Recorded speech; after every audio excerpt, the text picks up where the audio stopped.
Chapter 301. Su Yuyu had a good night's sleep. Lu Jingyao had arranged almost everything for the company in the past year. Now he only handled the major matters remotely. He didn't have to do other minor matters in person, so he had the leisure to spend his days with Su Yuyu. The two did not have breakfast in the Lu family villa, but went to a famous tea restaurant in Hong Kong with a large group of bodyguards to have breakfast. I saw the best of the best on the internet, but in fact, it seems not as good as your chef's. Su Yuyu was very disappointed.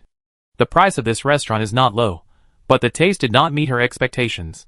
Lu Jingyao said, I am used to eating home-cooked food, and I come out to try it occasionally just as a fresh taste. Su Yuyu didn't know that the reason why she was like this was purely because her food, clothing, housing and transportation were almost at the top now. In other words, she had tasted the best of everything, and even regarded the best things as ordinary daily life, so she would be disenchanted by the good things in the eyes of ordinary people. Whether it was the chef hired by Su Yuyu's home in Shanghai or the chef in the Lu family villa, they were almost all state banquet level. How could the food they cooked be worse than that of a Michelin restaurant outside? This meal was reserved. Su Yuyu and Lu Jingyao felt that the food was ordinary, but the bodyguards were very satisfied. After eating and getting in the car, a group of people were still talking about the deliciousness of this morning tea. Freshly made morning tea is better than pre-prepared dishes. Su Yuyu heard a bodyguard sighing. There is another advantage of eating out. At least the people who follow you are happy, Su Yuyu said to Lu Jingyao with a smile. Su Yuyu went shopping for 2 more days. During the shopping, she gave Lu Xiangyi a lot of gifts. Lu Xiangyi felt that she was single, but she felt like she was in love. She could receive surprise gifts from her boss every day. When the antique exchange fair opened, Lu Xiangyi took stock and found that the gifts she had received from Su Yuyu in the past few days were worth 700,000 or 800,000 yuan. This amount of money was enough to make an adult dizzy. If Lu Xiangyi hadn't seen Su Fang receive the same gift from the boss as she did, she would have thought that the boss had some ulterior motives for her. Boss, aren't you going to let Sister Su accompany you today? Are you going to let me follow you? Lu Xiangyi asked. For this antique exchange, each invitation letter can only bring one entourage. Su Yuyu hesitated for a moment between Lu Xiangyi and Su Fang, and chose Lu Xiangyi. As for Su Fang, when Su Yuyu sent her to arrange the transportation of the Lamborghini back to Shanghai, there were many procedures to be done when the car was loaded into the mainland. Su Fang was also experienced in this kind of transportation. You just need to follow me. You don't need to do anything else, Su Yuyu said softly. Lu Xiangyi didn't relax much when she heard this. After all, she had seen how Su Fang worked during these days of getting along, and she could be said to have grown 300 minds. She originally thought that Su Fang was good enough, but when she saw Assistant Lu, she knew what a truly all-round assistant was. Whether compared with Assistant Lu or Su Fang, Lu Xiangyi felt that she was far behind. I'm afraid I hold you back, Lu Xiangyi said. Su Yuyu immediately encouraged, your humble attitude is already very rare. I won't say you can do better than Su Fang, but if you keep this attitude, at least it won't do any harm. Lu Xiangyi said, Boss, there are many talented people around you, and everyone is more capable than me. I'm really afraid that I won't do a good job and cause trouble for everyone. Su Yuyu patted her shoulder, and now couldn't help thinking that this little koi must have encountered too many strange things in recent years, which made her particularly unconfident. You have to think about it, how much responsibility you take on, and your work content is so much, even if you want to mess it up, how big a mistake can it be? Listening to Su Yuyu's words, Lu Xiangyi's body suddenly stood up gradually. She didn't believe the praise of how she could do things before, but now that Su Yuyu said this, she suddenly relaxed. I even vaguely felt that I was not like an assistant, but more like a mascot following the boss. As soon as this thought flashed through Lu Xiangyi's mind, he immediately shook his head, wondering which mascot would be deeply involved in fraud and almost lose his life. The organizer of this antique exchange meeting is a local wealthy family in Gangcheng, and the venue is in a manor. When entering the venue, the invitation letter is strictly compared, and no unrelated person will be allowed in casually. Su Yuyu couldn't help but think of the exchange meeting in the capital, and asked Lu Jingyao, are the service staff this time children from various families again? Lu Jingyao shook his head. No, the organizer has a set of conference staff specifically responsible for the exchange meeting, and all the conference staff have been background checked to ensure that nothing will go wrong. After Lu Jingyao's explanation, Su Yuyu roughly understood that this exchange meeting, although called an exchange, is more like an auction, and unlike the temporary registration of auction items in the capital, all the auction items this time were registered at least half a month in advance, and each auction item has undergone at least 3 rounds of appraisal. The so-called authentic works of Wang Shiji were rumors deliberately spread by the organizers after 3 rounds of appraisal. As soon as the few people entered, Su Yuyu saw He Jilan. They had agreed to meet at the Hong Kong City Exchange Conference. This time, He Jilan did not bring his sister, but an elderly gentleman. When the old gentleman saw Su Yuyu, he was particularly enthusiastic. "Miss Su, I have heard of you for a long time." Su Yuyu looked at the other party's enthusiasm, and was a little confused for a while. He Jilan said helplessly, "This is my grandfather. He dared not go to Shanghai to disturb you, but he especially wanted to meet you, so he came with me." Su Yuyu looked at the old gentleman's excitement, and felt a little embarrassed. If it weren't for the system's prompt, she would not have bought the He family's Qilin jade pendant. She never thought that she was a particularly capable person. Facing Grandpa He's attitude, she naturally felt like she had robbed someone else's credit. Although Mr. He was excited, he also knew that he was old and had a generation gap with young people. After looking at Su Yuyu for a few more times, he used the excuse of chatting with old friends, and left He Jilan to accompany Su Yuyu. "Will I buy fakes in this kind of occasion?" Su Yuyu suddenly had an idea. "You know, even in the big auctions of top auctions, you may encounter fakes." Lu Jingyao said, "This kind of thing is unpredictable. After all, some treasures have no definite source." But He Jilan on the side said, "Miss Su, if you buy fakes at other exchanges, you can only suffer in silence. If you buy fakes at the exchange of the Hancheng family, they will pay in full." Su Yuyu frowned slightly, thinking that this background was familiar. The organizer's surname is Gu, Hancheng family. Chapter 302. It's not that Su Yuyu is careless, but in her mind, she came to Gangcheng not for the mission, but purely for the purpose of appreciation and fun. In this way, she naturally wouldn't care who the organizer of the exchange meeting was. Now, hearing the name of the Gu family, she felt that it seemed to be inextricably linked to the Gu family in Shanghai. Is the Gangcheng Gu family a big name? Su Yuyu asked He Jilan. He Jilan naturally told her everything he knew. The Gangcheng Gu family was once the richest family in Gangcheng. They started out in the shipbuilding industry. As early as the 1930s, they had funded the upper class. He Jilan's words were obscure, but Su Yuyu immediately understood that this was a family that once stood on the right side. Although the family has been a little lonely in recent years, and the title of the richest man has been given to others, the Gu family has long been too big to fail. There are rumors that the eldest grandson of the Gu family may become the governor of Hong Kong City in a few years. Su Yuyu raised her eyebrows and said, "What is the purpose of holding this exchange meeting?" He Jilan smiled and said, "Just like the exchange meeting in the capital, selling things is secondary, and the most important thing is communication. As for what exactly is being exchanged, it goes without saying." Soon after Su Yuyu entered the main venue, she immediately saw many familiar faces. Some of them were seen at the exchange meeting in the capital, and some were seen at the small auction in London. Many wealthy businessmen and celebrities also came to Shanghai. This exchange meeting seemed to have a strong regional color.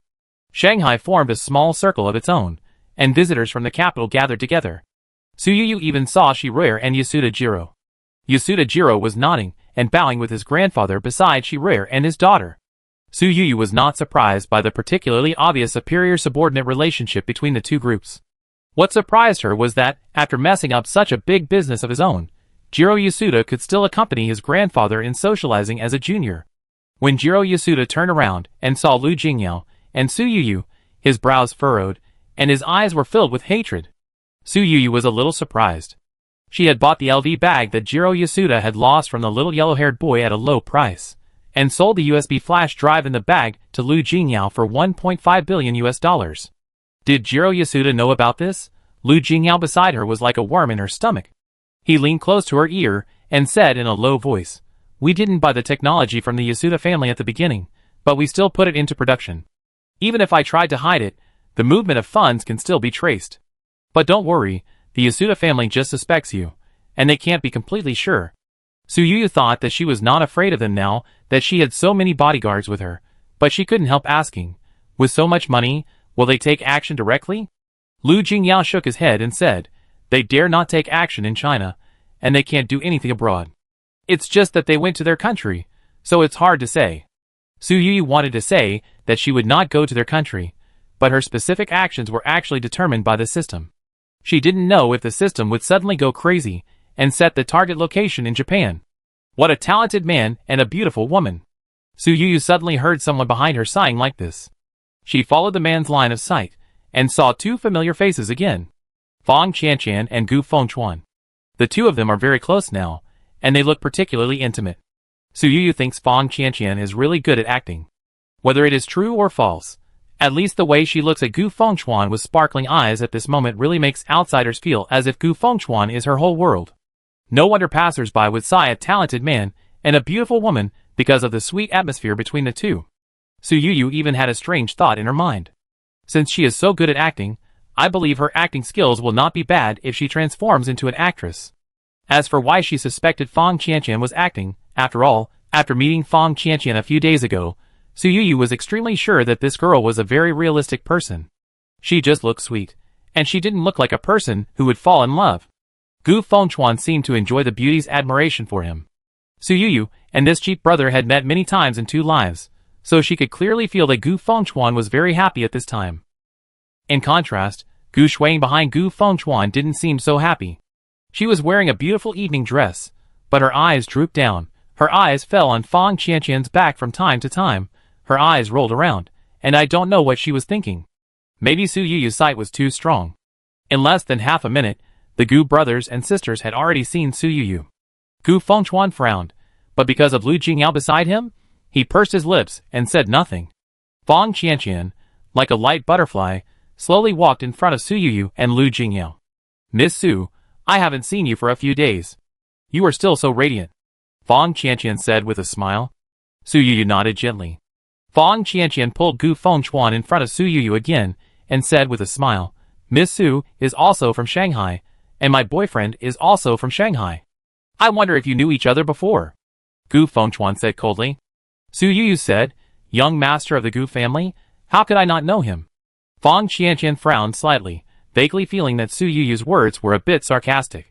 Su Yuyu didn't want to stay with the Gu family brothers and sisters, so she nodded to Fang Qianqian casually and pulled Lu Jingyao aside. Fang Qianqian felt a little regretful. Although she knew that she had no hope of stealing Lu Jingyao from Su Yuyu, she still hoped to get closer to the two of them. After all, she just liked to bully the weak and fear the strong, and she was not really brainless. She knew very well that more friends meant more paths.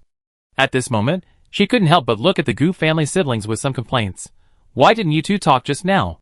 Gu Shuang didn't like this future sister-in-law, lowered her head slightly, and said, "Su Yuyu's reputation in Shanghai is not very good. Our family doesn't like her very much. My eldest brother and her also had some unpleasantness."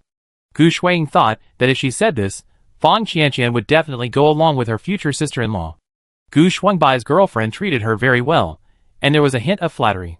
Gu Fengchuan also frowned at this time, preaching to his girlfriend, who had only been dating for 2 days. "Su Yuyu's money came from an illegal source. She is not a decent person.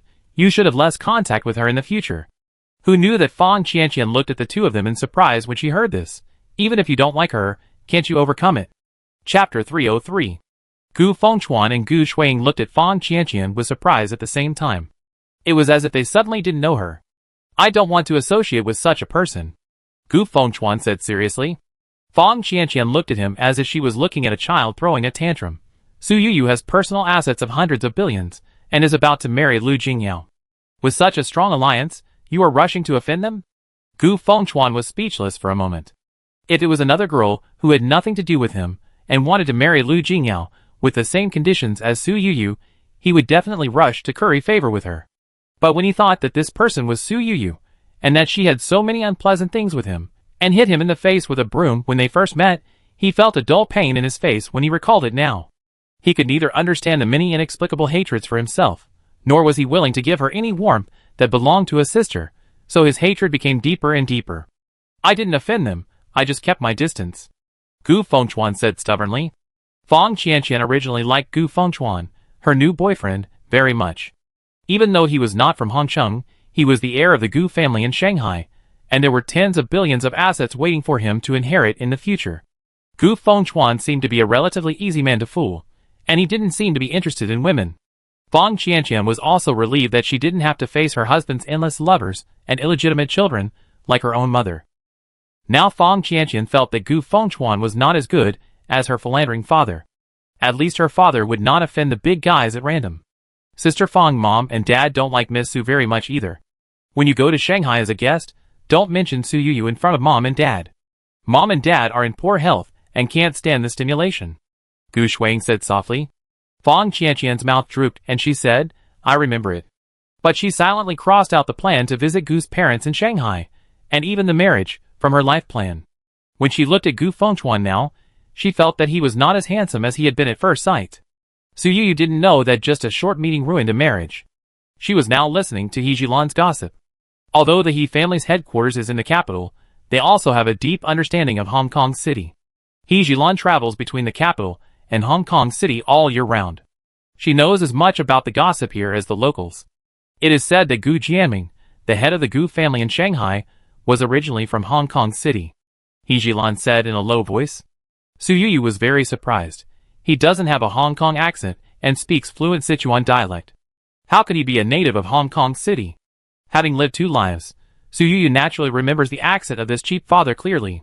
The image that this cheap father has always presented to the public is that he was born in the countryside and went to Hong Kong City to work hard when he was young. The process of making a fortune is indeed not very decent. Su Yu vaguely knows that it is related to the honey trap, and it seems that Mrs. Gu is also involved.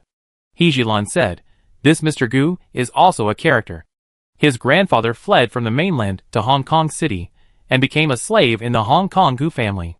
His descendants also changed their surnames to Gu. Similarly, all of them are servants of the Gu family. Su Yu listened to this and suddenly understood why Gu Jianming tried his best to cover up his past. After all, saying that his hometown was deep in the mountains, and he could get an inspirational name of being born in poverty was much better than being a servant. The road to wealth of the Gu family in Shanghai City is also closely related to the Gu family in Hong Kong City. He Jilan said softly. Su Yu asked, could it be that the Hong Kong Gu family sent their servants to the mainland to develop? He Jilan nodded and said, originally, the servants were asked to accompany the legitimate young master to the mainland to develop, but who knew that the legitimate young master was gone and the family property was swallowed up by the servants. Su Yu took a breath. Murder? He Jilan shook his head. It's not direct murder, but the difference is not big. The pampered young master of the Gu family left with the charge of rapist.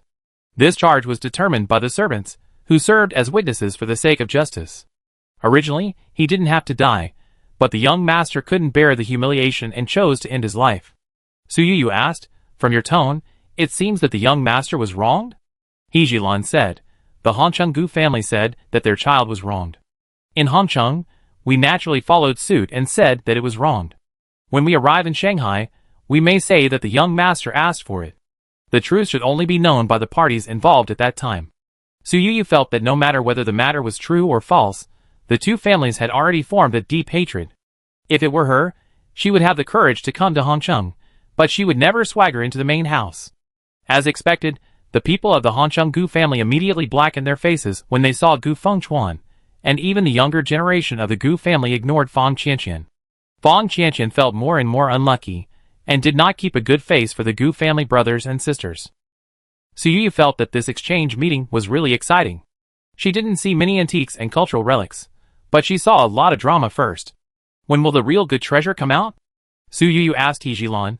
He Jilan said, it's 10 o'clock in the morning. We are still warming up now. But if anyone has a good treasure, they can contact the buyer now for a private transaction. Is it easy to sell? Su Yu asked. He Jilan shook his head. This kind of private transaction is not endorsed by the Gu family. Even if it is successful, there may be disputes in the future. As he was talking, someone suddenly came to Su Yu. Miss Su, I am Wu Yu. I have been wanting to visit you these days, but you are not available. I have a deal to do with you. Wu Yu looks about the same age as Fang Rui, and the temperament of the two is similar. They are both the kind of dandy style. I heard that you bought Fang Rui's Lamborghini Countach. I like this car very much. Can you sell it to me? I am willing to pay 32 million Hong Kong dollars. Wu Yu's price. Su Yu can still make a profit of 2 million after reselling it. Su Yu's original goal was to pick up the string of characters, not the car. She could have sold the car to get back her investment, but she didn't do that. Sorry, the car has been arranged to be loaded on the ship, and should arrive in Shanghai soon. Su Yu lied. When Wu Yu heard this, he immediately said, Miss Su, we can also go to Shanghai to trade. I really like this car. Su Yu's original guess turned into a 10-point guess because of the other party's reaction. She smiled and said, this model is only rare in China, but there are many abroad. If Wu Xiao really likes it, he can go to Europe or the United States to buy one. It is not more troublesome to buy it there than to go to Shanghai. Chapter 304. Wu Yu didn't seem to expect Su Yu to say such a thing. He froze for a moment before he stammered, "Miss Su, if we really want to talk about cost effectiveness, it is of course cheaper to buy abroad, but why did Miss Su have to buy it from Fang Rui at a high premium before?" Wu Yu thought that his question would stump Su Yu, but he didn't expect Su Yu to say directly, "I'm not short of money. I buy whatever I see on the spot." Wu Yu felt speechless for a moment after hearing this. On the contrary, Su Yu continued to press on. "Speaking of which, you and Fang Rui should be similar. Why did he show his joy when he heard that it was sold for 30 million, but you did the opposite business?" As both of them are dandy boys, the best way for their families to control them is economic sanctions if they want to prevent them from going too far. Although both are favored young masters and have money for feasting and drinking, it is reasonable that their families should not condone spending 3 times the premium to buy a sports car like now. Wu Yu paused and said, I am like this. I don't use my brain to do things." Su Yu didn't continue to ask. After all, this child was forced to scold her by her, and she shouldn't be able to ask more from him. She just said casually, "Now I have shown you a clear way, you have to thank me." Wu Yu felt that he was bearing humiliation, but facing Su Yu's clear eyes, he was also afraid of exposing his father's plan, so he could only say dryly, "Thank you so much." "Su Yu, don't be so polite, I always love to help others." Wu Yu felt that there was no way to continue chatting today. Coincidentally, at this time, there was a loud noise at the door. Su Yu looked over, and saw that the person who came in was wearing a black tang suit with a flying red Chinese dragon embroidered on his robe. Even though the distance was not close, Su Yu felt that the red Chinese dragon was vivid, and it was hand-sewn by a top embroidery practitioner. Coincidentally, the man in black and red dragon also turned his head at this time, and his eyes met Su Yu in midair. Su Yu felt a little strange. She had never seen this man before, but he gave her an extremely dangerous feeling. Lu Jingyao came back to her side at some point, and said in a low voice, "Red Dragon King." Su Yu widened her eyes. It was not the first time she heard this name, but it was the first time she saw him. The Gu family siblings came to the Red Dragon King at the first time, and the Red Dragon King was very close to the siblings. Su Yu heard someone whispering around her. The Gu family siblings are so lucky to be favored by the Red Dragon King. The Red Dragon King seems to be much younger than the last time we met. I really don't know what kind of magic he is practicing to rejuvenate. Of course, some people flock to the Red Dragon King, and naturally there are people who sneer at the Red Dragon King. The younger generations of the Gu family in Hongcheng just nodded to the Red Dragon King, without any intention of socializing. Su Yu even saw a few of the younger generations of the Gu family, who immediately found a reason to avoid the Red Dragon King the moment he appeared. But there were too many people at the scene, and the avoidance of this small group of people was not conspicuous. On the contrary, because many people flocked to the Red Dragon King, he seemed particularly popular. In such a situation where everyone was paying attention to him, the Red Dragon King did not have much enjoyment on his face. Instead, after greeting several important people, he walked straight towards Su Yu. "Miss Su, I have heard of your name for a long time, but I have never had the chance to meet you. I didn't expect to meet you in an occasion like today," the Red Dragon King said with a smile, and stretched out his hand again, pretending to shake hands. If it were a normal person, he would probably just shake his hand, but Su Yu was different. Su Yu now knew that the other party was a metaphysical figure. Although she had never seen him use his power, she also knew that there were always some strange methods. How could she dare to have any contact with him? She raised her hand and stroked her hair, showing no intention of shaking hands. The Red Dragon King could only silently retract his hand. Su Yu said, "I often hear your name, but others always use your name to ask me for things." Last time, Su Yu had a brief confrontation with the opponent's men in the Shanghai villa.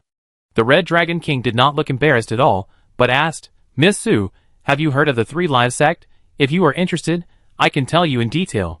Su Yu waved her hand. "Sorry, my elders don't allow me to join a cult." Before the Red Dragon King said anything, Gu Fengchuan behind him heard this and immediately scolded. "Su Yu, is this your tutor?" Su Yu spread his hands. "My parents died a long time ago, no one taught me." Gu Fengchuan was once again angry at Su Yu for many days. The Red Dragon King held him down and said, "We are used to being misunderstood in our sect. Miss Su is young, and she will inevitably think that she can always be smooth sailing. If one day Miss Su is not doing well, she can come to me. I am willing to be friends with Miss Su." When the Red Dragon King said this, he stretched out his hand to Su Yu again. Such a nice word showed his extraordinary bearing. But Su Yu still did not stretch out her hand, but said, "Friends are always good quality, not quantity. I have no plans to expand my circle of friends for the time being." When the Red Dragon King heard this, his eyes darkened, and he felt that the young girl in front of him was particularly difficult. Lu Jingyao said at the right time, Yu, there are a few friends over there who I want to introduce to you. Mr. Hong, excuse me." After Lu Jingyao nodded to the Red Dragon King, he pulled Su Yu aside. The Red Dragon King stared at the backs of the two people leaving with a sinister look. He looked up to both Su Yu and Lu Jingyao, but they were both rude to him, and he was always surrounded by the rubbish of the Gu family. Gu Fengchuan was still trying to show off in front of him. "Lord Dragon King, do you need me to teach Su Yu a lesson for you? No matter what, I am her brother." The Red Dragon King interrupted him and said, "If you are not afraid of death, then go ahead." Gu Fengchuan was like a chicken with its neck pinched, without any demeanor of the heir of the Gu family. Lu Jingyao was not lying. He introduced several of his partners in Gangcheng to Su Yu. The Lu family is in the ship business. The Li family is in the real estate business. If you have any related business to consult, you can ask them directly. Maybe Lu Jingyao had said hello in advance, and the people he mentioned were very polite when facing Su Yu. "Miss Su, my sister is a fan of Song Jibai. I heard that he is filming in Hong Kong recently. My sister's birthday is in 2 days. Can we invite him to sing a song?" asked Mr. Li, whose family is in the real estate business. Chapter 305. Su Yu said, "I will give you the contact information of Song Jibai's agent later. You can ask someone to talk to him." Young Master Li raised his eyebrows. "Is there any need to talk about this? Isn't it just a matter of your words?" The agent also has to consider Song Jibai's thoughts. He doesn't really like to participate in social activities. Su Yu explained. Young Master Li chuckled when he heard this. "Aren't these stars just toys? Why do you need to care about their thoughts?" This matter-of-fact tone made Su Yu frown slightly. "Young Master Li, I fully respect the ideas of my artists, and will not force them to take jobs they don't want to take." When Su Yu said this, she was already a little angry. Although young Master Li has a rather arrogant temper, he also knows that Su Yu is not the kind of woman who clings to the rich in the circle. She has her own confidence, so it is not easy to blame her. Instead, he preached, "Miss Su, you can't take the artists too seriously, otherwise they will not obey discipline." Su Yu knows that the darkness of Hong Kong's entertainment industry in the last century may still have many bad habits today, and even today's domestic entertainment is not a pure land. But Su Yu doesn't care about others. She has always wanted to stick to her own insistence. Disobeying discipline can only mean that everyone's fate is too shallow. At least now Xiao Song is still very obedient. Young Master Li had nothing to say, but when Su Yu was not around, he whispered to his brothers around him, "Girls are girls. They don't know how to do business. It's just a joke." Although Lu Jingyao's friends respect Su Yu on the surface, they still feel that Su Yu is not worthy of the hundreds of billions of assets in her account. Su Yu protects Song Jibai so much and doesn't let others take advantage of him. Is it because Song Jibai is her little pet? If that's the case, does that mean Lu Jingyao is cuckolded? When he thought of this possibility, he didn't worry at first, but laughed instead. They were talking bad about Su Yu behind her back, and Su Yu couldn't help but question Lu Jingyao. "Are these really your friends?" Su Yu asked. Lu Jingyao shook his head. "They are just business partners. Can't you find someone else to cooperate with? I don't like them very much," Su Yu said. Although these people spoke politely, they never stopped looking at her, and the one surnamed Li made her feel particularly uncomfortable. Lu Jingyao said, "You can find someone else to cooperate with, but they are not very smart. It is less troublesome to cooperate with them. After all, their minds are all on the surface." Su Yu suddenly didn't feel so angry. It turned out that these two people who looked glamorous were actually fooled by others, and they didn't even know that they were at a disadvantage. "If you don't like it, I can change to someone else to cooperate. They are not replaceable," Lu Jingyao said. Su Yu shook her head. "I don't intend to interfere with your business." The two had said in advance that they could cooperate, but they couldn't interfere with each other's business. Before 10 o'clock, someone began to push a glass cabinet covered with red silk cloth into the main venue. Su Yu immediately perked up, knowing that this was the important collection of today. Before the red silk was unveiled, a system prompt appeared in front of her. "Ding, the task of picking up leaks has been opened. Please complete the task of picking up leaks within 7 hours." Su Yu's sudden prompt was really not surprising at all. The system's golden pointer also quickly pointed to a glass cabinet covered with red silk. At 10 o'clock, all the red silks on the scene were unveiled, revealing the true appearance of the treasures inside. Each glass is the highest level of bulletproof glass, and the security on the scene is strict, so there is no fear of anyone doing stupid things. Su Yu wanted to go straight to her mission target, but suddenly, she noticed someone staring at her from the corner of her eye. She turned her head and looked over. It was Gu Fengchuan and his sister. Su Yu suppressed her displeasure and patiently looked at the collections one by one in order. The 3 collections in the front were all porcelain. If they were placed in an auction outside, they would all be treasures that could be the main attraction. They are all real, only one has a problem, Su Yu said. Lu Jingyao was carefully examining a blue and white porcelain plate that was said to be from the Kangxi period. There was no signature on the bottom of the porcelain, but it was identified as a Kangxi porcelain by relevant appraisal experts. Is it this one? Lu Jingyao asked. Su Yu came close to him and almost whispered in his ear, this should be porcelain from the Jiajing period. The identification experts made a mistake. If we buy it, it can be regarded as a bargain. Lu Jingyao chuckled and said, I originally wanted to buy this porcelain as a birthday gift for Grandpa. After hearing what you said, I will definitely buy it. Then I will say that you picked it specially for Grandpa. Gu Shuang looked at the sweet and sticky appearance of the two people and felt very jealous. She just wanted to get closer to see if she could eavesdrop. But Lu Xiangyi suddenly squeezed in front of Gu Shuang and said in a very exaggerated tone, it's so beautiful, but I can't afford it. As she squeezed, Gu Shuang was much farther away from Su Yu, and it was even more difficult to hear their conversation clearly. Gu Shuang couldn't help but glared at Lu Xiangyi. Lu Xiangyi touched her nose and said apologetically, did I take your place? Don't worry, I give it to you right away. Lu Xiangyi strode away, thinking that since she had apologized, this rich lady shouldn't hold a grudge against her. Suddenly, she remembered that she seemed to have come in as an assistant, so where was her boss? Lu Xiangyi trotted to catch up with Su Yu, who was already looking at the 6th treasure. Su Yu looked at her confused assistant and didn't blame her for her sudden wandering. Instead, she gently reminded her, run slower, don't fall. Lu Xiangyi nodded vigorously, thinking that Miss Su was really nice. She must learn as soon as possible and help Miss Su like a real assistant. Assistant Lu, who was about to come in, couldn't help thinking, they are all surnamed Lu and assistants. Why is the boss's attitude so different? Is it because he is not a woman? It took Su Yu a long time to pretend that she didn't care.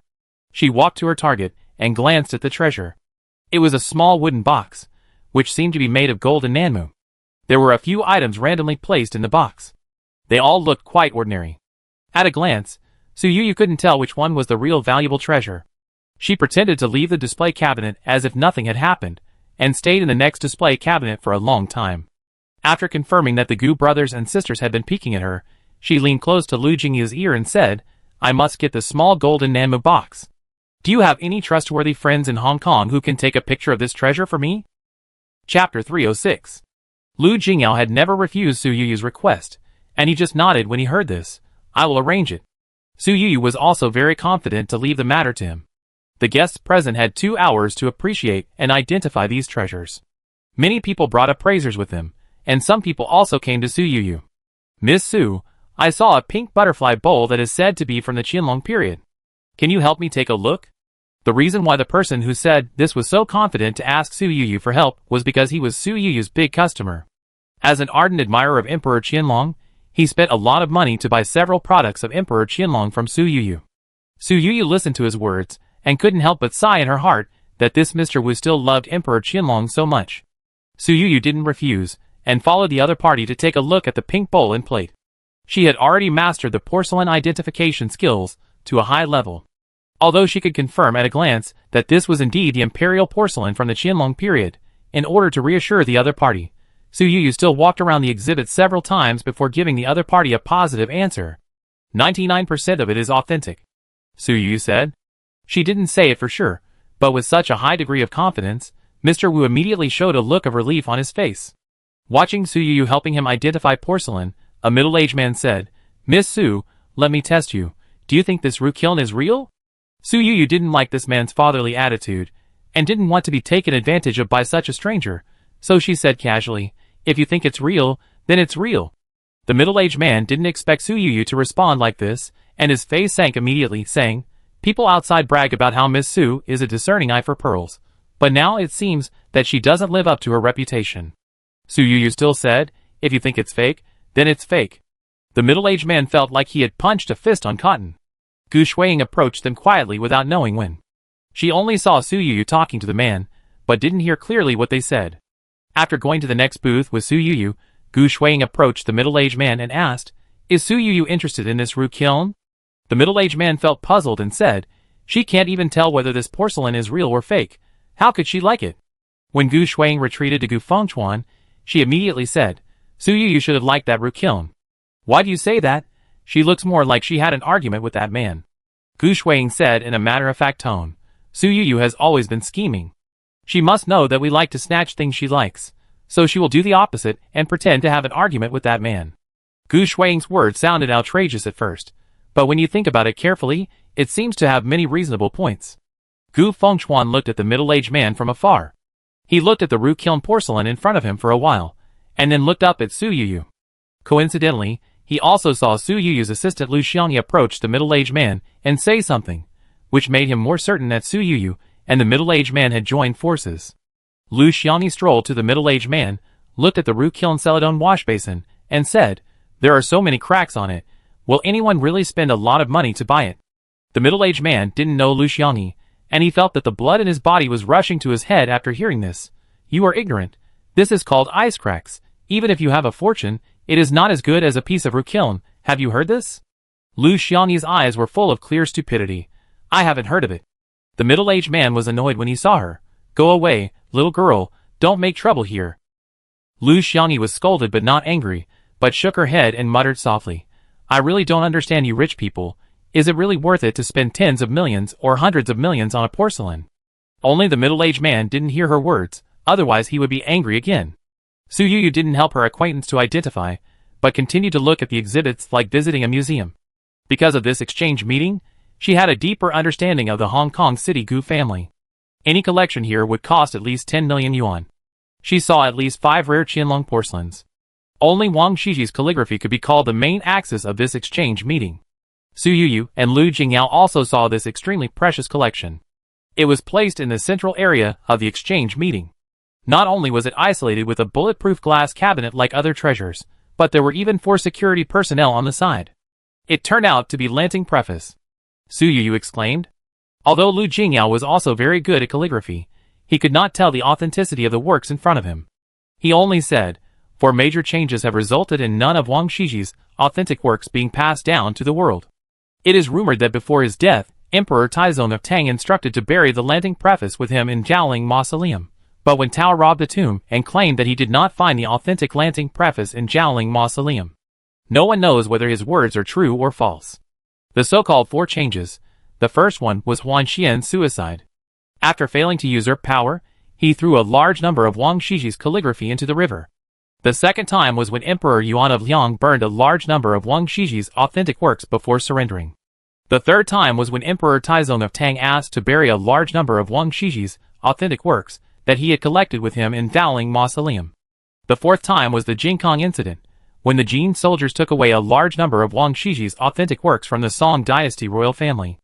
After these 4 changes, there were almost no authentic works of Wang Shiji in the world.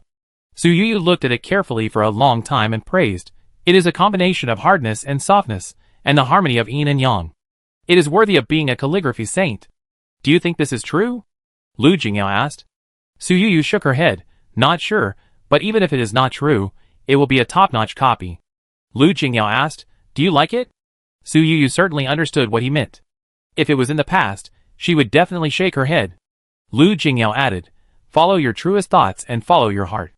But now, they have met their parents and are likely to get married in the future. Even if he takes his treasure worth billions, what does it matter? I like it very much. Su Yu said. Lu Jingyao couldn't help laughing. I know your strength, and I hope you can give me a chance to show your courtesy. Su Yu nodded reservedly, yes. After lunch, the auction officially started. The work style of the Hong Kong Gu family is really unique. Su Yu only saw a middle-aged woman with elegant manners and beautiful appearance presiding over the auction. Her voice was extremely pleasant.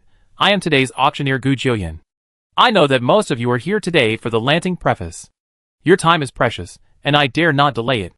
Now, please welcome the first auction item today, Lansing Preface. Chapter 307. It was not just Su Yu who did not expect that the Hong Kong Gu family would go against the grain and put the most important treasure first for auction.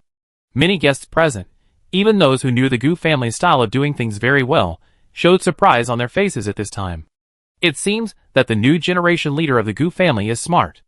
At least in this way, he can sell it well to everyone, indicating that their Gu family is really going to return to the top wealthy family. Lu Jingyao commented. Su Yu nodded gently, watching the woman on the scene introduce this collection to everyone in the scene in a gentle voice. Because it is the most important treasure, the story related to it is always particularly tortuous and bizarre. Of course, few people at the scene believe this so-called story. Most of the people at the scene were buyers, but there were also a few agents sent by buyers, who were not convenient to appear in person. This sudden change made several agents naturally anxious to contact the main customers. Gu Jiuyan's slow and leisurely speech on the stage made it convenient for the agents to contact the outside world. The explanation lasted for 15 minutes, and the price had already risen before it even started. By the time Lu Jingyao raised his placard, it had already soared to 800 million.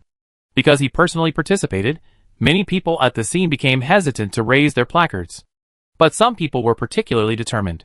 Su Yu has always had a sharp eye. Since Lu Jingyao has set his sights on this treasure, it is 90% true. The original calligraphy of Wang Shiji can be said to be a unique piece handed down from generation to generation. They have never seen a second one anywhere else. Even if the other party is the richest man, they still want to compete for it at this time. Facing the competition from these people, Lu Jingyao was not panicked at all. It seemed that the money in his pocket could not be emptied.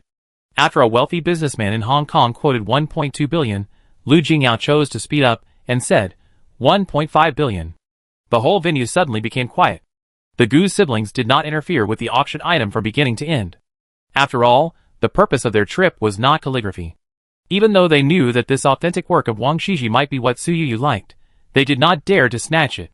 If they really bid and Lu Jingyao doesn't follow, this price is definitely not something they can afford.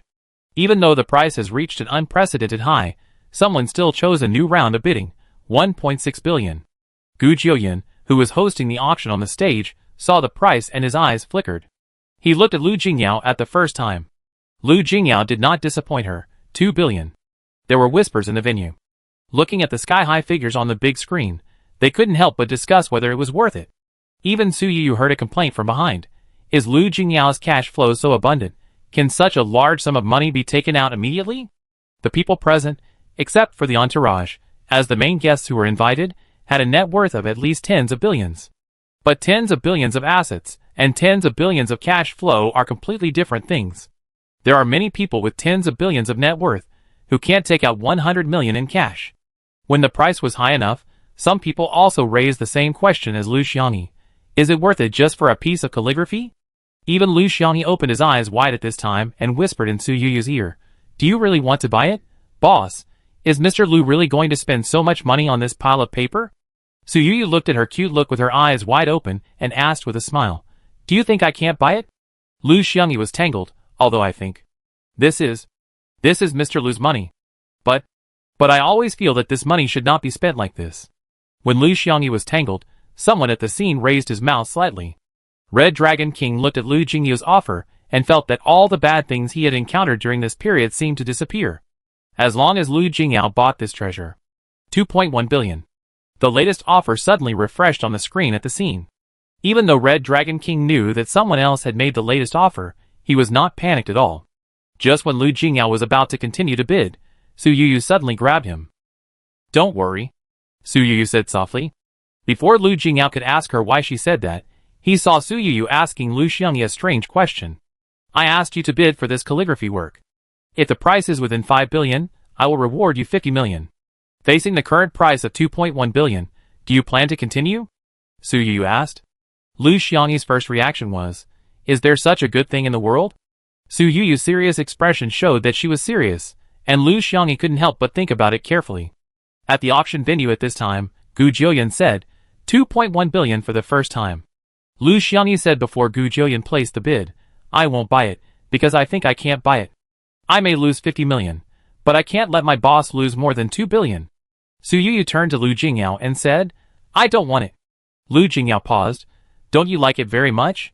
Su Yuyu raised her head slightly and said, you want to buy this calligraphy to make me happy. If I'm unhappy after buying it, it will become two people who are unhappy together. I believe in Xiao Lu's judgment. She thinks that things that cannot be bought must have some defects that are unknown to outsiders. Lu Jingyao seemed to be convinced by her, and did not bid. Gu Jiuyan on the stage raised the hammer, and placed the bid. She said congratulations, but there was a bit of regret in her expression, as if the current price did not meet her psychological expectations. The person who bought the auction item suddenly stood up, and looked at Lu Jingyao, asking, why didn't you follow? Lu Jingyao casually said, I suddenly didn't want to bid anymore.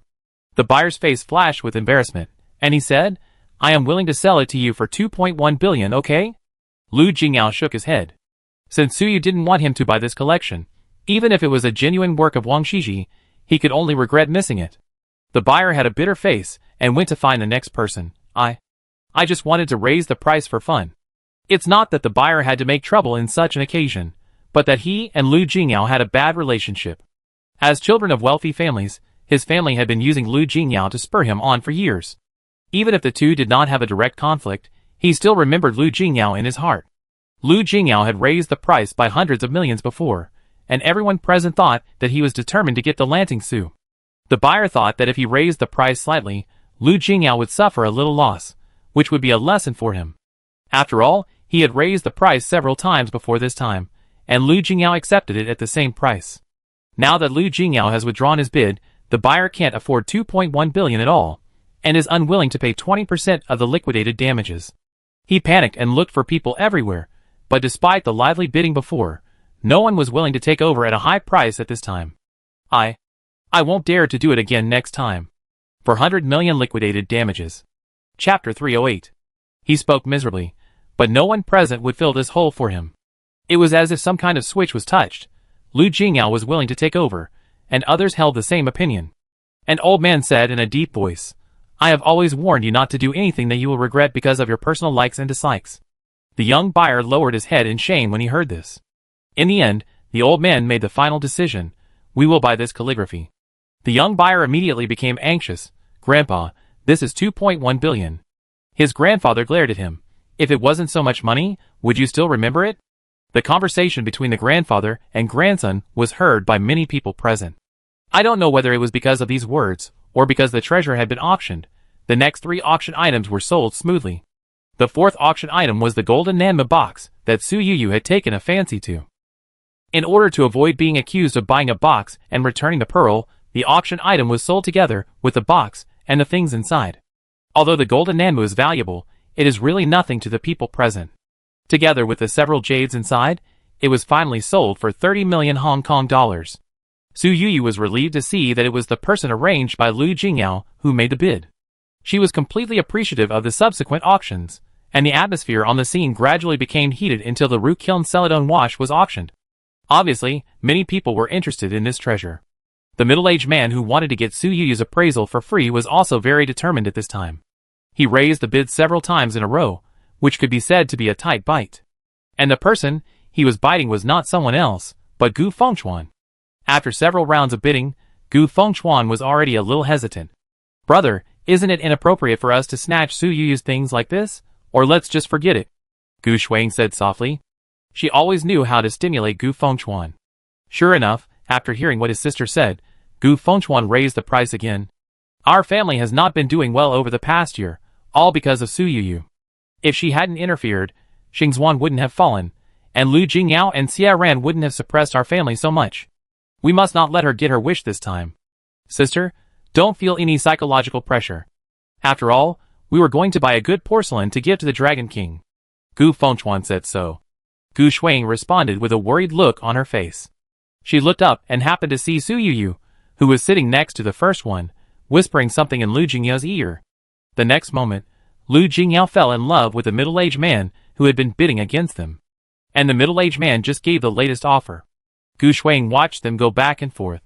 Su Yuyu, who always loved to cause trouble for the brothers and sisters, didn't take the initiative to raise the price this time, which made Gu Shuang more certain that this Ru Kiln porcelain was what Su Yuyu wanted, and the unfamiliar middle-aged man was Su Yuyu's agent. As the two men raised the price, the price of this Ru-kiln porcelain directly reached 500 million Hong Kong dollars. Su Yuyu leaned close to Lu Jingyao's ear and didn't say anything else, just asking Lu Jingyao if he knew the middle-aged man. Lu Jingyao had a good memory. That's Mr. Wang who does real estate business in the capital. In the early years, his company had many labor disputes and was considered a risky enterprise, so no one wanted to cooperate with him in recent years. Su Yuyu recalled that Mr. Wang's style of doing things was indeed quite unpleasant. If it were usual, Su Yuyu would probably be quite happy to raise the price, but just after experiencing the Lanting Preface incident, she was also afraid that she, the one who raised the price, would become the one who took over. After all, she didn't really want to buy this Ru-kiln porcelain. She didn't know that her action of not raising the price was interpreted differently by Gu Shuiying. She couldn't help but sigh to Lu Jingyao. The Gu family really likes porcelain. Every time I meet them at the auction, they are desperately buying porcelain. In the previous life, when the Gu family attended top auctions, they never brought Su Yuyu with them. According to Su Yuyu's marginal status in the Gu family, she had no way of knowing what treasures they bought, so she couldn't figure out whether she loved porcelain in the previous life. In the end, this Ru-kiln Celadon wash basin was sold for 780 million Hong Kong dollars, and the buyer was Gu Fengchuan. After the item was actually auctioned, Gu Fengchuan still felt unreal and couldn't help saying to Gu Shuiying, Su Yuyu has sufficient funds, why doesn't she let her people continue to follow? He would never admit that he was the buyer. Gu Shuiying hurriedly said, sufficient funds do not mean that you are willing to spend so much money. Children from orphanages are inevitably timid in doing things, or she wants to maintain a good image in front of Lu Jingyao. Gu Fengchuan said no more. Until the end of the auction, Su Yuyu and Lu Jingyao did not bid again. They both looked like they were just here to play. When they paid for the auction items, the brother and sister met Su Yuyu and Lu Jingyao again. Su Yuyu said casually, it's a big deal. Most people wouldn't be willing to spend so much money to buy a Celadon wash basin. Gu Fengchuan's face suddenly became extremely ugly when he heard this. Did you deliberately let someone raise the price with me? Gu Fengchuan questioned. Although Su Yuyu felt puzzled, she still deliberately showed a smug expression and said, you are still so easy to fool. Hearing her say this, Gu Fengchuan wanted to eat her alive. Lu Jingyao quickly stood in front of Su Yuyu and said, Mr. Gu, no one forced you to bid. Gu Fengchuan gritted his teeth, looked at the two of them for a moment, and said viciously, okay, very good, Su Yuyu, you forced us to be your enemy. Su Yuyu just wanted to laugh when she heard this. In fact, the Gu family had said too many harsh words to her, but few of them really made an impact. Coincidentally, at this time, someone brought the golden Nanma box to Su Yuyu. As Su Yuyu got the treasure, the system's task completion settlement sound rang in her ears. Gu Fengchuan was hit again. Is this what you really want to buy? You deliberately let your assistant talk to the man surnamed Wang to make a feint to the east and attack in the west.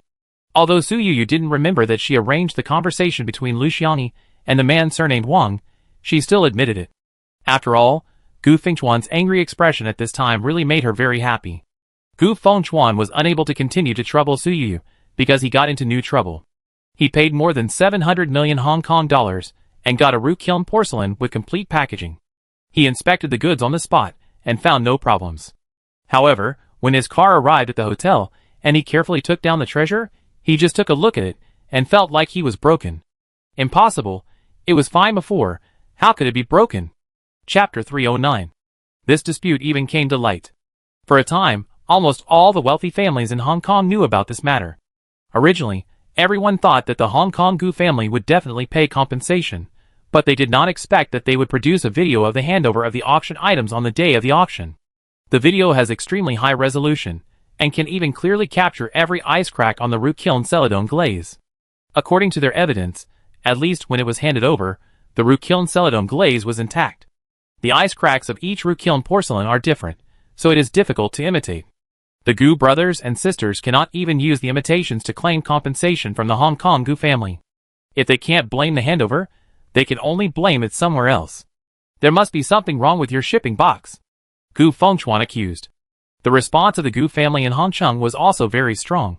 Why did other porcelain buyers not encounter this kind of thing, but you did? Gu Fengchuan was speechless for a while, but he found many relevant appraisers to appraise the transport box, and the appraisal results all proved that the transport box was working normally and had no defects.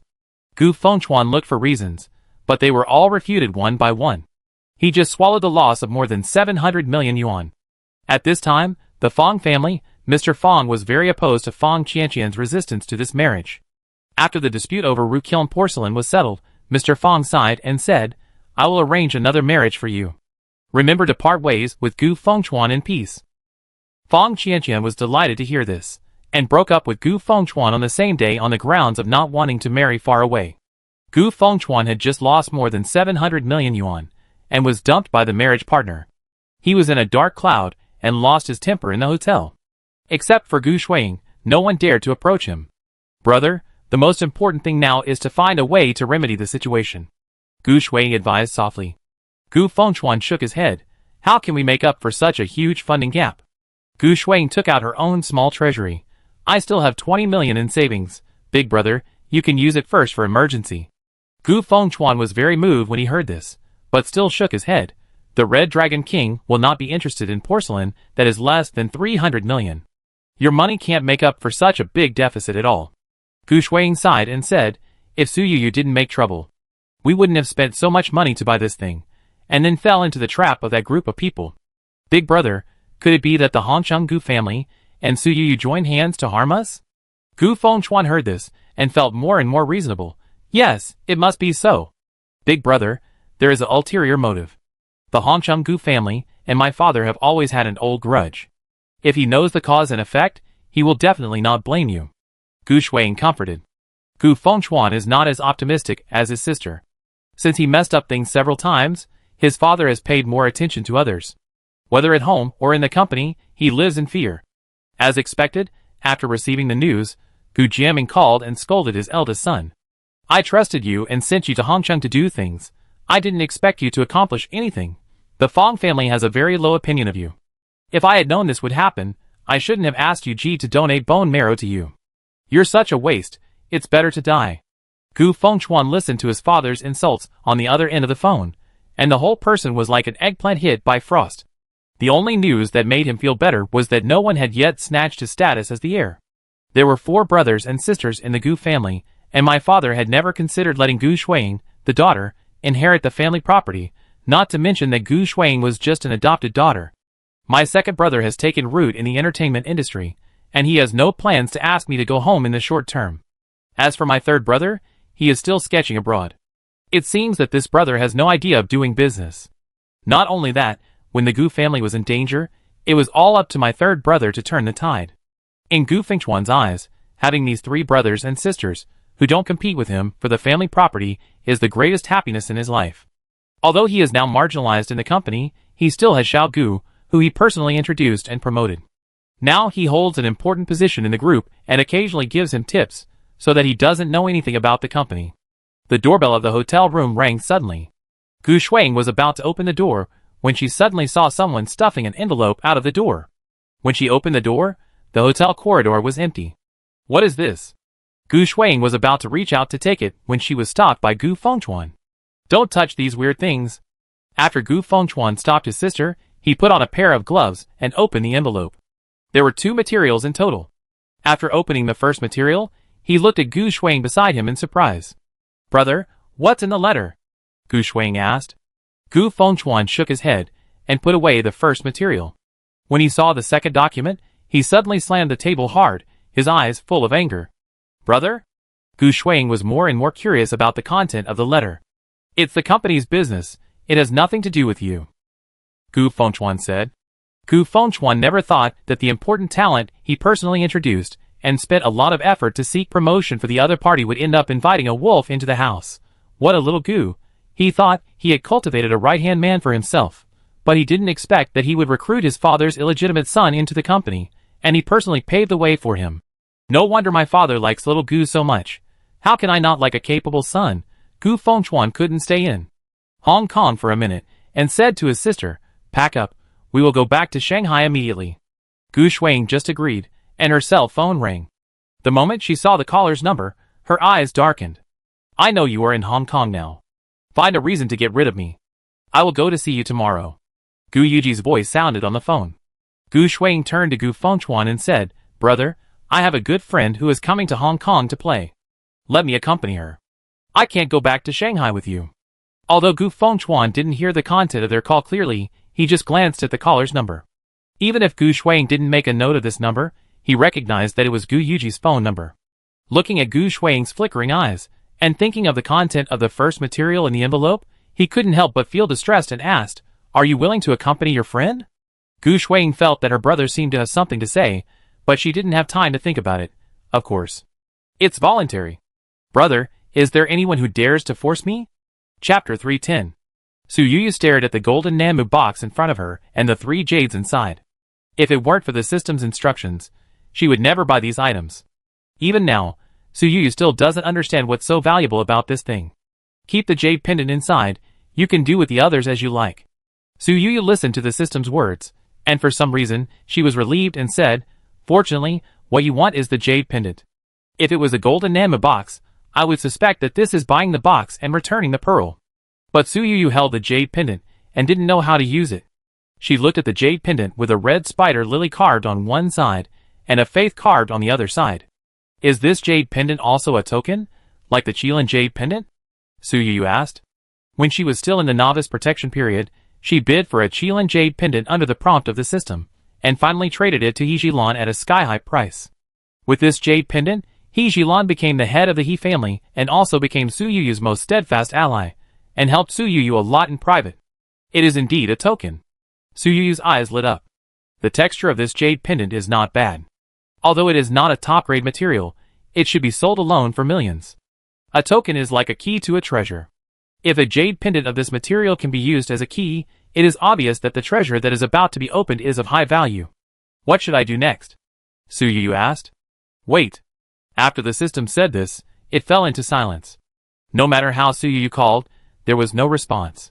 When Su Yuyu took the training course rewarded by the system, she bought a few more classes in the training space, but there was no discount now, and it was still quite expensive to buy the course at the original price.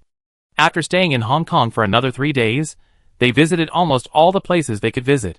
Lu Jingyao suggested going to Macau for a stroll. Su Yuyu didn't have to worry about her career, as everything was handled by Xiaoran, the super hard-working model.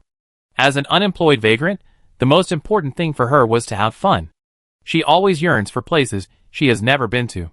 After arriving in Aching and walking around, Su Yuyu suddenly felt bored. It seems to be not much different from other places. I have seen these scenery in Europe. Su Yuyu whispered. Lu Jingyao couldn't help laughing after hearing this. The scenery is basically the same. You have seen too many, just like Fisherman's Wharf. You have seen the Colosseum in Rome, so you naturally think that the miniature Colosseum here is not that exciting. Su Yuyu couldn't help but worry. If you have seen everything, will you find life boring? After she said this, she suddenly thought of Lu Jingyao in front of her. He had seen more scenery than her, and he had never heard Lu Jingyao complain like this. Lu Jingyao said, many rich people may have an easy life and have seen everything they can see, but they feel that life is empty, so they pursue some hard-to-get things to pursue the excitement of life. Su Yuyu asked softly, for example? For example, extreme sports. Or some not-so-good things. For example, this city in front of us accepts rich people from all over the world to come here for fun. Lu Jingyao did not elaborate. Su Yuyu naturally understood that on the road of seeking excitement, extreme sports may be a positive word, while other not-so-good things are particularly all-encompassing. They came to the city famous for gambling and naturally passed by the casino. Assistant Lu had already prepared chips for the 2 bosses to have fun. Neither Su Yuyu nor Lu Jingyao left, and Su Yuyu handed the chips to Lu Xiangyi. You can take it and play, Su Yuyu said. Lu Xiangyi casually got 200,000 chips, and was at a loss for a moment. Boss, you should play by yourself. If I lose everything, I can't afford it. Su Yuyu smiled and said, don't worry, if you win, it's yours, if you lose, it's mine. It's not easy to come here, you should have some fun. Lu Xiangyi entered the casino with her chips, and Su Yuyu thought she would be out for at least half a day. Unexpectedly, Lu Xiangyi lost all her chips in half an hour. The girl's face was full of regret. Boss, my luck seems to be a bit bad today. I lose everything I play. The dealer advised me not to play anymore. Su Yuyu thought that according to Lu Xiangyi's luck, she would definitely be a big winner after entering, but she never expected such a result. It's okay, just treat it as a dream. Su Yuyu comforted. Lu Xiangyi sighed. I also hope it's a dream. That's 200,000. Before I joined our company, I only had a salary of 50,000 a year. I had to save for 4 years without eating or drinking to get 200,000. The reason why I mentioned the last job is that 200,000 is just less than 4 months' salary for Lu Xiangyi's current job, which is not as impactful as 4 years.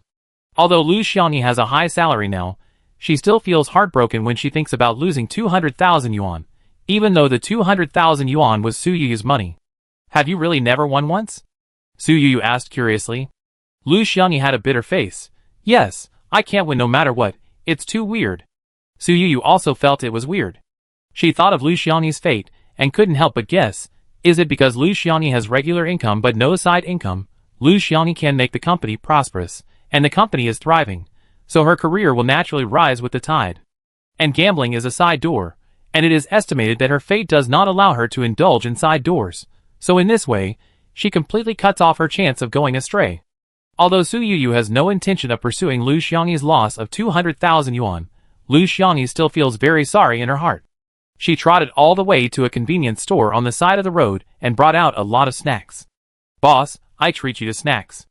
Assistant Lu, who was standing by, winked at her when he heard her say that. Brother Lu, are you feeling unwell? Do you want to eat something? Lu Xiangyi didn't understand the look Assistant Lu was giving him, and he handed the snack bag to him. Assistant Lu couldn't do anything about this naive assistant, so he lowered his voice and said, Ms. Su and Mr. Lu rarely eat this kind of bagged snacks, it's unhealthy. Lu Xiangyi hurriedly said, I forgot again. I'm sorry. Otherwise, forget it, just treat it as if I didn't treat you. Lu Xiangyi never thought there was anything wrong with bagged snacks, but when Assistant Lu pointed it out, she realized that she was different from the two pampered bosses, and she only thought about eating. But before she could retract her hand, Su Yuyu grabbed the bag and picked out a bag of snacks from it.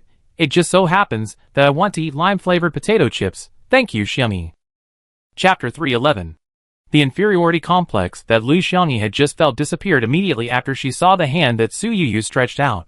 Lu Jingyao, who was standing by, said gently, I just eat a bag of original flavor, Yuyu. Help me get it.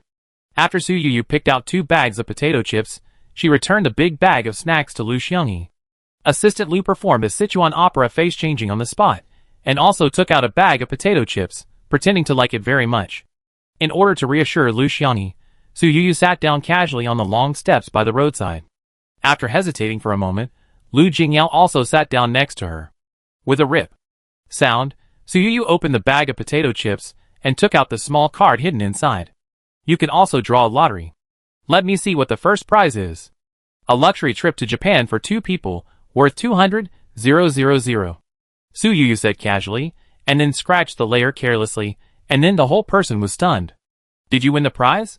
Lu Jingyao asked with a smile. Su Yuyu smiled helplessly. Do you have to be so fake? Just scratch it, and you will win the first prize. When did my luck become so good?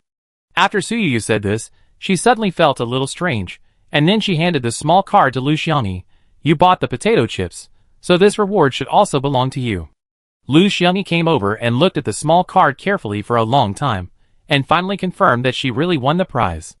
But she didn't take it. Boss, although I treated you to the potato chips, these potato chips are yours, so this reward is yours. Lu Xiangyi originally felt very guilty. After all, because of her bad luck, she lost 200,000 to Su Yuyu. Now the price of the first prize is also 200,000. Although there is water, Lu Xiangyi feels that she is barely even with Su Yuyu. As a result, she refused to accept the card handed over by Su Yuyu. Su Yuyu said helplessly, Okay, it's okay if you don't want it. Because of your outstanding performance this month, I will reward you with a luxury trip for 2 people in Japan, okay? Lu Xiangyi was suddenly in tears and laughed, saying, Boss, you are so nice to me, but I really don't want to go alone. She secretly thought that it would be great if she could travel to Japan with Su Yuyu. She didn't hate her boss like other workers, but she hoped that her boss would be rich forever. Although she was an accompanying staff member on this trip, she didn't suffer any grievances from beginning to end, and was happier than traveling by herself, so she was willing to accompany Su Yuyu on the trip. The speaker was unintentional, but the listener was intentional. Su Yuyu didn't include the trip to Japan in her itinerary. She even wanted to avoid going to Japan, because she had offended the Yasuda family. At this time, she couldn't help thinking that God sent this travel package to her through Lu Xiangyi's hand. Was it a hint that she should go to Japan? Ding, the task of picking up leaks has been opened. Please complete the task of picking up leaks within 10 days. The golden pointer of the system pointed directly at the small card in Su Yuyu's hand. Su Yuyu felt tired. The system prompted her that she couldn't escape this trip. Since you don't want to go alone, I haven't been there either, so let's go together, Su Yu said. Lu Xiangyi's eyes widened. She couldn't help but wonder if Su Yu could hear her voice. This was simply what she wanted. She had only stayed in Australia for less than a day and was about to leave for Japan. She didn't have time to apply for a private flight, so she could only buy the nearest flight ticket. Even so, the nearest flight ticket was the next morning. Even if she still had to stay in Australia for another night, Su Yu had no intention of going to the casino. She liked money, and she liked money that could be earned steadily. Once the gambling hole was opened, it would be unstoppable. There were a few temporary bodyguards who sneaked into the casino to play for a few hours at night when their employers didn't need them. Su Yu silently asked Su Fang to write down their names. She didn't want any unstable factors around her. After the trip to Japan was over, she would not hire these bodyguards again. These people are called temporary bodyguards, but they are actually carefully selected by Su Yu. If her bodyguard team needs to expand or someone quits, these temporary bodyguards are the first choice. What makes Su Yu feel relieved is that no regular staff in her bodyguard team secretly does such things. After a 4-hour flight, the group arrived in Tokyo. Although they booked a hotel, the first thing they did in Tokyo was not to rest. Su Yu sent a few people to deal with the luggage, and the others all accompanied her around Tokyo. Miss Su, where are we going? The Chinese driver they hired in Tokyo in advance finally couldn't help asking after driving for 5 hours under Su Yu's command. Su Yu couldn't tell where she was going. This was the first time she encountered such a situation. Although she had directed the vehicle to run around in a strange place before, she still had a final destination. But this time, the system did give instructions, but the pointer kept moving. Su Yu felt that she had been to the same place twice, so it was no wonder that the driver asked such a question. Su Yu couldn't help but guess, is the mission target always moving? The system didn't give an answer. Su Yu looked at the tired faces of everyone around her and said helplessly, let's find a place to eat first. Lu Jingyao patted her shoulder comfortingly.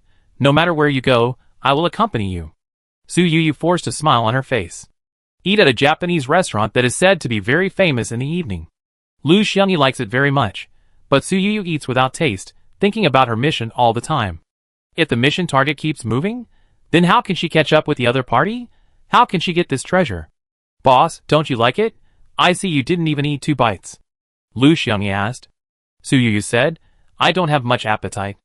Lu Xiangyi sighed again. The egg is in crab in season, the meat is sweet and tender. Su Yu can still say that he has no appetite in the face of such food, facing the price of more than 10,000 per person. Lu Xiangyi said, Boss, I don't know why you are in trouble. A big boss like you must have tens of millions, hundreds of millions, or even billions of money to make you like this. Su Yu's heart paused. She actually didn't know how much this bargain target was worth. Then think about it. I am a poor person trying to enjoy life. You rich people should enjoy life. Isn't the purpose of making money to live a good life? Lu Xiangyi said. Her words were not very exciting, but Su Yu always valued her, and after thinking about it, she was really opened up by her. Okay, I enjoy it. Su Yu lowered her head and tasted the snow crab legs that the chef had just served. Perhaps it was Lu Xiangyi's good luck. After Su Yu finished dinner, the car just returned to the main road, and the system's golden pointer flashed again. This time, it pointed directly to a young man on the side of the road. Chapter 312. Stop! Su Yu asked the driver to stop the car eagerly. But things seemed to be deliberately going against her. She stopped, and the young man pointed it by the system got into a sports car. A moment later, the sound of the sports car blasting the street rumbled and disappeared at the end of the street. The car Su Yu was riding in could not catch up with the other party at all. The driver was confused for a moment and asked, Miss Su, do you want me to chase the sports car? The road they were on was a relatively remote place in the city. The sports car was very fast and could not be caught up for a while. Su Fang on the side said softly, Boss, I have taken a picture of his license plate number and immediately contacted someone to check his personal information. Su Yu nodded gently. She didn't have time to do this just now. Fortunately, Su Fang is now well trained. Lu Xiangyi on the side acted in admiration, and even opened the memo on the phone on the spot to record her learning. It was not the first time that Lu Jingyao saw Su Yu's strange behavior. Seeing her so anxious, he said, This young man looks familiar. I asked Assistant Lu to check it out. Su Yu looked at him gratefully, and felt guilty that she had been hiding something about the system. Lu Jingyao chuckled and said, Don't worry, I won't force you if you don't want to. Su Yu forced a smile on her face, feeling more and more guilty. After all, she would probably keep the secret of the system from Lu Jingyao for the rest of her life. Assistant Lu's actions were faster than Su Feng's, or it could be said that Lu Jingyao's network of contacts was wider. That young man is the grandson of the Karamazov family. The Karamazov family is a chaebol family similar to the Yasuda family, but unlike the Yasuda family is now headed by the old man, while the Karamazov family is now headed by a son-in-law. Listening to Assistant Lu's explanation, Su Yu couldn't help but open her eyes wide. Can a son-in-law also be in charge? Assistant Lu said, this country has always had a tradition of raising a son-in-law. If there is no male heir, but only a female heir, the head of the family will be more inclined to find an excellent son-in-law for his daughter, and after 1 year of marriage, the son-in-law will be adopted as his own son and let him change his surname, and finally train the son-in-law to become the heir of the family. Su Yu still felt that this system was a bit too naive. After all, there were many stories of ungrateful sons-in-law who wiped out the whole family in China, and there were many stories of 3 generations returning to the clan. This country has formed a very mature system for adopting sons-in-law. It is difficult for a son-in-law to change his surname back after changing it, and all the children born will take the woman's surname. Even if someone wants to do the 3-generation return to the clan, they cannot withstand the pressure of public opinion. Assistant Lu explained. Su Yu raised her eyebrows and said, it seems that the current son-in-law of the Blackwater family has run the family business very successfully? Assistant Lu nodded and said, this son-in-law is indeed a capable person. The Blackwater family has reached a higher level under his leadership. 20 years ago, the Blackwater family could not be compared with the Yasuda family. Su Yu felt that Assistant Lu was not an outsider, so she asked without hiding anything, do you know if there is any big news about the Blackwater family recently? Assistant Lu did not hide anything from Su Yu and said, there is indeed a big news recently. The son-in-law is old, and has reached the age of retirement. He has only 1 son, but his son and daughter-in-law all died in a car accident. Fortunately, his son and daughter-in-law have 5 children, 3 boys and 2 girls. Now the Blackwater family is facing the transfer of power, and needs to choose a new head of the family. Su Yu raised his eyebrows. He is a son-in-law, which is enough to show the success of the son-in-law system. Why do you have to choose an heir from your grandchildren? Why not just find an excellent grandson-in-law? Assistant Lu said, in addition to the son-in-law system, the chaebols here usually have a single-son inheritance system, and the family property is only given to 1 child, and the other children usually only get a few scraps. It was the first time Su Yu heard of this. After all, in China, rich people may prefer sons to daughters, but they will never put all their eggs in one basket. So to speak, it is a bit like the ancient Chinese primogeniture inheritance system, where the eldest son only gets the big head, and the other sons get the small head. How much is the scraps? Su Yu asked curiously. In the more ruthless cases, the heir gets 99%, and the others get the rest. It's hard to say. Assistant Lu said patiently. Su Yu immediately came to his senses. Money is attractive. I'm afraid no one can watch so much money fall into the hands of one person. Naturally, the pig brain will fight the dog brain. Is the Heishui family going to be in chaos? Su Yu asked. Assistant Lu said softly, now the 5 grandchildren are unwilling to give in to each other, and none of them want to be the one to divide the scraps. The granddaughter took the initiative to express her willingness to marry into the family, and the grandsons were not to be outdone, and tried their best to prove themselves. Su Yu asked, what about the little grandson we met? Assistant Lu said, the little grandson is named Heishui Huichi, who loves sports cars and beautiful women. His behavior seems unruly, but he also graduated from a prestigious school. After graduation, he also honestly joined the group to work. His grandfather thinks highly of him, but he is too young, only 24 years old, and it is difficult for him to compete with his brothers and sisters. Su Yu said, then tell me about his brothers and sisters. The eldest grandson is ordinary, and his qualifications are not as good as the youngest brother, but he is deeply loved by his grandmother, and now also holds an important position in the group. Compared with his elder and younger brothers, the second grandson is not loved by his grandfather or grandmother, but his wife is the daughter of the Yasuda family, so he has strong external support. Of the 2 granddaughters, the eldest granddaughter is outstanding, but because of her female identity, she is suppressed in the group. The second granddaughter does not have the strong career ambition like her elder sister, but she is very popular in the circle of wives. Both granddaughters, without exception, have found very good husbands, and their husbands are now also adopted grandchildren of the Blackwater family. Su Yu listened to Assistant Lu's introduction, and felt that the battle for the heir of the Blackwater family was really a battle of 8 immortals crossing the sea. Assistant Lu continued, but judging from the meaning of the head of the Blackwater family, this battle for the heir has been dragging on for too long, and it is estimated that this period will end. Su Yu heard this, and had a vague guess in her heart. Maybe her mission this time will also be involved in the battle for the heir of the Blackwater family. She just had this thought, and following the golden pointer of the system today, she circled around Tokyo for a long time, and the mission target she finally pointed to was not the young man she met yesterday, but a beautiful woman in her 30s. Chapter 313. The woman was wearing a fitted white dress, and a white pearl necklace around her neck. Each pearl on the pearl necklace was full and round, and it was obvious that it was expensive. This time, Su Yu had the opportunity to sit down and talk with the woman face to face, because she was enjoying her afternoon tea in this high-end restaurant. "Madam, I don't think I have an appointment with you to meet here," Kuromizu Masako said with a smile. Su Yu didn't understand Japanese, but Lu Jingyao was proficient in Japanese, and conveyed the woman's words to her in the shortest time. Kuromizu Masako slightly restrained her smile and asked in Chinese, "Is this lady also Chinese?" Su Yu nodded. "Miss Kuromizu can speak Chinese?" Kuromizu Masako nodded gently. "I know a little." Her eyes fell on Lu Jingyao. "Mr. Lu, you shouldn't do such a presumptuous thing. I didn't plan to meet you this afternoon." Su Yu was a little surprised. She didn't expect that she actually knew Lu Jingyao. Lu Jingyao also spoke at this time. "Miss Heishui, I remember we only met once. You have a really good memory." Heishui Masako said, "After my grandfather had dealt with Mr. Lu several times, he praised Mr. Lu again and again, and wanted to recruit Mr. Lu as our Heishui family's son-in-law. If Mr. Lu was not a Chinese, and he had no shortage of inheritance, maybe we would have become husband and wife." Su Yu admired Heishui Masako in front of her. It was the first time she saw a woman who could squeeze Lu Jingyao and make him look embarrassed. "Sorry, we were abrupt," Lu Jingyao said.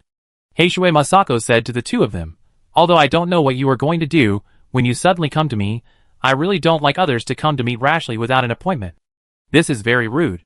Although Lu Jingyao didn't know what Su Yu was going to do, he had already played his usual style, arranged in advance, and made moves at will. "Miss Heishui, we are here today just because we think you will need our help," Lu Jingyao said. Heishui Masako immediately looked alert. "Mr. Lu, I don't understand what you are saying. You know, I don't care about business matters. If there is anything important, you should go directly to Grandpa or my husband."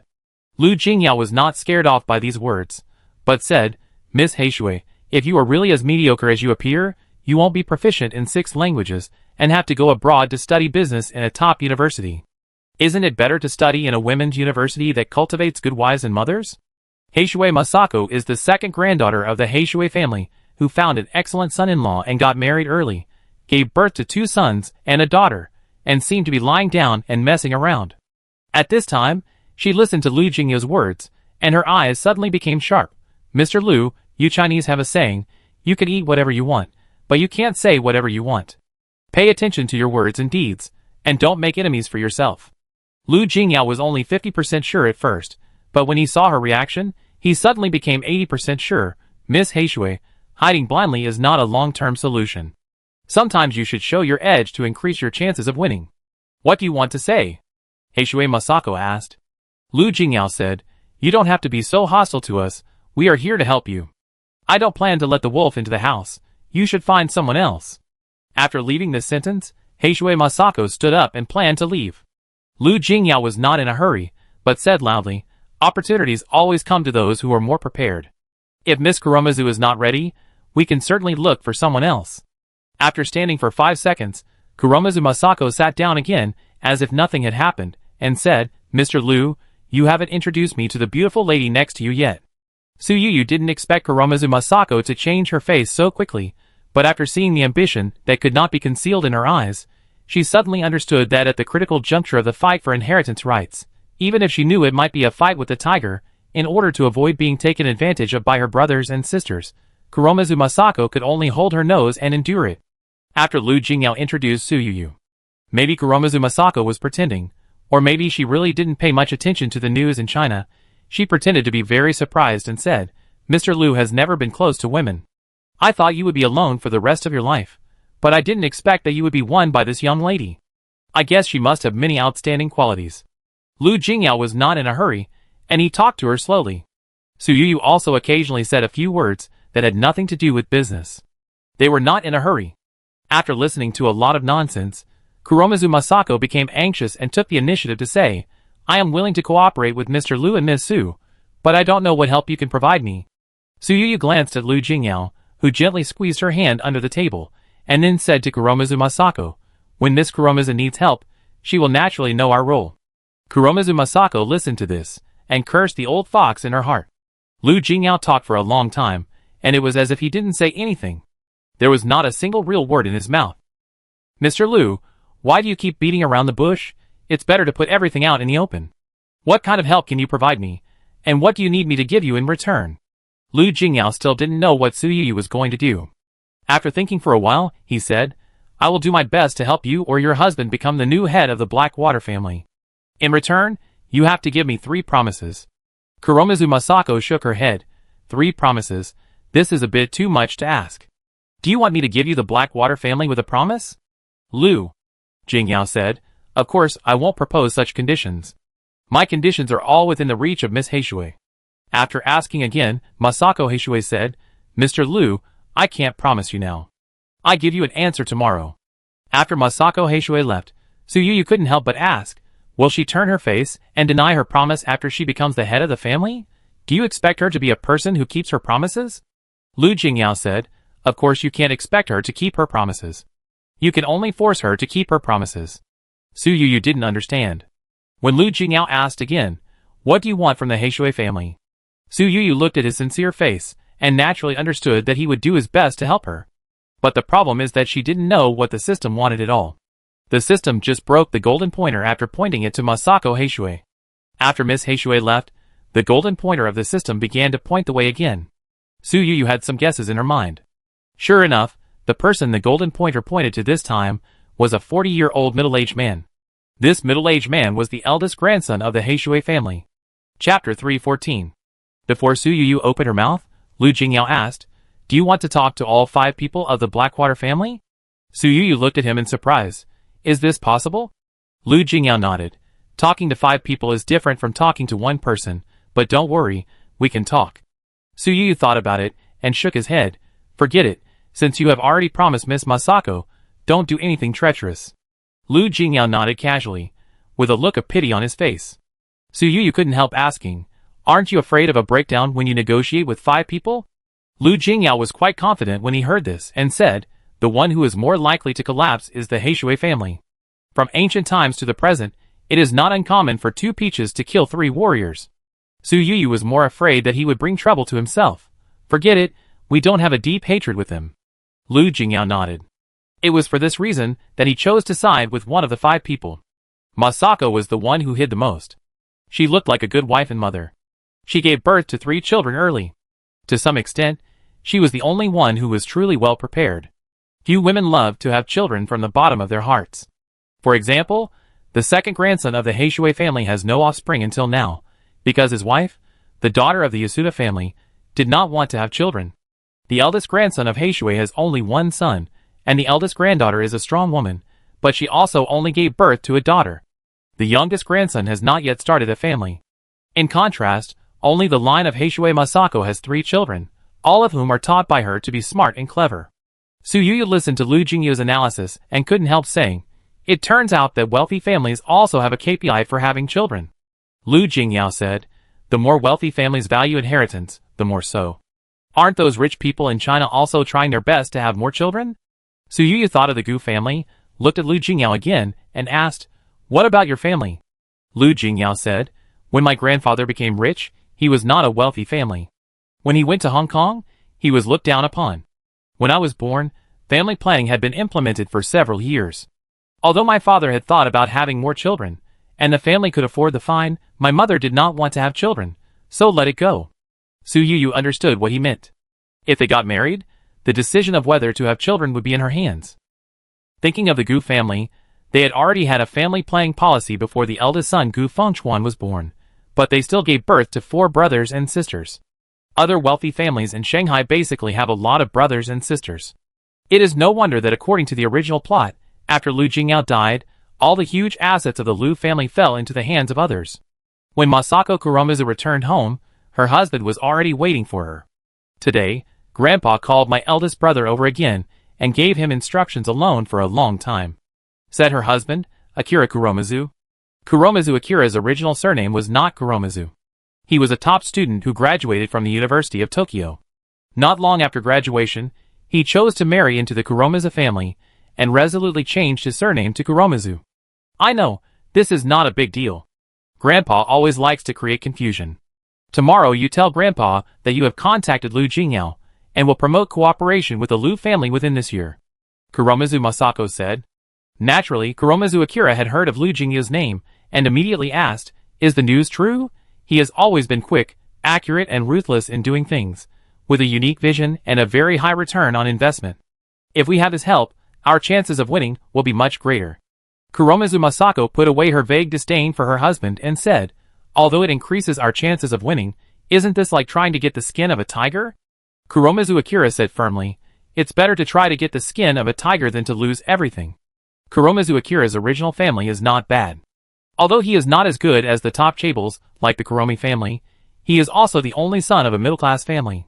He married into the Kuromi family for money and wealth. If he only got a few scraps in the end, how could it be worthy of his years of hard work? No matter what, in 5 days, this competition will have a result. Kuromizu Masako said coldly. Kuromizu Akira's face was worried and ambitious at the same time, and his expression was extremely tangled. Mom and Dad!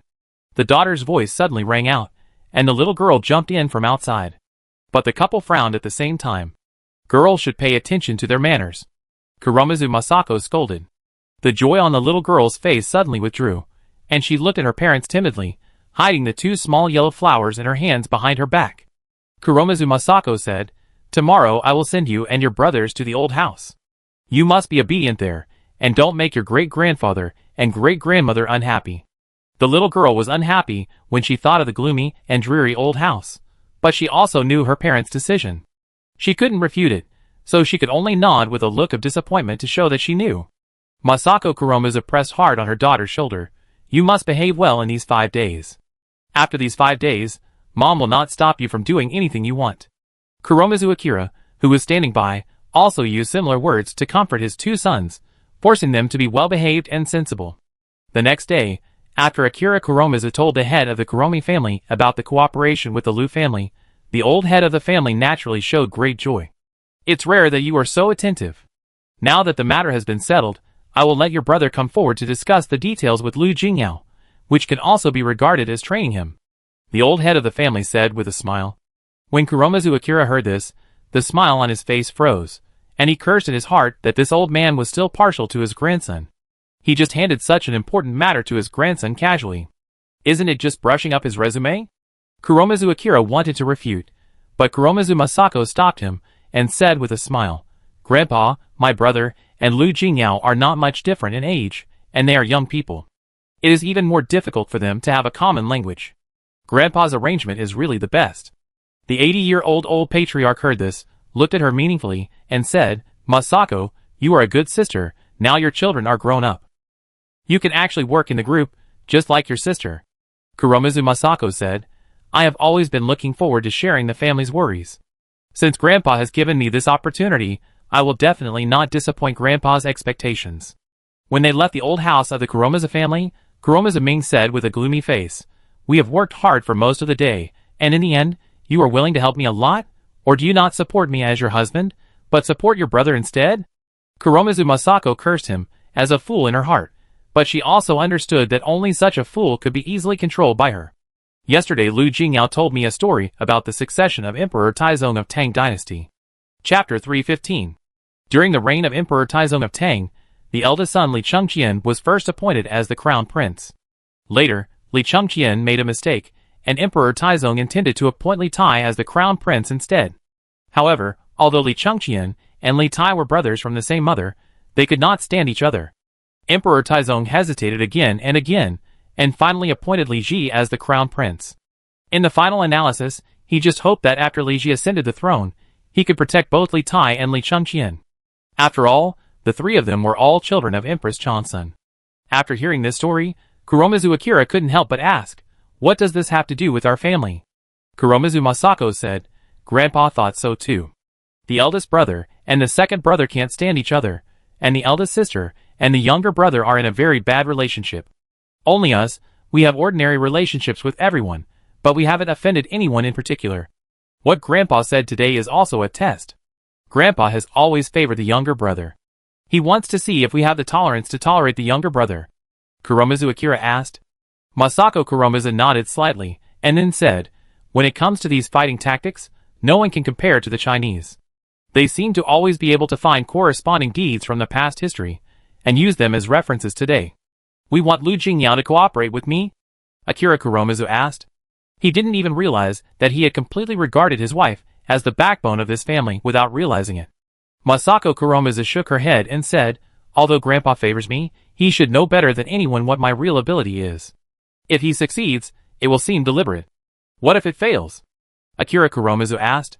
Masako Kuromizu said, we can just take over this matter and clean up the mess for me, and Grandpa will naturally have nothing to say.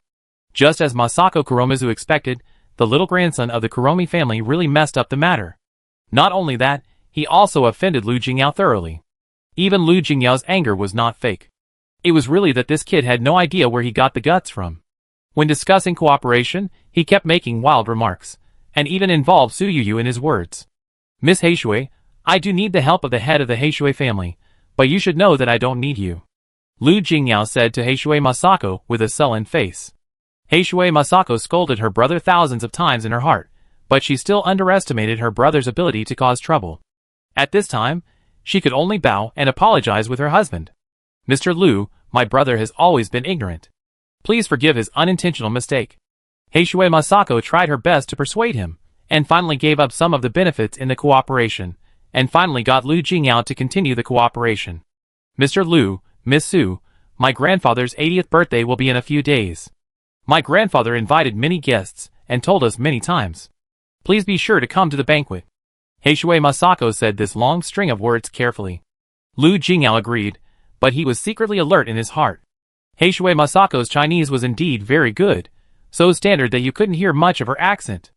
Obviously, she was the first person in the Heishui family to discover the potential of the Chinese market and practice Mandarin so well early on. In the past few days, Suyuyu's system has pointed out all the heirs of the Heishui family in Tokyo, and even the Heishui family's old house has been pointed out before, but the old house is heavily guarded, and unless you visit normally, you probably can't get in through other means. But it would take a while to find a reason for a normal visit. More importantly, Suyuyu is still confused and doesn't know how to complete the task at all. Now her only hope is that Heishui Masako and her husband will become the head of the Heishui family, so that her task of picking up leaks will have a chance, and all the preparatory work in the early stage will not be in vain. Otherwise, she can only use the task failure immunity previously awarded by the system. The key point is that the two most recent system tasks seem to be a task chain. If a key link in a chain is missing, it is not known whether it will affect subsequent tasks. The next head of the family will be announced at this birthday party. Lu Jingyao said. Suyuyu breathed a sigh of relief. The birthday party was the third day before the system task countdown. If the power transfer could not be completed, her task would be in jeopardy. However, maybe the Chinese are particularly sensitive. They have PTSD from the Hong'an banquet for banquets, and always feel that something bad will happen. Don't think too much. We are just guests. Even if something bad happens, it won't happen to us. Lu Jingyao said. In a blink of an eye, it was the day of the birthday party. The formal birthday party was scheduled for noon. Instead of choosing a hotel in Tokyo, the venue was set at the old house of the Heishui family. Lu Jingyao and Suyuyu came with formal invitations. There were people checking the invitations at the entrance of the old house, and there were also special people registering the gifts of the guests. After entering the old house, there are also special servants responsible for guiding the guests to visit the old house. Basically, there is one servant for every 5 guests to ensure that there will be no embarrassing situations when the guests wander around the house. Lu Jingyao and Suyuyu did not enjoy the scenery in the house, but soon after entering the door, Suyuyu was stunned.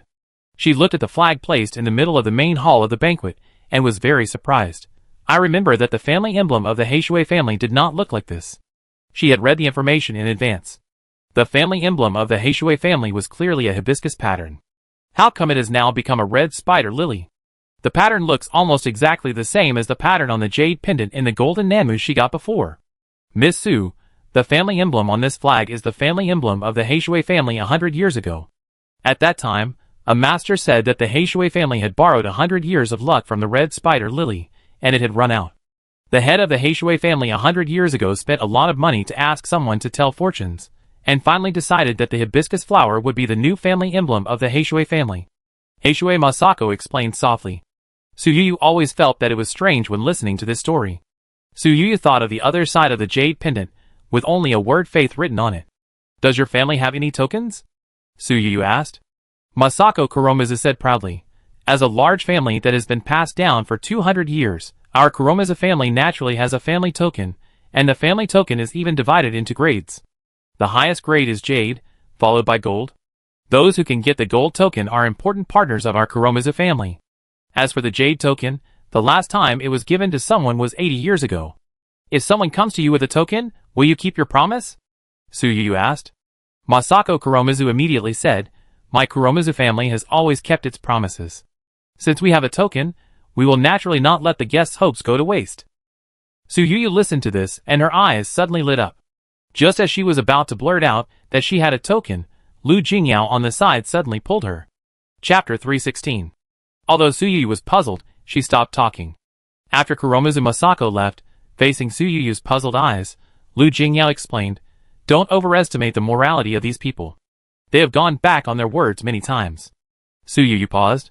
She originally wanted to take out the jade pendant token directly, thinking that she would complete the task on the spot. After listening to Lu Jingyau's reminder, she realized that there was no simple task issued by the system, not to mention that it was a big detour like this, which meant that the final goal must be a treasure worth 1,000 gold. No matter what the Kuromi family's token represents, the Kuromi family must understand the importance of this matter, and they may not be willing to give up the treasure. Don't worry, when the head of the Kuromi family changes, they will have to be a person who keeps his promise. Lu Jingyao comforted. Suyuyu glanced at him sideways, and her thoughts went back to the time when she found a bargain in the trash can 2 years ago. She couldn't help thinking that even if he wasn't her boyfriend, he would help suppress the Blackwater family to keep their promise because he saved her life. Sure enough, every time the system found a bargain for no reason, there was a reason, which made Suyuyu more determined not to miss any mission. Suyuyu didn't like the Japanese dry landscape architectural style, and didn't follow other guests to visit the Blackwater family courtyard, but found a seat and sat down casually. Lu Jingyao, on the other hand, was pulled aside by an acquaintance in Tokyo, and it was unknown what he was saying. Suyuyu didn't intend to cause trouble before the meal, but Yasuda Jiro suddenly appeared in front of her, with a gloomy look. I didn't expect you and Lu Jingyao to dare to come to Tokyo. Suyuyu looked at the victim in front of her, and she understood more and more that the other party knew that he had cut off his business. But she didn't feel much guilt, and instead asked, Why don't we dare to come? Yasuda Jiro was stunned. He wasn't a very smart person. Seeing Suyuyu's calm expression, he couldn't help but wonder if he had made a mistake.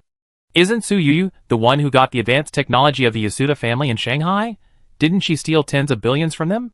You know what you did, Yasuda Jiro said viciously. Suyuyu looked at him in confusion. I don't understand what you were saying, but your Chinese is really good, and you looked funny when you were so angry. Yasuda Jiro wanted to eat her alive. It's you. Suyuyu still looked innocent. What is me? Yasuda Jiro. Dare to do it but not to admit it? Are all Chinese people like mice? Even if Suyuyu was not right, she was still strong and said, If you really want to ask about dare to do it but not to admit it, how does your textbook record the war of resistance? Dare to admit it. Yasuda Jiro was speechless for a while.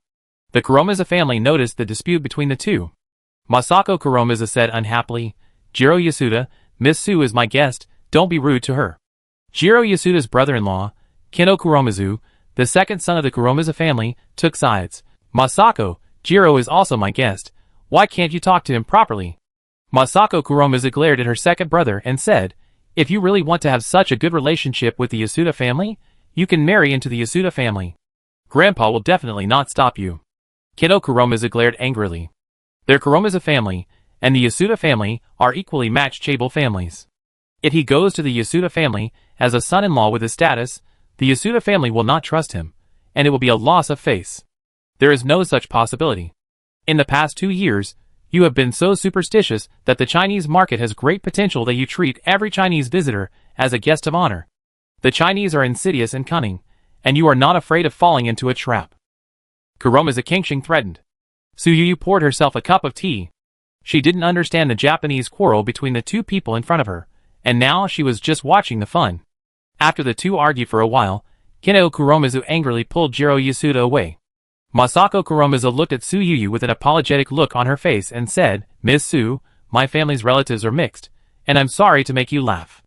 Su Yu felt that it was a bit strange to use mixed to describe her family's relatives, but she did not lose to Jiro Yasuda in the confrontation, and she was not too unhappy. She smiled and said, "Miss Kuromizu, I am not unhappy that I can attend the banquet and annoy the people I hate." Masako Kuromizu couldn't help laughing, and then saw that Lu Jingyao had not come back yet, and looked at Su Yu's young face, and said, "Miss Su, I am a little uneasy in my heart. After all, Mr. Lu and I didn't have much intersection in the past, and I didn't expect to be able to reach a cooperation with him." Su Yu is no longer the naive person she used to be. Hearing the other party's words, she immediately understood that this was a test of herself. Lu Jingyao had worked hard to set up the stage, and Su Yu would not ruin it. "Miss Heishui, we Chinese have a saying that good people will be rewarded. Maybe you have done a lot of good deeds in the past, so you will get such a good reward." Heishui Masako listened to Su Yu's inexplicable words, and a very forced smile appeared on the corner of her mouth. She couldn't help but sigh in her heart. Sure enough, people like Lu Jingyao, even his fiancée, are not simple characters. Seeing that she couldn't get more information from Su Yu, Heishui Masako found an excuse to leave. Su Yu didn't see the current head of the Heishui family until the banquet started. The old patriarch was over 80 years old, with an old face, but his eyes were still as sharp as an eagle. In contrast, the old patriarch's wife, the actual owner of all the Heishui family's properties, seemed much kinder and looked more like an old lady next door. Su Yu thought that this birthday banquet, as a banquet for the transfer of power, would have many swords and shadows, but she didn't expect everything to develop extremely peacefully. She didn't know what Lu Jingyao had done in private. Halfway through the banquet, the old patriarch of the Heishui family suddenly smiled and asked Heishui Masako to stand up and entertain the guests for him. As soon as this was said, the people present immediately understood that the heir of the Heishui family had almost been decided. Su Yu looked at the other couples of heirs, and their faces were extremely ugly. "Is it completely decided?" Su Yu asked. Lu Jingyao nodded. "If there is no accident, there will be a special handover ceremony for the head of the family tomorrow and the day after tomorrow." Sure enough, when the banquet was about to end, the old patriarch of the Heishui family announced that the handover ceremony would be scheduled for the day after tomorrow, and relatives and friends would be invited to witness it. But an accident happened. Chapter 317. Although the transfer of power was halfway clear, the old master of the Heishui family did not name Masako and his wife as the heirs on the spot. But this implicit move caused a big mess. The old master of the Heishui family was about to stand up to see the guests off, but suddenly his body tilted and he fell to the side. "Grandpa." The scene was in chaos in an instant. No one expected this sudden scene to happen. Masako Heishui's eyes widened, and she looked at her eldest brother suspiciously at the first time. But the other party just stood up and sent the guests away with an apologetic face as the eldest grandson of the Heishui family. After returning to the car, Su Yu was worried and asked, "If something unexpected happens, will it affect our business?" Lu Jingyao nodded. "It does have an impact, but it should not be a big impact." Su Yu was very confused. Lu Jingyao explained, "The only person who really knows what's good in the Heishui family is the old patriarch. If he is still in power, your jade pendant token will probably not be redeemed. If someone else is in power, even if it's not the Heishui Masako and her husband, they could always get the item by paying a little more." Su Yu was relieved, and couldn't help asking, "The old patriarch is so powerful, why would he?" "Are you asking why there is an accident?" Lu Jingyao asked. Su Yu nodded. The way the old patriarch fell today was obviously abnormal, and two words suddenly emerged in her mind. Poisoning. The old patriarch, who has been in the business world for a lifetime, no one expected that he would encounter such a thing at his 80th birthday party, and outsiders like them could guess that the person who did it must be someone from the Heishui family. Just like what Dream of the Red Chamber says, it is difficult for a big family to be killed by outsiders, and it's all because they messed up first. Lu Jingyao said. The old master of Heishui may be obsessed with power, or he may be worried about his grandchildren, so he has not been willing to announce a new heir until now. In the final analysis, it is because he is not satisfied with the current heir, but he cannot give him up. As people get older, they become more attached to blood ties, so it is no wonder that it has been delayed until now. Su Yu couldn't help but ask after hearing this, I heard from Assistant Lu that the old master of Heishui is a son-in-law. He has the right to manage the family business, but the actual ownership is in the hands of his wife. His wife prefers the eldest grandson. Now that he has fallen, will she pass all the family business directly to the eldest grandson? Lu Jingyao shook his head. Favoritism is one thing, but whether the family business can be kept is another. I believe the old lady knows very well how capable the eldest grandson is. Su Yuyu sighed. Having too many children is not a good thing. They fight each other like black chickens. Lu Jingyao was afraid that she would always think about this matter, so he said directly, "Forget it, I might as well add fuel to the fire for them," which can also be regarded as helping the Heishui family catch the murderer as soon as possible. That afternoon, the Heishui family invited the most famous private detective in Tokyo, and of course the other party asked for a high price. As a famous private detective, it only took one day to find the murderer. After receiving sufficient hush money, the private detective did not leak the internal information of the Blackwater family. Even Lu Jingyao, the mastermind behind the scenes, only got a vague message. Su Yuyu was very curious. Are all the detectives in Tokyo so well trained? Do you really keep your mouth shut when you say you will keep your mouth shut? Lu Jingyao nodded. No one will take the initiative to do something that breaks the rules. Then you really don't know who the murderer is? Su Yuyu asked. Lu Jingyao shook his head. Although the detective didn't say who the real murderer is, it doesn't matter, because whoever is the ultimate beneficiary is most likely the murderer. Who is it? Su Yuyu was very curious. Lu Jingyao said firmly, the eldest grandson. Su Yuyu slightly widened her eyes. As the eldest grandson of the family, the first child in the family, he should have a good relationship with his grandparents. How could he bear to do it? Lu Jingyao said, why can't he do it for money? The eldest grandson has always been favored by his grandmother. He is basically in charge of the affairs of the old house. He is the easiest one to do it.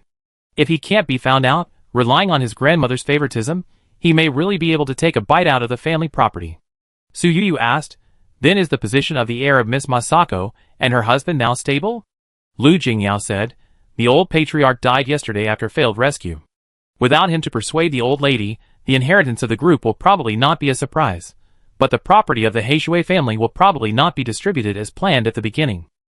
Su Yuyu met Heishui Masako on the day when the mission was due.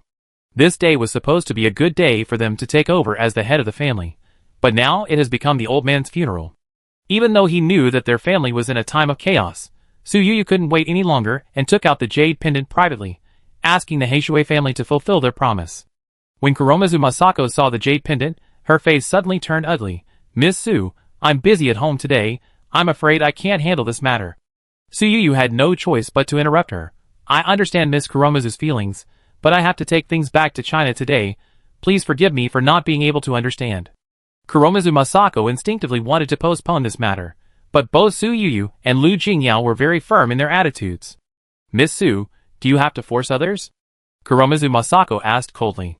Su Yuyu said, I heard Miss Masako tell you about the story of your Kuromizu family keeping their promises. I think I am just making a reasonable request. Why do you think this is forced?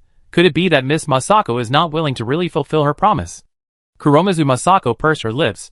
She recalled 5 years ago, when she had just given birth to her little daughter, the old patriarch mentioned the past of the Kuromizu family, as if by accident.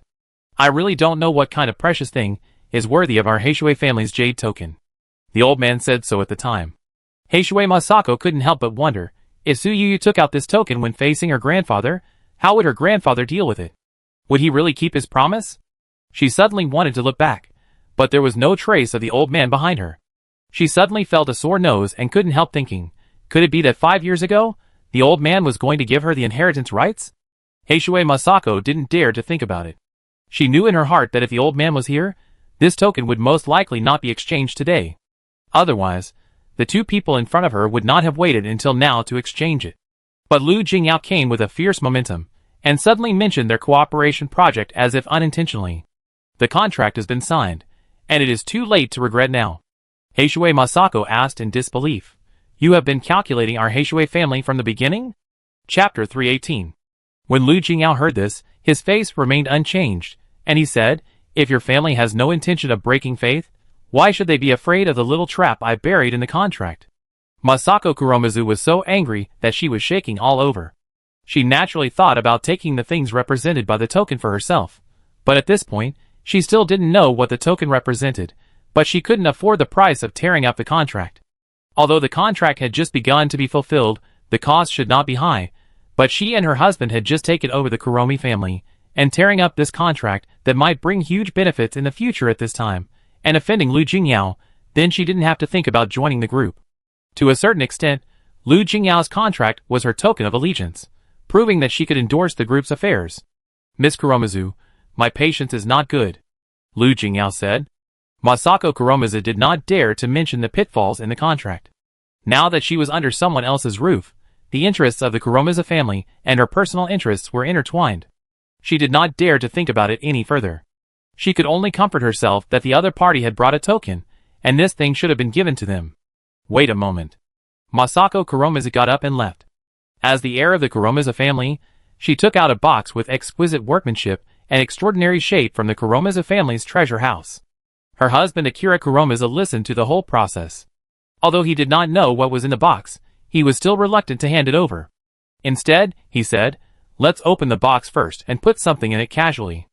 Masako Kuromizu looked at her husband with a look of a fool and said, if you use abnormal means to open this box, the things inside will be destroyed. She couldn't help but complain a little. Why did the ancestors have to be people who keep their promises, and why did they only make a jade token? Now it's too late even if they want to forge it. The box was brought to Su Yuyu and Lu Jingyao. Su Yuyu looked at the hole on the box, took out a small jade token and stuffed it in. It was a perfect fit. After twisting it, the box was opened. The contents inside were visible. What no one expected was that there was a folded note inside, and outsiders could not see clearly what was written. Su Yuyu put on a pair of gloves and took the paper out of the box. She did not open it in front of these people, but carefully put it away. Even if Kuromizu Masako and her husband were curious, they did not dare to ask more. Su Yuyu thought that there might be a layer in the box, but since she got the note, the system showed that the task had been completed. Ms. Su, the Kuromizu family has kept their promise. We have to take back this token. Please forgive me, Ms. Su, Kuromizu Masako said. Su Yuyu nodded gently, and did not stay in the Kuromizu family any longer, but left with Lu Jingyao. Sitting in the car, Su Yuyu suddenly said, Lu Jingyao, how much profit did you give up in the business with the Blackwater family? I want to compensate you. Hearing this, Lu Jingyao shook his head. It's just a normal business. I didn't make less money. It's just that the original partner was someone else, and now it has changed to the Blackwater family. Besides, why do you have to be so clear between you and me? Su Yuyu couldn't do anything about him after hearing him say that. If the two were destined to get married, it would be hard to tell them apart. Su Yuyu didn't hide it from Lu Jingyao. She still wore the gloves and opened the note. It was an address. Su Yuyu didn't expect that the thing on the note was an address. How could an address be valuable? Su Yuyu kept muttering in her heart, but even though she was puzzled, she still carefully kept the address. The only thing that made her happy was that the address was in China. What she said to Blackwater Masako before was not wrong. Her plane was waiting, and she would fly back to China today. Boss, there's a chain reaction ahead. This road is blocked, so we have to take a detour, the driver suddenly said. Lu Jingyao didn't take it seriously when he heard it, and was about to nod his head in agreement. Su Yuyu suddenly said, stop the car. Lu Jingyao was puzzled. Su Yuyu felt that Lu Jingyao was not like himself, who had experienced several life and death situations abroad, so it was inevitable that he was not alert enough. Don't take a detour, we get off the car and walk through the accident section. I have asked Su Fong to contact another car, and it will pick us up in half an hour at most, Su Yuyu said. The driver couldn't help but said, Miss Su, are you in such a hurry? But we take a detour, which will at most increase the driving time by 10 minutes, and it will not affect your boarding. Su Yuyu said, I'm not afraid of affecting your boarding. Don't worry, I won't pay you less money because of the temporary change of car.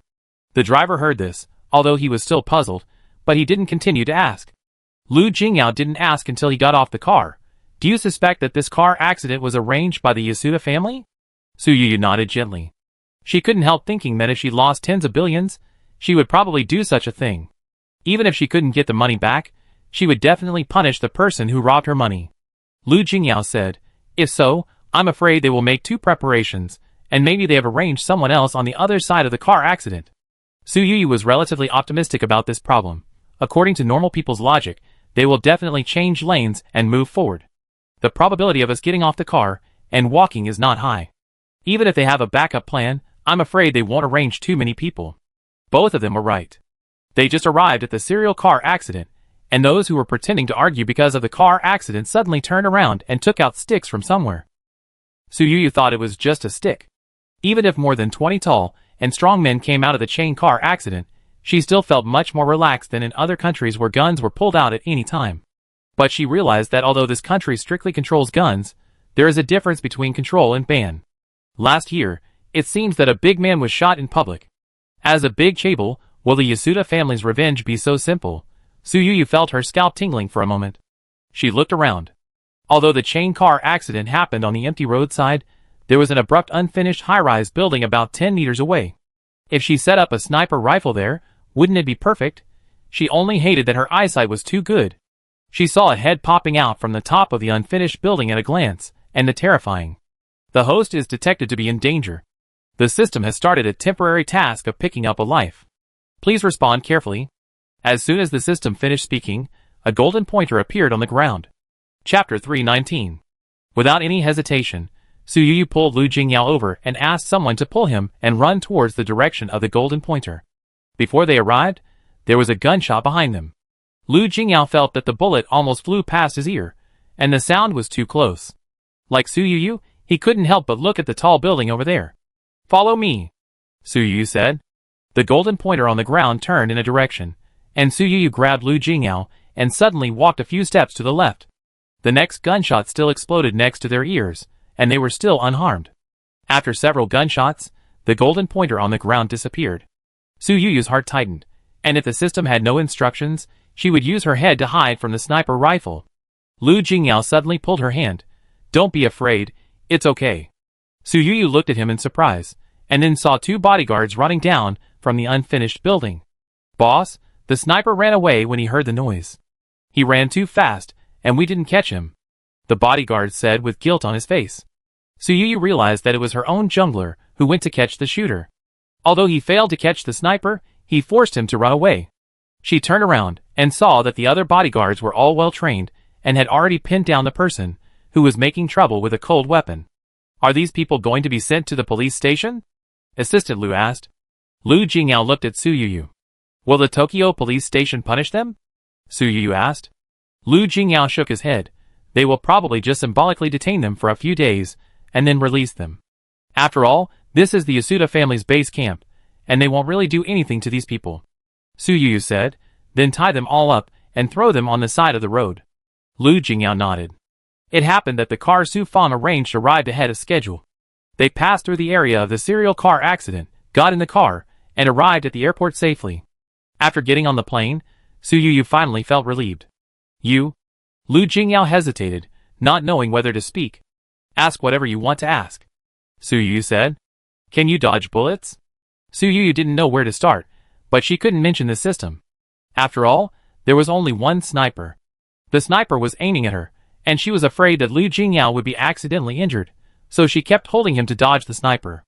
Others were not targeted by the sniper, and those obstacles were not considered strong, so they only had some scratches on their bodies, which were not serious. I can dodge occasionally. Su Yu said a truth that was of no use. Lu Jingyao noticed her attitude and said, I can dodge occasionally, which is better than ordinary people like us. During the whole flight, Lu Jingyao didn't continue this question. When Su Yu's plane landed in Shanghai, the lights were already on. The group did not delay at the airport at all, but went back home to rest without stopping. After experiencing the gunfight in Tokyo in the afternoon, they returned to Shanghai at night, feeling exhausted this time. But when the car passed the Bund, a large piece of pink flowers suddenly floated on the big screen, and in an instant it turned into a picture of a marriage proposal. Tens of thousands of drones suddenly flew in the sky, forming a person's face. Su Yu opened her eyes wide, and she thought to herself, could it be that her eyes were blurry? How could she suddenly see her face in the sky? Her face flashed in the air, and then turned into an unknown sea of roses. She turned her head to look at Lu Jingyao. Just at this time, the car also drove into Tomsonipin.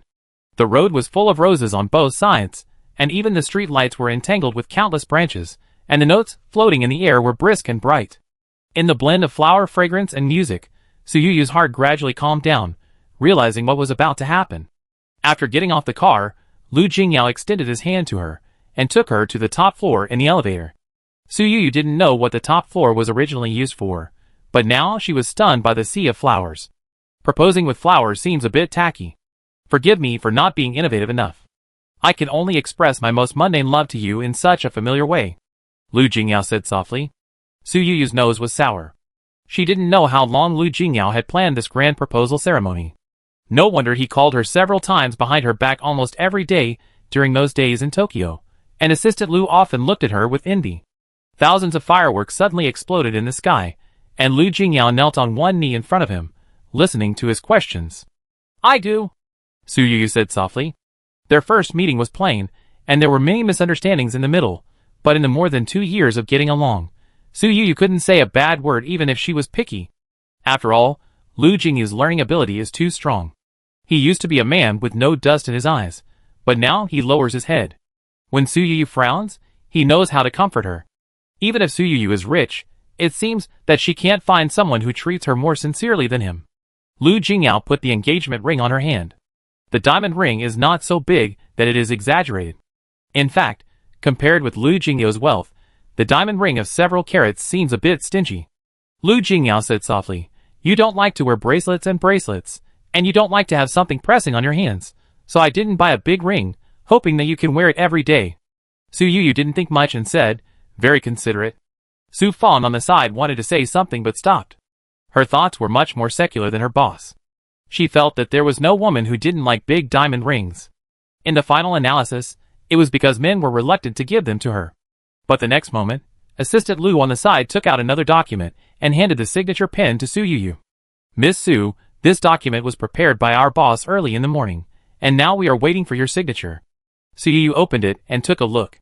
When she saw the equity transfer document, she was stunned for a moment. You transfer half of the equity to me. Do your parents agree? Su Yuyu couldn't help asking. What Lu Jingyao gave her was not a company under his name, but half of the shares of Lu Group in his hands.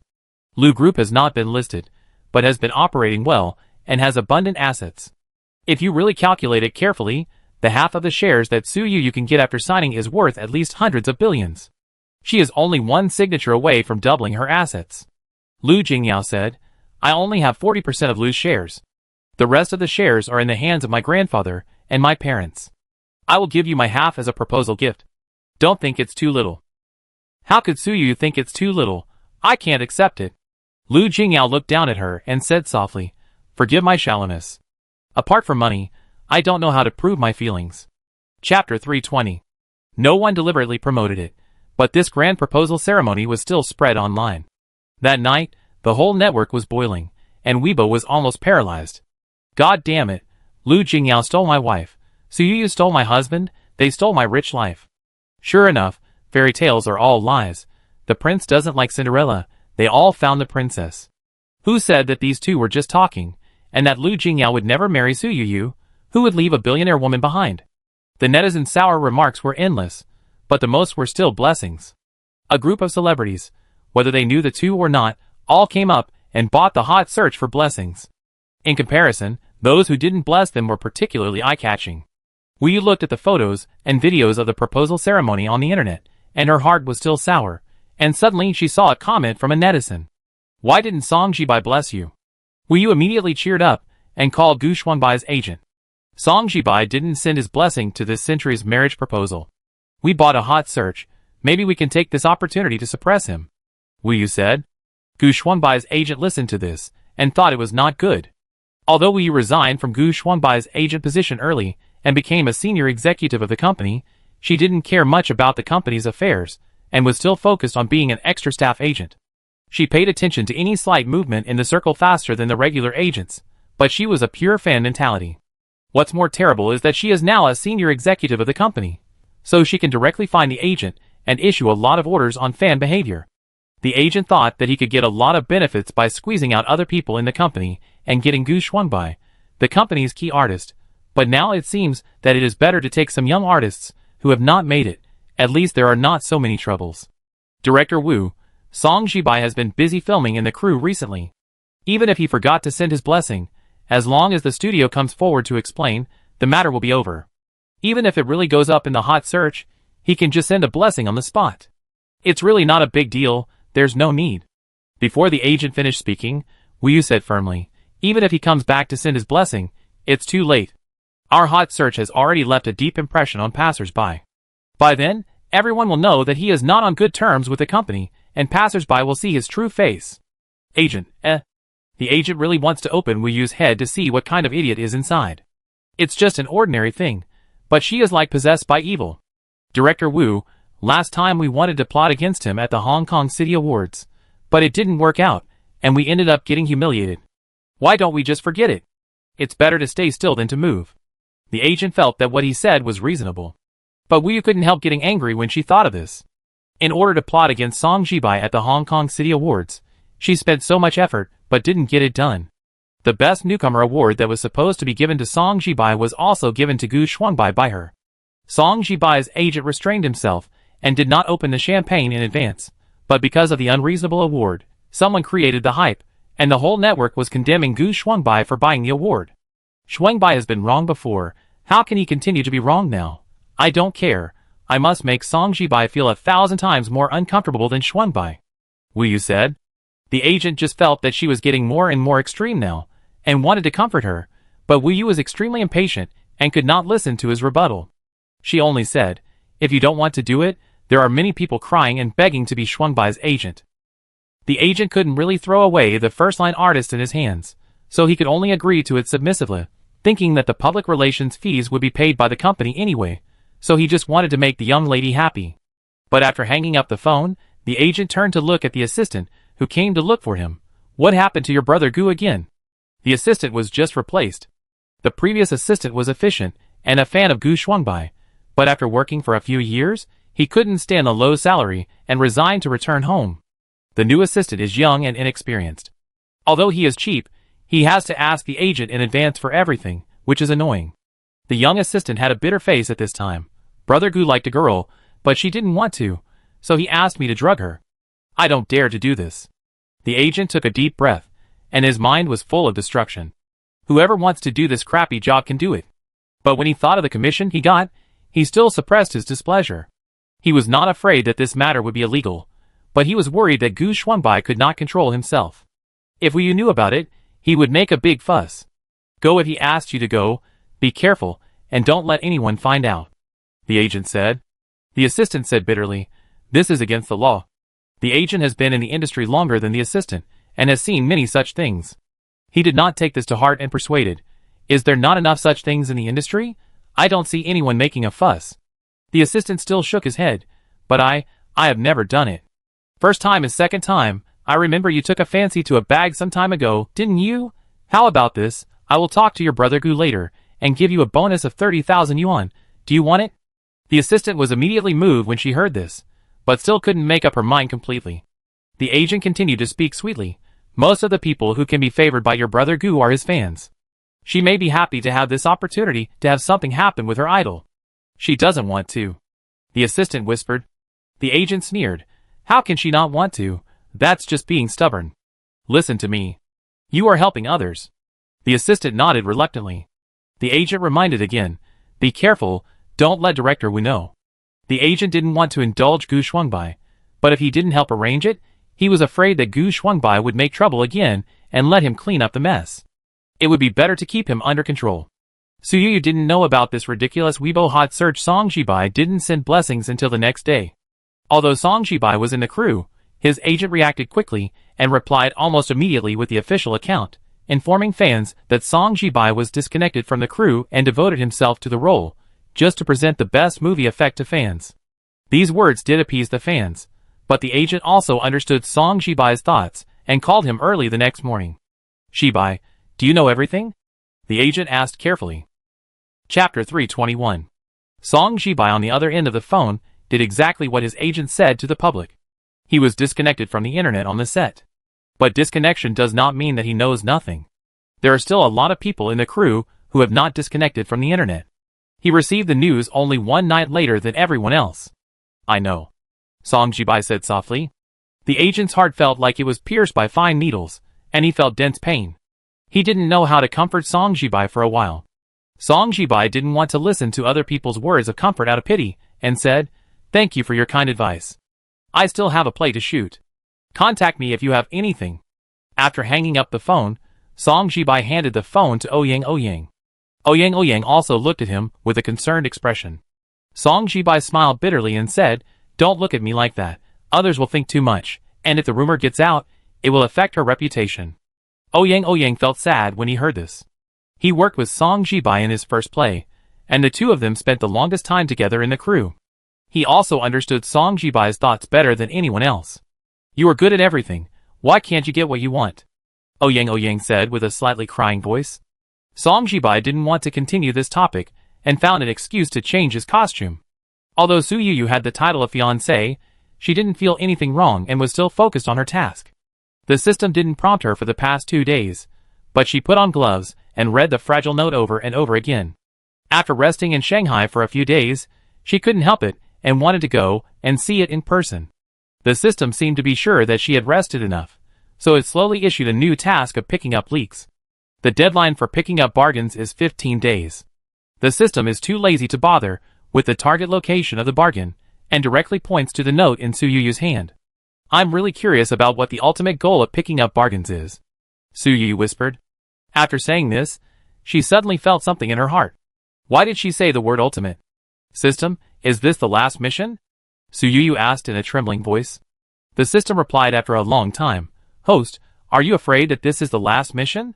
Su Yuyu was of course afraid. The last mission meant that the system would leave her. Although she was reborn, she lived in a muddle in her previous life and was not a powerful person at all. If it weren't for the existence of the system, how could she have the glory she has now? The system said, "Host, you have to believe in yourself. Now, you are an exceptionally good human being, whether there is a system or not." Su Yuyu's heart softened. She didn't expect that one day she would be comforted by a system. She thought carefully. Although she was usually lazy, she never stopped studying. She would study in the system's training space almost every night. Now she has mastered many skills. Even if one day she suddenly became a pauper, she should be able to earn a salary with these skills. However, she did not realize that she had mentioned everything in her imagination, except Lu Jingyao. Even if she got half of Lu Jingyao's shares, she still felt that she should rely on herself. Su Yuyu arranged her travel plan that day and flew directly from Shanghai to Taiwan. Lu Jingyao had something to do these days and stayed in Shanghai, so he did not accompany her. However, when he sent her to the airport, he gave her a lot of names and contact information. "These are the people I know in Taiwan. If there is anything that cannot be solved locally, you can contact them. Don't be polite to them. They all owe me a favor." Su Yuyu was impressed by Lu Jingyao's strong network of contacts and couldn't help asking, "Do you like to let others owe you a favor so much?" Lu Jingyao shook his head and said, "These are all things that happened abroad. For the sake of being a compatriot, I help them." Su Yuyu was even more curious. "What is it?"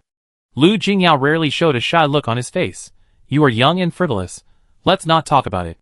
Su Yuyu arrived in Taiwan with this curiosity, and someone came to pick her up as soon as she got off the plane. Sister-in-law? The person seemed to be 2 years older than Lu Jingyao, but he called her sister-in-law very affectionately, which made Su Yuyu a little embarrassed. "Sister-in-law, I have only seen your photos before, but now I know that only you are worthy of our brother Lu, and similarly, only our brother Lu is worthy of you," Chao Qianli said with a smile. Su Yuyu felt that this person was really talkative. Looking at his clothes and the car he drove, you can know that he is also a rich kid. The car drove all the way to Lu Jingyu's mansion in Taiwan. Brother Lu has a good eye and bought this house early. When we decided to buy it, the house price had increased several times. Chao Qianli praised Lu Jingyao again. After entering the house, Chao Qianli said, "This painting was painted by Master Zhang." At that time, Master Zhang was not famous, but Brother Lu liked it at first sight and bought many of his paintings. Now that Master Zhang is gone, his paintings have also been sold at sky-high prices. Su Yuyu felt that her ears had never been idle during the journey, and said helplessly, "I really know that you have a good relationship.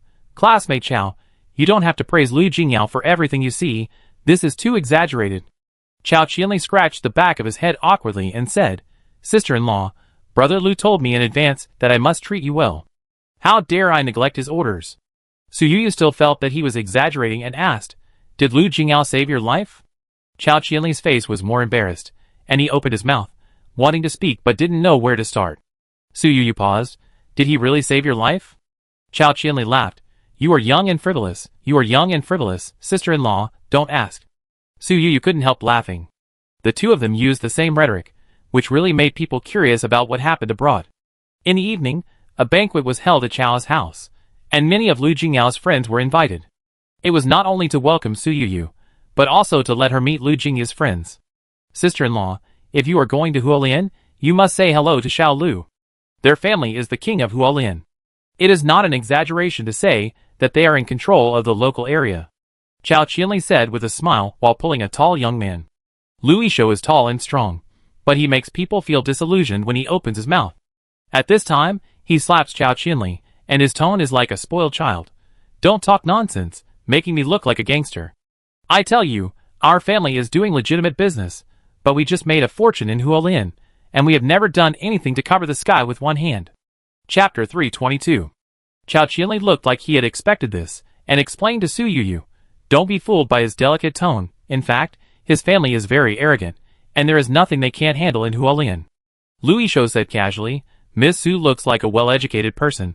Don't make it seem like she is going to Hualien to fight. Su Yuyu shook her head gently and said, I just went over to take a look. It's not as exaggerated as you say. Others laughed when they heard this. There weren't many people attending the welcoming banquet today, but they were all Lu Jingyao's friends or their relatives. Among them was a young girl, wearing a custom-made dress and a diamond necklace around her neck, staring at the scene of the stars supporting the moon. She tried to hold back, but couldn't hold back any longer. She reached out and pulled her boyfriend's sleeve, whispering, You are trying so hard to make her happy, but Lu Jingyao can't see it. Even if he does, what can he do? We are doing our own business. Why do we need to please them? Her boyfriend looked at her strangely and said, You talk strangely? The young girl was even more unhappy. She had been trying to make her boyfriend happy, but she had never seen him smile so much. Naturally, she felt that the people present were exaggerating.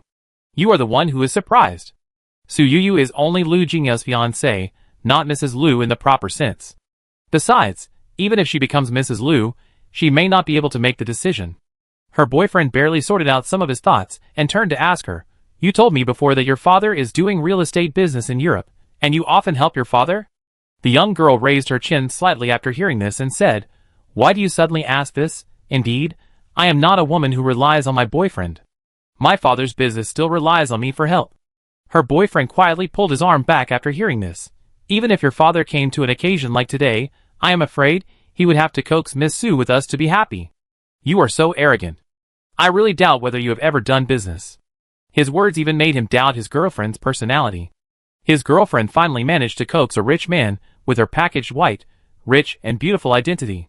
Hearing this, she was shocked and asked, What nonsense are you talking about?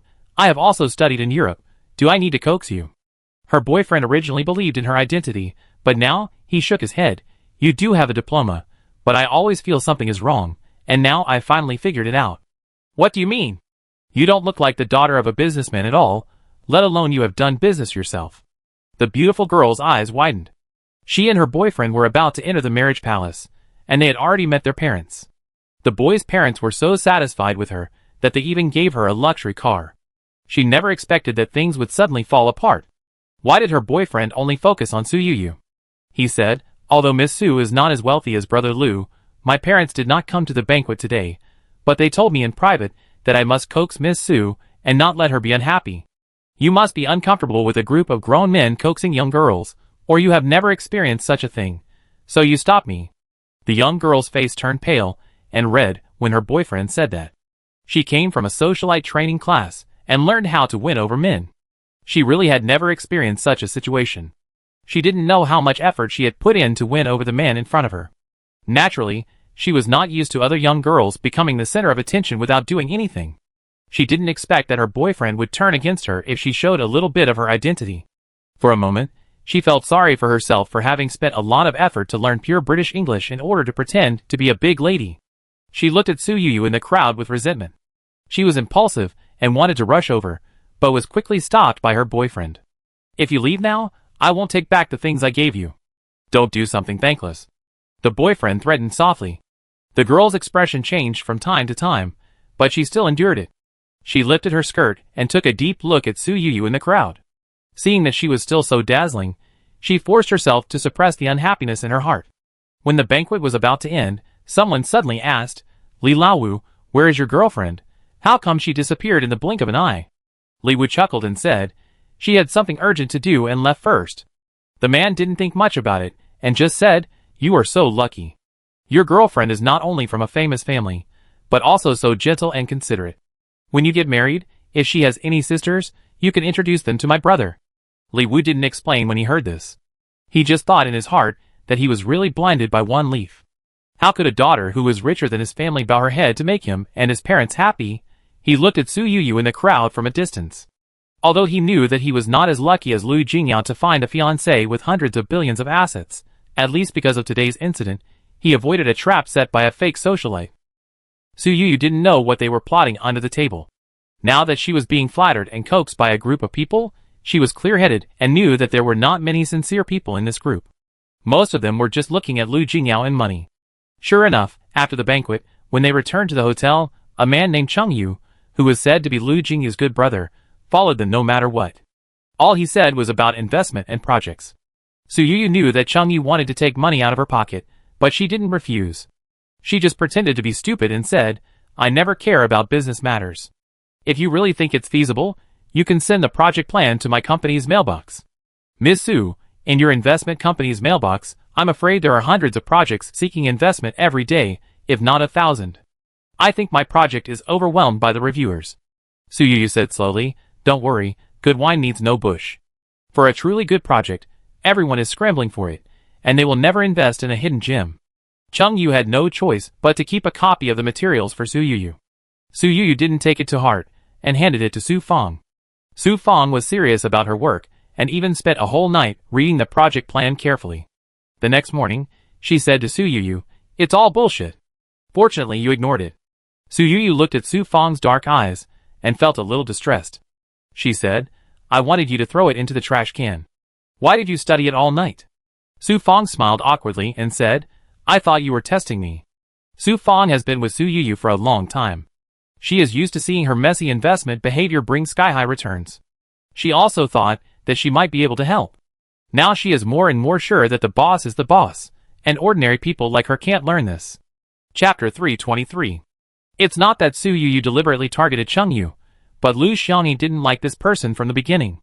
If Lu Xiaoni looked up to him, Su Yuyu would naturally cheer up immediately, but since Lu Xiaoni looked down on him, Su Yuyu naturally didn't have to spend any effort to deal with this person.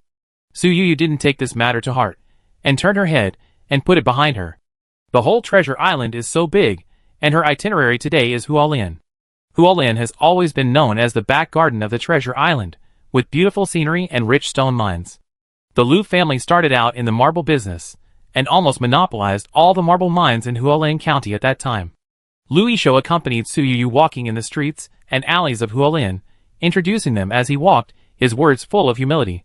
Hualien is a big county town in Taiwan, but such a big county town in the mainland is nothing at all. Miss Su has lived in Shanghai all year round. Now I am afraid that seeing Hualien is like seeing porridge and side dishes. Su Yuyu said casually, "Porridge and side dishes also have a unique flavor. Why are you being so modest?" Lu Yishou smiled. In fact, he was not sure in his heart.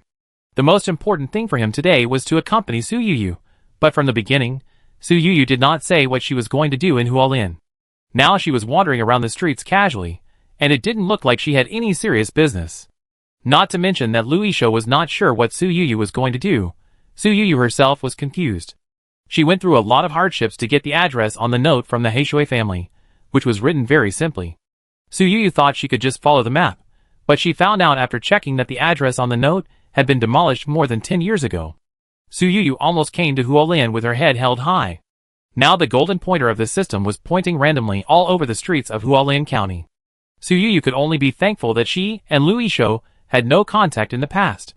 Even if he felt something was wrong now, he would only guess that she was a weird person, and would not think about it. Su Yuyu and Lu Yishou didn't expect that it was not just them who were confused, but Cheng Yu, who was hiding in the dark, also felt very strange. As adults, Cheng Yu could naturally see that Su Yuyu had been perfunctory to him the night before, but the Cheng family was now on the verge of bankruptcy.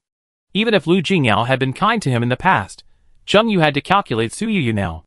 Cheng Yu repeatedly comforted himself in his heart. It was not that he wanted to be a bad friend, but Su Yuyu didn't give him a way out first. Who wanted Su Yuyu to reject his business plan? You have to know that the promise of the Dragon King is not so easy to get. If you dare to perfunctory the Dragon King, your family will definitely be thousands of times more miserable than the Chai family. Hearing the threat on the other end of the phone, Chung Yu shuddered immediately, but when he thought of the size of Star Diamond and the fact that the Chai family had been glorious for so many years, who would have thought that it would fall down just like that? Although the industry said that the Chai family was jointly encircled and suppressed by Lu Jingyao and Su Yuyu, everyone knew that the first person to give up the Chai family was the Red Dragon King. Now that he finally got a chance to cling to the Red Dragon King, Chung Yu, who had no choice, could only use all his strength to seize it. Yes, master, don't worry, I'm not an ignorant person, but this stinky girl is wandering around the streets, and I don't understand what she is doing. Across the phone, Chung Yu's tone was submissive, and he almost turned on the video to perform a nod and bow to the person on the other end. The other end of the phone was silent for a full half-minute before saying, I don't care whether you really don't understand or pretend not to understand.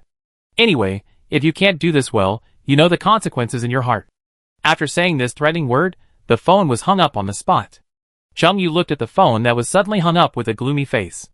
After a while, he sorted out his mood and continued to chase Su Yuyu with his younger brother. Su Yuyu wandered on the street for almost a whole day, and ate at a random roadside shop. Even if Lu Yishou, the accompanying person, had a better restaurant, he couldn't give Su Yuyu a better reception. It was not until dark that the system's golden pointer finally stopped flashing. Su Yuyu thought the opportunity had come, but she didn't expect the golden pointer to break into golden light in midair. Su Yuyu felt that her heart had finally died, and she didn't refuse Lu Yishou's request for her to take a break.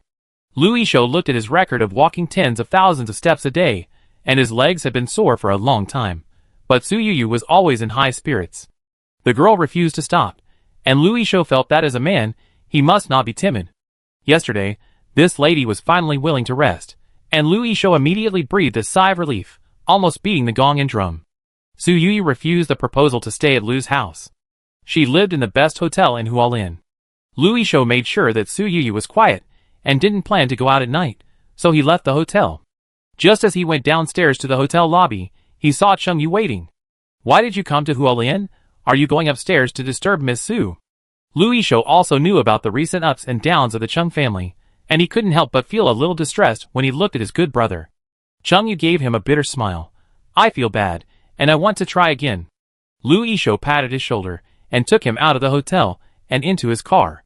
Ayu, we all know about your family's affairs, but this is not Miss Su's business after all. Brother Lu also told us to treat Miss Su well, and not to bother her with anything casually. Lu Yishou advised. Chung Yu cursed in his heart. Usually, they called each other good brothers, but when they really encountered trouble, they ran away faster than anyone else. Now Lu Yishou stopped him, just because he didn't want to offend Su Yuyu, for fear that it would affect Su Yuyu's trip to Hualien and delay the interests of the Lu family. Chung Yu still looked bitter and said, Don't worry, I don't dare to go up to her casually. I just want to ask you, what is Miss Su's preference? I want to cater to her preferences.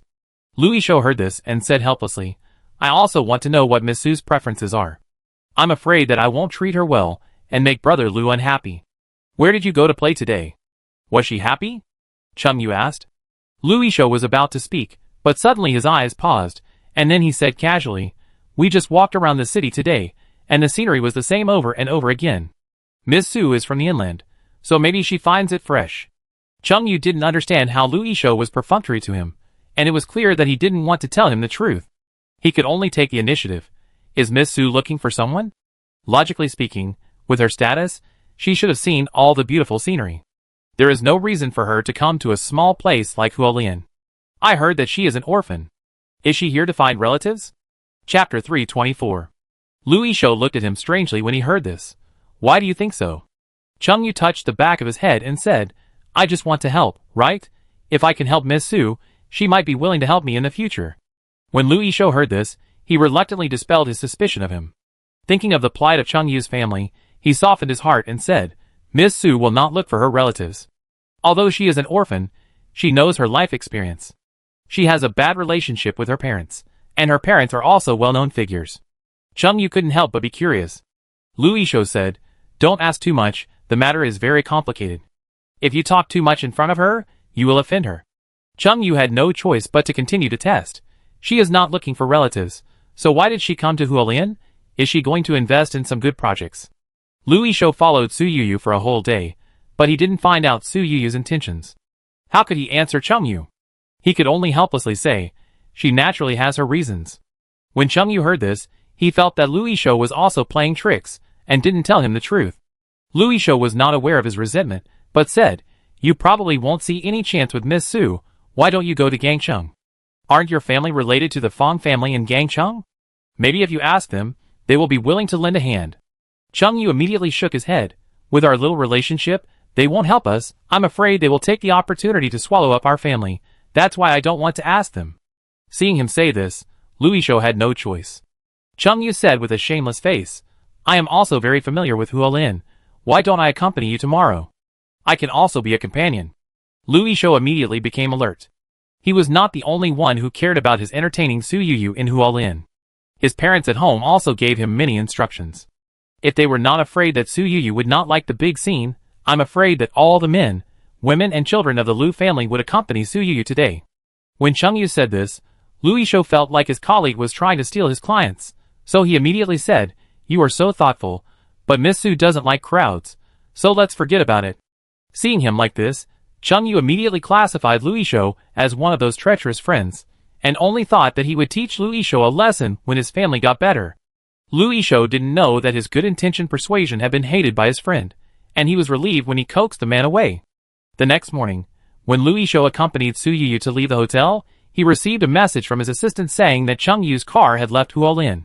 He thought that this person had finally given up, and didn't know that Chengyu was still following them from a distance. Chengyu wanted to show some achievements to the Red Dragon King, but Su Yuyu didn't know what to look for at all, and was still wandering aimlessly on the streets of Huolin City, which lasted for 5 whole days. Huolin is close to the sea, and the wind is full of salty and humid air. If there is no task hanging over her head, Su Yuyu thinks this place is actually quite livable. The boss seems to really like this small city. Su Yuyu heard Lu Xiangyi and Su Fong say this. Su Fong gently hit Lu Xiangyi on the arm, and whispered, don't talk nonsense about the boss's affairs behind his back. Lu Xiangyi blinked, and immediately covered her mouth with her hand. Su Yuyu just found this scene funny. She was about to tell Su Fong not to be so nervous, she was not such a fussy person, but suddenly a light flashed in her mind and she stopped. Xiangyi, what were you going to say just now? Just say it. Su Yuyu said.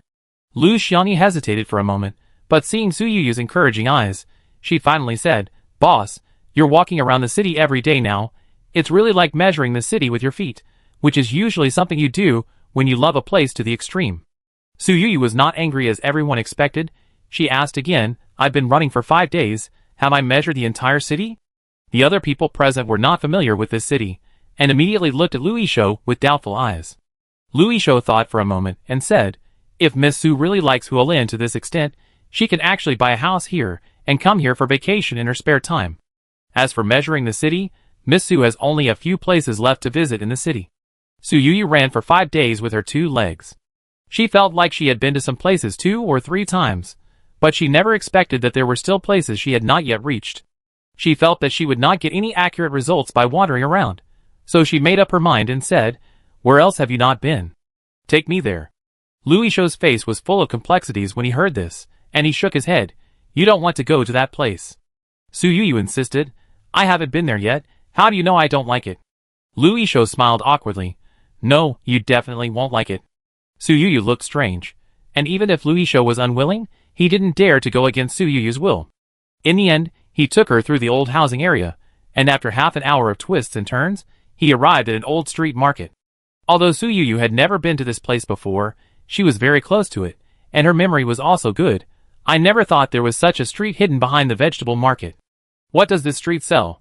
When Lu Yishou heard this question, he almost racked his brains, and gave a barely decent answer. Selling romance. Someone in Su Yuyu's entourage heard it wrong. Selling honey? Lu Yishou sighed heavily. I know that you inland areas are very strict about this kind of thing, but here, the police station always turns a blind eye. Before he could explain further, Su Yuyu saw a streetwalker wearing black fishnet stockings, heavy makeup on her face, and very revealing clothes on the side of the road, and immediately understood everything. Looking at the whole street, the shops are also quite improper. Su Yuyu looked at Lu Yishou meaningfully. No wonder this place is so hidden. Lu Yishou couldn't help but cover his face, and said, it's not good to make family disgrace public. This kind of custom is inevitable in every place. It's better in the inland areas. There are strict regulations there, and there are no such scandals. Su Yu didn't say anything. As for whether inland cities are completely free of such things, she didn't dare to guarantee it. Louis Shou thought that after seeing it, Su Yu would leave after taking a look. After all, a normal woman would probably find this kind of place disgusting. But Su Yu walked from the beginning to the end of the street without changing her expression. After a circle, she entered a store on the roadside. Chapter 325. Louis Shou was dumbfounded. He had brought Su Yu to such a place, and he could already imagine Lu Jingyou's anger, but he was not prepared for Su Yu to walk in on her own initiative. "Miss Su, how can a distinguished person like you come in such a place?" Louis Shou said anxiously. Su Yu waved her hand. The shop she entered was not a massage shop or a tea house. Although it looked quite unrefined on the outside, there was a sign on the door saying "You're a fool," which indicated that it was a mahjong room. It was broad daylight now, and the mahjong room was filled with smoke, and several tables were full of people. Su Fang hurriedly caught up and handed a mask to Su Yu. Su Yu really couldn't get used to the smell of smoke inside. After putting on the mask, she took a casual look. There were men and women at each mahjong table. Most of the people sitting and playing cards were men, and there were also many women wearing slim cheongsams and heavy makeup around them. These women were older, probably over 30, but their eyes and eyebrows were full of charm. When they saw the main player win the game, they immediately gave money without asking for it. The men seemed to be happy when they won the money, and they casually grabbed a handful of money and gave it to them. "Are these people also specially raised by the chess and card room?" Su Yu asked Louis Shou. Louis Shou shook his head and whispered, "They have a special name, called card girls, and they make a living in the chess and card room every day, but it is not certain whether they are specially raised by the chess and card room. The income of the card girl comes from two parts.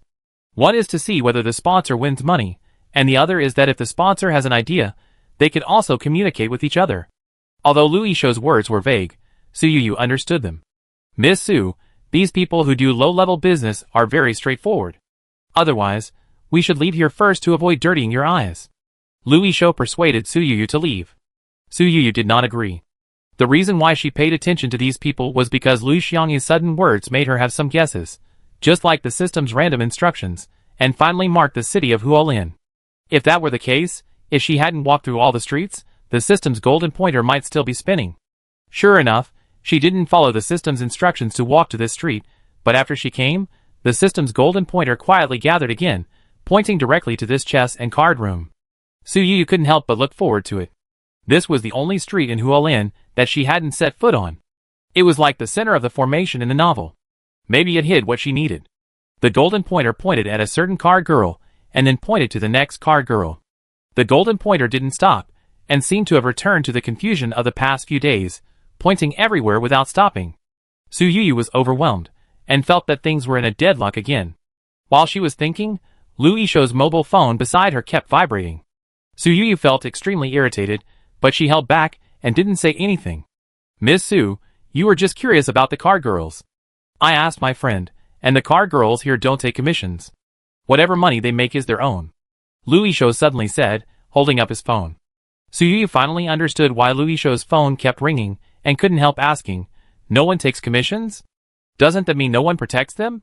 Not having to pay is not a good thing, because this kind of gray industry is generally protected by someone, and of course, a portion of the income must be handed over accordingly. Louis Shou said, "Other women on this street have to pay commissions, only the card girls are an exception. In the early years, they also had to pay commissions. In recent years, the person in charge has changed, saying that these are poor people, and they can protect as many as they can." Su Yu has been thinking about the connection between these things. The golden pointer is indeed pointing randomly. Su Yu asked several times, and the system did not respond, but she believed that the system would not do things without principles, and there must be some connection. She asked, "Who is protecting them? Why are they protecting them?" The Lu family worked hard to get on board Su Yu's big ship. Louis Shou had only a vague understanding of the information about this street before, but now, almost as soon as Su Yu asked, Louis Shou relayed the question to the person on the other end of the chat software. After waiting for less than 10 minutes, Louis Shou said, "The surname is Chong, and people call him Chong Chia. He came to Huolin 10 years ago. He is very capable, and has a wide network of contacts. He has businesses all over the city of Huolin. His least profitable business is the chess and card room. Isn't your family the king of Huolin? Why do you seem to not know him well before? Su Yu asked. Louis Shou said helplessly, Miss Su, the brothers are kind enough to support my family. Now the only thing left in Hualien is the marble industry. The other industries have long been moved to the north of the island. Besides, this Chang Chia mainly wanders in the gray area. My family has almost no business dealings with him. Su Yu reluctantly understood. Louis Shou continued, it is said that this Chang Chia is not a native of the island. He grew up in the inland northeast. He came to the island to find his relatives. Rumor has it that the reason he protects the Paiga is because his relatives should also be in this industry. Su Yu suddenly grasped the key point. You said before that his business is everywhere in Hualien? Louis Shou nodded.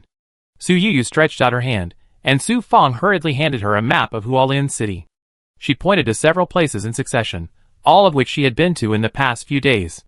Louis Shou's phone began to buzz again. The people on the other end of the chat software helped him find out the news he didn't know one by one.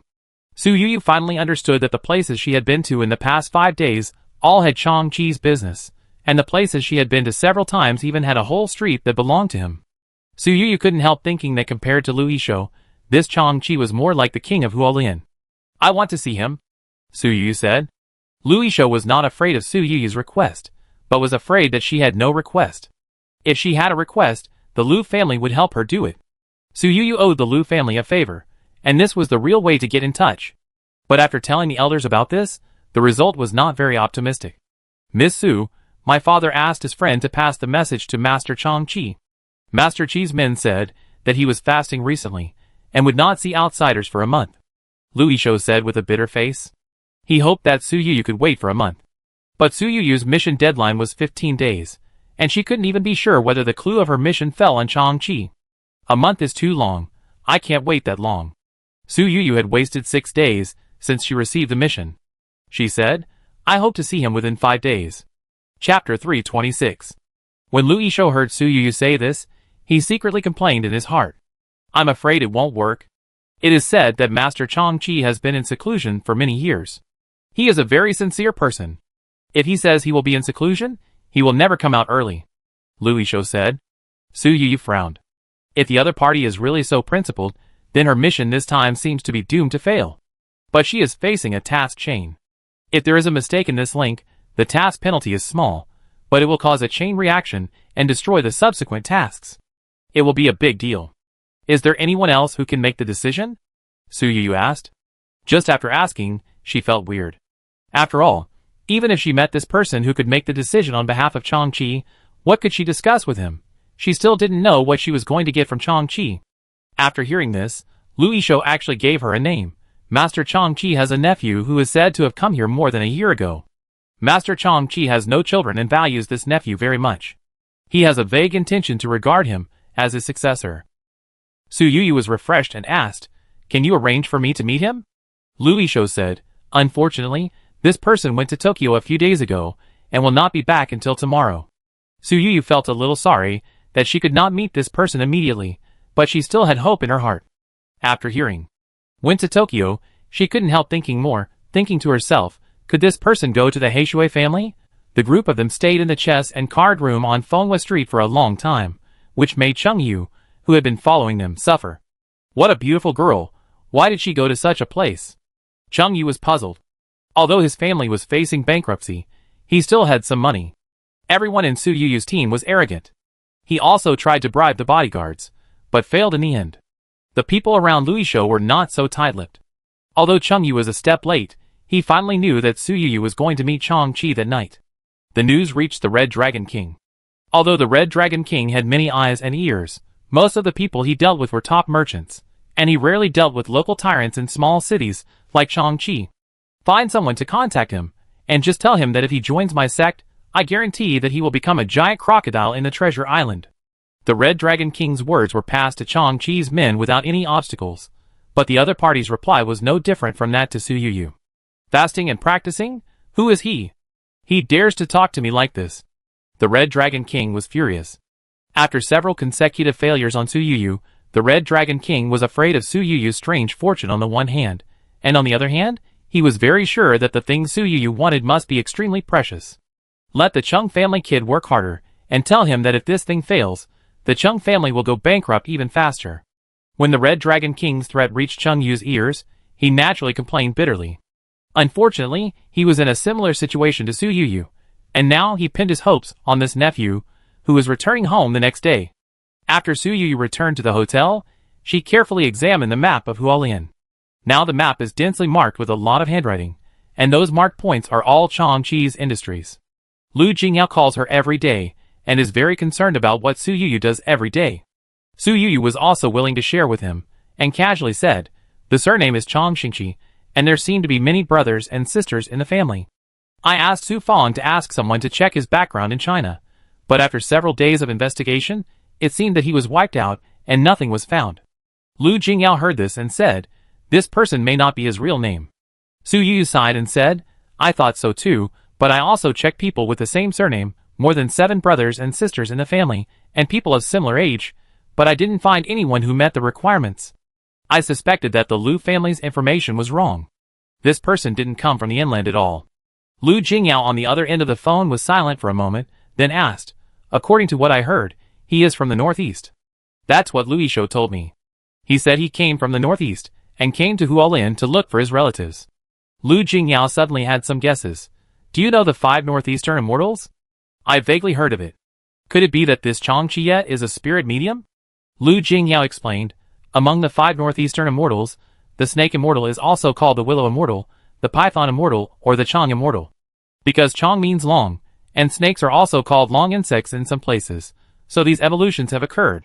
Su Yu asked, "So you think that the name Changqi may have nothing to do with his real name, and even the ranking of 7 has nothing to do with his original family?" Lu Jingyao said, "This is just a guess. If he really worships the snake immortal, you can also try to please him." Although Su Yu is still not sure now, Lu Jingyao's guess did point her in a direction. The next evening, Changqi's nephew Chang Run just got off the plane and saw the person who was waiting. "Mr. Chung means that he wants me to choose you over a young lady?" When Chang Run said this, the doubt on his face almost solidified. Chung Yu also felt that his request was particularly strange, but still said, "If Miss Su is willing to offer any price, I am willing to offer her a more sincere price." Chang Run said, "Mr. Chung has not said what kind of deal he wants to make with me, and I haven't met Miss Su. Isn't it too presumptuous for you to do this?" Chung Yu was embarrassed and repeatedly emphasized, "I am anxious to see Master Chung, just hoping that you can understand my sincerity."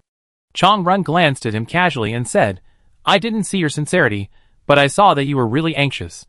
Chang Run suspected that the two were business competitors before he met Su Yu. He was not completely sure of Chung Yu's words. He just thought that he might want to get business secrets from him. Before Chang Run got off the plane, he received an invitation from the Lu family. After getting rid of Chung Yu's entanglement, his car drove into a villa outside Hualien City. Lu Yishou's family paid special attention to Su Yu. This time, Chang Run was invited to a banquet. Not only was the venue set in the Lu family's old house, but all the important people in the Lu family were also present, in order to help Su Yu negotiate this deal. Su Yu was waiting at the door of the Lu family's old house early. As soon as Chang Run's car arrived, she and the Lu family went to greet him. The uncle and nephew of the Chang family were not short of money, but their cars were particularly low-key. They were not luxury cars worth tens of millions of yuan. This time, Chang Run was riding in a Lexus. Even so, the people present did not dare to despise him at all. After the car stopped, the driver got out and opened the back door himself. The first thing that came out was a bunch of light green hair. Chapter 327. Su Yu's heart skipped a beat. The last time she saw the young man with green hair, it seemed to be Gu Shuang's cheap brother. After Gu Shuang's green-haired brother sold the yard and made a fortune from Su Yu, he disappeared. Could it be that this person came to Hualien? She told herself that it was just a coincidence that their hair color was the same. The next moment, Chang Run, who got off the car, raised his head slightly, and everyone present saw his appearance clearly. Su Yu's mind was almost knotted. The person who got off the car was really an old friend. However, this person was not Gu Shuang's cheap brother, but Qian Run, who once sold an old villa to Su Yu. There were 2 large boxes of gold bars hidden in the secret room under the old villa, which helped Su Yu's account balance to rise sharply. The reason why Su Yu remembered Qian Run so clearly was probably because this person was very bold. He said he was going to find a way to escape, and before leaving, he also played a trick on the Red Dragon King's people. Miss Su, meeting an old friend in a foreign land is a coincidence. Su Yu thought Qian-run would pretend not to know her, but she didn't expect him to speak up. Mr. Chang, I thought you went to some European or American country, but I didn't expect you to just leave the mainland. Su Yu said with a smile. The other party was friendly, and she didn't say Qian-run's real name to ruin things. Qian-run didn't have any taboos about this, and said directly, we Manan people are really like this. As long as Mazu agrees to go anywhere, we never need a passport or visa. Su Yu smiled awkwardly. Lu Yishou was very happy, and led the two into the Lu family villa. Since you two are old acquaintances, some things are easier to say. Qian-run smiled and said, although business is business, if Miss Su wants to cooperate with me, I will naturally be happy. Su Yu still felt a little guilty in front of him. After all, she got too many benefits from the so-called ancestral old villa of the other party. If Qian-run had not left Shanghai, and had discovered the secret room hidden under the basement earlier, he would not have left his hometown because of the Red Dragon King's coercion and calculation. After all, the debts he owed were nothing compared to the gold bars in the secret room. Mr. Chang is an open-minded person. Not only is he handsome, but he also has a very good vision. Lu Yishou praised. Su Yu couldn't help but look at Lu Yishou more after hearing this. This man could even say such a compliment to a man with green hair. Su Yu took a closer look at Chang-run's current appearance. The last time they met, Chang-run had dyed his hair white, and this time it was green. He was probably a hair-dyeing enthusiast. Perhaps because of the change in circumstances, Chang-run was not as frivolous and greasy as when they met in Shanghai. Even with a head full of green hair, he looked very calm. What's even more rare is that Chang-run's eyes are now particularly clear, like the kind of person who finally came out of the troubles of the inner demon, and looks particularly pleasing to the eye. Almost everyone in the Lu family has cultivated the ability to dance with long sleeves, and after a meal, it can be said that both the host and the guests are happy. But Su Yu was not in a hurry to talk about things at the dinner, but after dinner, she and Chang-run took the same car to leave. If Miss Su trusts me, you can go to my territory to discuss in detail, Chang-run said with a smile. Su Yu brought more than a dozen bodyguards with her, but she was stunned for a moment when she heard such an invitation. She was a little entangled in her heart. On the one hand, she thought that there is no tiger cub without risking it, and on the other hand, she thought that safety was the most important thing. When she was very entangled, she saw Lu Xiangyi sitting in the co-pilot. It's past 9 o'clock now. Mr. Chang and I have to talk about things in the evening. If you are tired, let someone take you back to the hotel to rest, Su Yu said. Seeing her like this, Chang-run didn't think much about it, and even praised her. Miss Su is not only sincere, but also very considerate of her subordinates. Lu Xiangyi was in high spirits. I went to bed at 8 o'clock last night, and slept until 8 o'clock in the morning. I am not sleepy at all now. I will accompany you, Miss Su, and I can help you draft the contract when the time comes. Su Yu now completely used Lu Xiangyi as a weather vane. Seeing that she was in high spirits, she immediately breathed a sigh of relief about the night talk and said, since you are not sleepy, then come along. Don't worry, I will ask your sister Su to notify the HR department and count you as working overtime tonight. Lu Xiangyi's eyes lit up. Other companies were already good treatment for paying overtime according to normal work hours, but Su Yu always paid overtime at 5 times the hourly wage. Chang-run, who was sitting in the back row with Su Yu, listened to their conversation and said with a smile, Miss Su, my uncle often said that if you want your subordinates to work hard, you have to spend real money. Unfortunately, my uncle is now in seclusion. If you can meet, he and you will definitely have a lot in common. Su Yu said, when I came to Hualien, I heard about Chang Chia taking care of the mahjong. Chang Chia is also a kind person. Chang-run raised his eyebrows slightly when he heard this. Miss Su is different from others. I thought people like you would not bother to mention mahjong.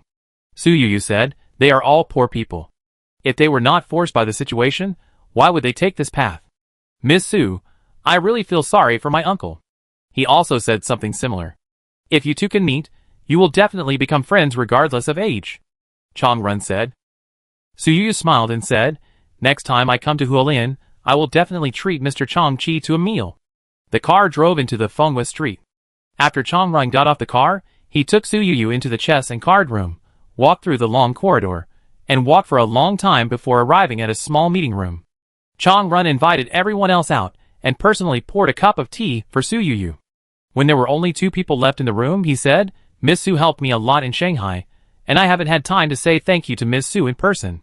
Su Yu didn't dare to accept this gratitude frankly. After all, in the transaction related to the village and the old villa in Shanghai, she seemed to have given the other party a large sum of cash and helped pay off the money owed to his relatives. But in fact, it was Su Yu who took advantage. My uncle always said that you should never cheat your relatives and friends. I was like a lost soul at that time. I was obsessed with online gambling. Not only did I hurt myself, but I also cheated so many relatives. If it weren't for Miss Su to help me fill the hole, I really don't know how to face my deceased parents. Su Yu looked at his sincere face and felt more and more guilty. After struggling for a long time, he said, "Qian Run, I have something to confess to you." Qian Run laughed and said, "Coincidentally, I also have something that I was about to tell Miss Su." Chapter 328. Su Yu looked at him in surprise. "You go first." Chang Run shook his head. "Ladies first."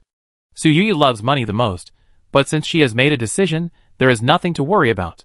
She said, "The house you sold me has a secret room under the basement." Inside the secret room. Before Su Yu finished speaking, she was interrupted by Chang Run. "Miss Su, you don't have to tell me these things." Su Yu's eyes widened and her mouth opened slightly. "Don't you want to know the treasure in the secret room? You didn't even ask the value?" Chang Run laughed and said, "I guessed that the house must have extra value, but I didn't expect there was a secret room underneath. Now Miss Su has solved my doubts. I love money. If Miss Su told me that those things are worth thousands of gold, I'm afraid I won't be able to sleep at night." Su Yu immediately said, "I can give you the money." This time it was Cha Run's turn to be surprised. Su Yu looked at him and clenched his fists, almost speaking word by word from his teeth. "Miss Su, I appreciate your noble character, but I don't intend to accept your kindness. Even if you know that this money is an astronomical figure, you still don't want it?" Su Yu asked. Chang Run tried his best to restrain his reluctance, closed his eyes, and shook his head gently. "A gentleman loves money, and gets it in a proper way. Although I am not a gentleman, my uncle said that some money cannot be taken. After all, no one knows whether that money is for buying life." Su Yu listened to this, and couldn't help thinking that many people became rich overnight through demolition or lottery, but they didn't change their fate in the end. These money, like a short-term favor to these people, then flowed into the market through various ways, some of which were crazy squandering, and some were set up by others. According to a more scientific view, people cannot have more money than they know. Su Yu still remembers how Chang Run looked when she first met him. At that time, his eyes were cloudy, and he looked unruly. Su Yu didn't think he would have any future. Seeing him again now, he was no longer a simple man. His expression was open, and his eyes were clear. His temperament was completely different from before. Su Yu even suspected that he had been transported through time. "If you hadn't sold the house to me at that time, you might have found the secret room hidden under the wooden floor in the basement soon, and all the debts would have been resolved in an instant," Su Yu said. Chang Run shook his head. "Miss Su, have you ever thought that the difficulties I faced at that time, these so-called debts, might have been caused by the treasures in the villa?" Su Yu asked, "Is it all a game? Although I didn't like reading when I was young, I was definitely not a person who liked gambling. During that time, I was like a demon, and I was completely trapped. I not only hurt myself, but also hurt those relatives who trusted me. Before I left Shanghai, I told Miss Su that I was going to a European or American country, but before leaving the inland, I suddenly received a call from my uncle, so I came to Taiwan. Do you know what the first thing my uncle asked me when he saw me?" Su Yu couldn't help but be curious. "Did he see that you were in the game?" Chang Run nodded gently and said, "My uncle said that I was unlucky and was possessed by a demon. If I hadn't left Shanghai in time, I'm afraid I would have lost my life." Su Yu suddenly thought of the system reward she had received, Metaphysical Protection Shield, and she almost didn't have time to feel it before the protection shield was used. Later, she witnessed the power of the Queen of Heaven in a foreign country, which made Su Yu more awed by this inexplicable power. "Does your uncle worship Chang Xian?" Su Yu asked. Chang Run said, "My uncle has always been favored by Lord Chang Xian. In the early years, he opposed my mother's marriage to my father, but my mother insisted on marrying from the northeast to southern Fujian." Su Yu didn't know what to say for a while. When she was selling the house, she had heard some things about his family from Cha Run's relatives. The clan concept in southern Fujian is strong. At that time, a group of people went to Shanghai together and made a name for themselves. If we only talk about money, Chang Run's father did not treat his wife badly. Unfortunately, he had road rage. During one of his trips, the car had an accident and both the husband and wife lost their lives. Chang Run's mother died when she was less than 40 years old, and the cause of death was also related to her husband. It seems reasonable that Chang Run's uncle opposed this marriage. Chang Run said, when my father was alive, he firmly opposed to interacting with my uncle, but when I was at the end of my rope, I could only rely on my uncle. Su Yu saw that Chang Run kept calling him uncle, and now he is also his uncle's agent, which shows that his uncle treats him well. Chang Run continued, speaking of which, that house is not my family's ancestral property. It was bought by my parents after they became rich. They wanted to renovate it many times, but they were repeatedly hindered by some things. You see, if my parents had renovated it earlier, they would definitely have discovered the secret room hidden under the solid wood floor, but they didn't. It's like it was destined in the dark. This treasure is not mine, nor is it the previous owner of the house. The treasure has seen the light of day again in Miss Su's hands, which can only mean that the treasure and Miss Su are destined, and it should belong to Miss Su. Chang Run's words sounded nice, but Su Yu always felt guilty and said, "You are so humble, I just hate that I don't know what to do for you. If you need help, just tell me." Chang Run shook his head and said, "Miss Su, you are too polite. The treasure is hidden by itself. It is me who has no chance to get it. How can it be considered that you owe me? Compared to the Red Dragon King, I would rather Miss Su get the treasure. After all, you really helped me a lot." Su Yu didn't know what to say for a while, but just remembered silently in her heart that she owed Chang Run a big favor. Chang Run didn't want Su Yu to dwell on this matter, so he said, "Miss Su, aren't you curious about what I want to say?" Su Yu was stunned and asked, "Something about me?" Chang Run quickly sold out Chung Yu and said, "I don't know why Mr. Chung hates Miss Su so much and is determined to destroy our cooperation. Does Miss Su know how she offended him?" Su Yu thought for a moment and said, "He wanted me to invest in Cheng's business, but I refused. But Cheng's business is about to go bankrupt. How could he be so confident that he could offer better conditions than me?" Chang Run said, "He has another master behind him, and his backing is very powerful, so he dares to offer such good conditions without any reason." Chapter 329. Su Yu was not particularly surprised that Cheng Jia got new power to prolong his life. She was more surprised by Chang Run's attitude. Chang Run treated her very kindly at this time, as if he felt that he owed her a favor when he sold the house in Huqing. After thinking this through, Su Yu felt even more guilty. "Mr. Chang, if Cheng Jia's conditions are better, you can agree to them. I am willing to accept the loss," Su Yu said. Chang Run shook his head. "Although Cheng Yu didn't say it clearly, I have also inquired about Cheng Jia's situation. I have also guessed the master behind him. Most of them are the ones who forced me to leave my hometown. How could I be willing to agree to him?" Su Yu was stunned. Red Dragon King's hand is so long. After saying that, she thought of seeing Red Dragon King chatting and laughing with rich businessmen in Hong Kong City. Hong Kong City, Macau City, and Treasure Island are very close. In this way, it doesn't seem strange that Red Dragon King radiates his power to Treasure Island. "Miss Su hasn't said yet, how exactly do you want to cooperate with me?" Chang Run said with a smile. This sentence really stumped Su Yu. After all, she didn't know what the system wanted her to get from the Chang family. She kept asking the system, but the system didn't give any hints. After thinking about it, she thought of Chang Run's honesty to her, so she simply started from Tokyo. "I got an address from the Heishui family in Tokyo, pointing to a place in Hualien. I didn't know until I came to Hualien that the place had undergone changes, and was now razed to the ground and turned into a square." Although Chang Run had been in Taiwan for less than 2 years, he seemed to be very familiar with Hualien. Listening to Su Yu's words, he took the initiative to ask, "Is it the old movie theater?" Su Yu nodded. Chang Run said, "My uncle bought that piece of land a few years ago. It was also my uncle who insisted on turning it into a square. I roughly know what Miss Su wants." Su Yu talked about this matter. Originally, she only hoped that Chang Run could meet his uncle and get a little hint from him. Now seeing Chang Run's appearance, it seems that she can get the answer now. "Speaking of which, I originally planned to stay in Tokyo until the end of the month. For some reason, I suddenly felt something in my heart and felt that I should come back," Chang Run said. Su Yu paused after hearing this, and inexplicably thought of Lu Xiangyi.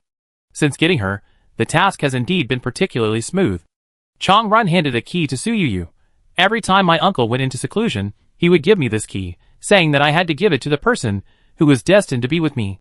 In the past, I thought he was joking, but now I think that Miss Su has a deep fate, and only you deserve the 3 words of the person who is destined to be with me." Su Yu took the key, and the system that had not responded for a long time suddenly flashed, indicating that the task had been completed. She just felt like she was in a dream. She thought it was extremely difficult, but she didn't expect it to be completed so easily. Her anxiety in the past few days seemed to be in vain. Mr. Chang, did Master Chang-Chi tell you anything extra before he went into seclusion? What's the story about this key? Su Yu asked. Chang Run did not hide it, and said, my uncle did not intend to buy the land. After all, although the location of the land is good, the original owner is a very stubborn person. Many developers wanted to buy the land, but they were rejected by him. Many even used special means, but in the end they did not buy the land, but got themselves into trouble. Then I wonder how Master Chang-Chi got the land? Su Yu asked. Chang Run said, my uncle wanted to build a plaza at that time, and had already decided on another address. One night, a white snake came into his dream. In the dream, my uncle chased the white snake to the old movie theater. The white snake spoke human language and taught him the opportunity. After waking up from the dream, my uncle went to see the owner of the old movie theater in person. According to the white snake's words, he brought a pound of grains as a gift. It's strange to say that the owner of the old movie theater didn't even respond to the gifts worth tens of thousands of yuan given by others, but he accepted this small gift from my uncle, and agreed to sell the place to my uncle. He also entrusted this key to my uncle, saying that someone would come to pick it up when the time came. 1 pound of each of the 5 grains. This gift reminded Su Yu of an idiom, a bumper harvest of 5 grains. She only felt that this story was very legendary. It was obviously very fantasy, but it inexplicably gave people a sense of gentlemanly openness. The original owner of the land adhered to the principle. After changing to Changchia, he did not forget this promise for so many years, and even thought about this matter when he was in seclusion. Speaking of which, Miss Su, you have helped my uncle. Otherwise, he has been thinking about this matter for so many years, and regretted that he could not complete the entrustment. Chang Run said with a smile. Su Yu didn't have such a big face, and didn't dare to accept it frankly. She said with a guilty face, I owe you a big favor again. Chang Run smiled and shook his head, but refused to acknowledge this favor. When Su Yu left Fenghua Street, it was already 12 o'clock in the evening, and the string that had been stretched all the time finally relaxed. Even Lu Xiani, who was a bit nervous, noticed Su Yu's change of mood. Boss, you seem particularly happy? Congratulations, classmate Lu, you got it right. Su Yu said with a smile. Lu Xiani also became happy. Su Yu felt relieved and became generous again. He said to everyone, tomorrow we will go to the north of the island and hire a tour guide. You have to have a good time when you come to the treasure island. Each person will be given an extra 50,000 travel bonus. You can't go back until you spend it all. The accompanying staff, even the temporary bodyguards, could get 50,000 for free, and they were immediately happy. Some were happy and some were sad. Su Yu was relieved after completing the task, but Cheng Yu was dumbfounded. Chang Run had been very nice to him when he met him at the airport the day before, and he seemed to be willing to discuss everything. But after just one night, Cheng Yu couldn't even see him. The reason given by Chang Run's subordinates was also very confusing. Sorry, Mr. Cheng, my little Mr. Chang will start a month of retreat today and won't see any visitors. Cheng Yu was almost mad, but he also found out that Su Yu had a long conversation with Chang Run last night and left Huolin happily this morning. All these things converged into the same signal. Su Yu had done what she wanted to do. Cheng Yu watched Su Yu like a dog for so many days. Not only did he fail to do anything bad, he even knew nothing about what Su Yu had done. He called Master Cheng tremblingly. Does the Dragon King have any other instructions? If he has any other instructions, I will definitely get it done even if I have to go through fire and water. The voice on the other end of the phone was particularly cold. Waste, you can't do anything. Your Cheng family really has no reason to exist. Cheng Yu wanted to beg a few more words, but the phone was hung up. When he called again, he could only hear a busy tone. He turned pale, and couldn't imagine how he would face his family, who had placed high hopes on him. Chapter 330. Su Yu and his group spent 5 days in Taiwan before returning to Shanghai. On the return flight, Su Yu finally had the time to patiently examine the key in her hand. This was a key with exquisite workmanship and simple shape. If there were 2 simple seal characters on the top, Su Yu would not understand. As soon as they got off the plane, Lu Jingyao was waiting downstairs. Are you tired? Lu Jingyao asked softly. Su Yu shook her head. The 5-day trip was very loosely planned. They only visited 1 or 2 scenic spots every day. How could they be tired? After getting in the car, Su Yu handed the key to Lu Jingyao. Do you know these 2 words? Lu Jingyao took the key and looked at it carefully for a long time before saying, Jun Nuo. You are well informed. Do you know what this key opens? Su Yu asked. She checked it online these days, but did not find any relevant information. I didn't expect Lu Jingyao to give a positive answer, but I didn't expect him to frown and think for a long time before saying, I seem to have heard someone say these two words. Su Yuyu immediately looked at him expectantly. Lu Jingyao, why don't you ask He Jilan? The Yi family is a long-standing antique family. Maybe she will know something. Su Yuyu took a photo of the key and sent it to He Jilan. They haven't been in touch for a while since they parted in Hong Kong. He Jilan always responded to Su Yuyu's messages quickly, but this time he waited for 5 hours before calling Su Yuyu. I didn't recognize this key at first, but my grandfather knew it and said it represented a safe deposit box. Safe deposit box? Is it a safe deposit box for banks to keep physical objects? Su Yuyu asked. He Jilan said, Ms. Su, if you want to understand it this way, it's fine, but the custodian is not a bank, but a bank. Bank number? Su Yuyu was puzzled. He Jilan explained. Financial institutions in the Ming and Qing dynasties were called piaohao, and their main task was to exchange silver. Is this Junyuo Bank famous? Su Yuyu asked. It is famous, but it is also not famous. Its fame is only spread in a small circle. Junyuo Bank is different from other banks. They only exchange gold. According to my grandfather, there were traces of their activities in the early Ming dynasty. What really made them famous in the circle was that they helped the late Ming Zhu family to keep a batch of property in the early Qing dynasty.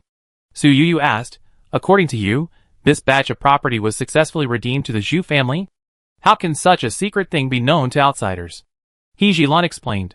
The descendants of the Zhu family took the money to Taiwan in the early Qing dynasty, but they were caught by the island at that time. Embezzled by a big family, and this matter was spread by the people of that family. For such a scandal, everyone felt that they didn't need to lie. Miss Su, my grandfather said that he had heard my great-grandfather say that every key of Junyuo Bank represented a fortune worth thousands of gold. Su Yuyu paused and asked, does this bank still exist now? He Jilan sighed and said, during the Republic of China, there were traces of their activities, but probably before liberation, they suddenly disappeared completely. Holding the key, Su Yuyu felt like a person who had no appetite in front of all the delicacies. No trace at all? What about the treasures they kept at the time? Su Yuyu asked. He Jilan said, I think they disappeared, but my grandfather told me that when such a big family encounters a major change, it will hide itself like a treasure. This is not the first time Su Yuyu has heard the phrase treasure hides itself, which means that when a treasure feels that it should not be born, it will hide its light and dim its divine light, making it difficult for others to notice it. Does your grandfather know how to contact them? I have the key in my hand, and I want to get the corresponding safe deposit box. Su Yuyu said. Unfortunately, He Jilan gave a negative answer. My grandfather has only heard of them, but has never seen them, so he doesn't know how to contact them. More importantly, to get the corresponding safe deposit box, it is said that not only the key, but also the corresponding password is needed. Su Yuyu's first reaction was the note on the Lamborghini she got in Hong Kong City. There was a long string of characters written on the note. She asked tentatively, is it possible that this password has also kept pace with the times, with both Arabic numerals and English letters? This time it was not He Jilan who answered, but an old voice. Su Yuyu had also met Mr. He in Hong Kong City. Now the voice of the other party on the phone was full of peace. Ms. Su, according to what my father said, the people of Junyuo Ticket Office are both mysterious and old-fashioned. They are mysterious because no one knows where they put the safe deposit box. They are old-fashioned because their passwords are always in parallel. I think most of them will not use Arabic numerals or English letters. Su Yuyu could only feel regretful after hearing this. She was more and more confused about what the character note on the second-hand Lamborghini was. After hanging up the phone, another new call came in. The caller was not someone else, but Xia Ran. Boss, since you have returned to Shanghai, I would like to meet you tomorrow. Is it convenient for you? Su Yuyu was still thinking about the key. After hearing what Xia Ran said, she was still a little dazed and asked casually, is there something serious? You can make decisions about the company. In fact, you don't have to look for me. Xia Ran said, nothing serious happened. I want to report to you about the company's situation this quarter. Su Yuyu was stunned. He looked at the calendar and realized that a quarter had ended. Xia Ran was deeply trusted by Su Yuyu, and it was also a rule he set. At first, he planned to report the company's situation to Su Yuyu once a month, but Su Yuyu felt it was too troublesome, so he changed it to once a quarter. It was said to be a report on the company's recent situation, but it was more like reading good news to Su Yuyu. Su Yuyu's company has hardly encountered any setbacks since its establishment.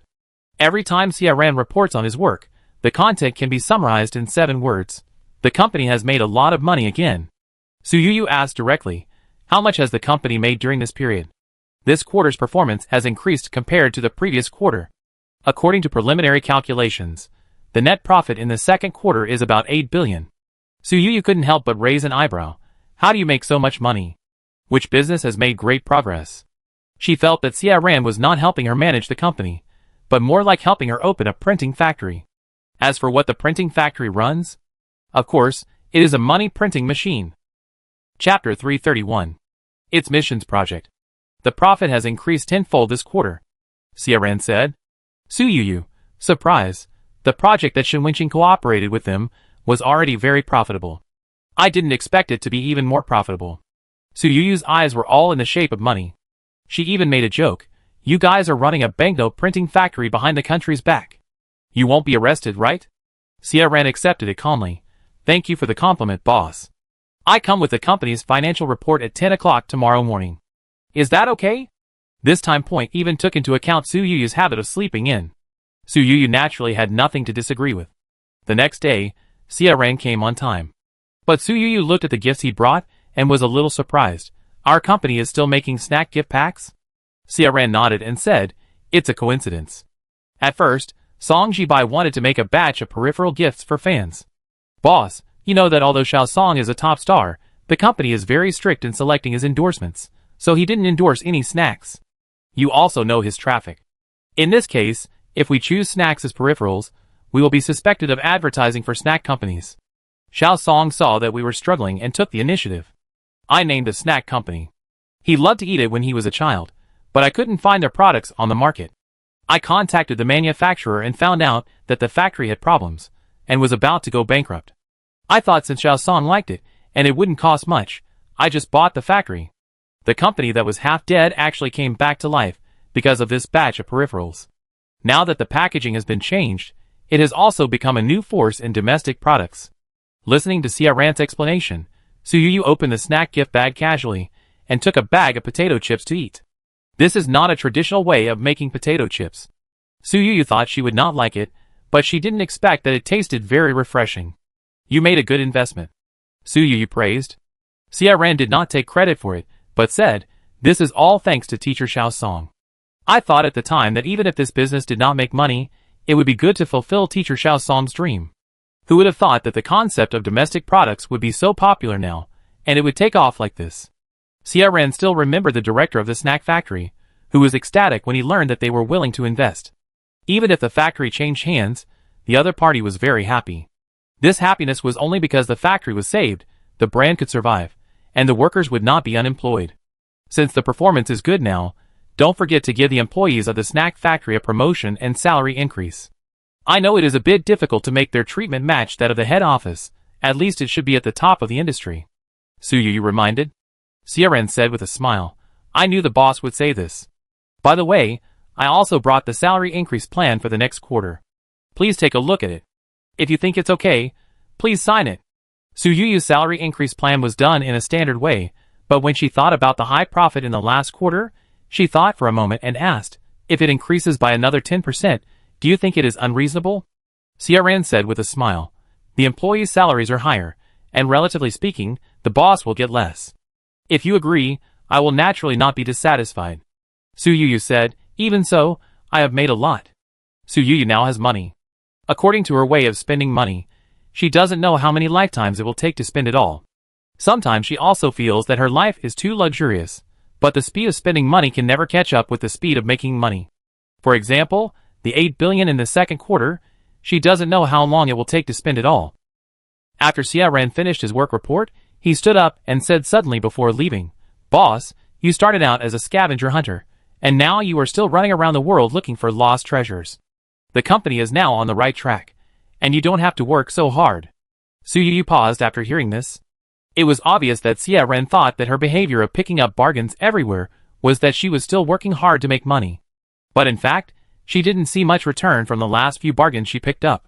She wanted to explain, but couldn't make it clear. I didn't feel tired. I just... Xiaoran listened patiently, and then said, I know you love your job, you can continue to treat this as a hobby, but all of our employees can't help but worry when they think of you experiencing the hail of bullets in Thailand last year. Suyu listened to this, feeling fresh and guilty. Not to mention the gunfight last year. Didn't you almost get hit by a sniper bullet this year? She didn't mention what happened in Tokyo, and asked instead, are you really that worried? CRN nodded very seriously. Boss, do you still remember Xiao Hu? It's the young man with a long beard, who is very young but looks very old. Suyu nodded gently. She naturally remembered the person CRN mentioned. The young man was originally a member of Ouyang's team. He was originally an assistant director, and now he seems to be leading a team independently. Xiao Hu went to the temple to burn incense during the new year, and also lit a long burning lamp for you to bless you with peace and health. I won't tell you those empty words. Everyone in the company hopes that you will be safe and sound. They do this because you are the boss, but because the boss is you, they are very grateful to have a boss like you. CRN's words were actually a bit difficult to understand, but unexpectedly, Suyu completely understood them. Her nose was sour. To be honest, she rarely interfered with the company, hardly participated in management, and had little contact with employees. She never thought that the employees really cared about her. It was just because she was a generous boss. I will try my best to take care of myself, don't worry. Suyu said softly. After CRN left, Suyu stayed in the study for a long time. When she came out, Lu Jingyao looked at her with concern outside. Have you heard about the Gu family? Lu Jingyao asked. Suyu was stunned. What happened to the Gu family? Lu Jingyao handed over the phone, which was a piece of news. The clothing industry, which is the pillar industry of the Gu family today, has a scandal. In the down jacket were 3,000 yuan of Gu's clothing. The actual weight of down is less than 3 grams. Even Suyu couldn't help but see this news, and her pupils trembled. 3,000 yuan can't buy 3 grams of down. What a hell of a joke. But Suyu also knew that down jackets are just a category in the clothing line, and it is difficult to shake the foundation. Lu Jingyao showed her the next piece of news. Pulling out the radish brings out the mud.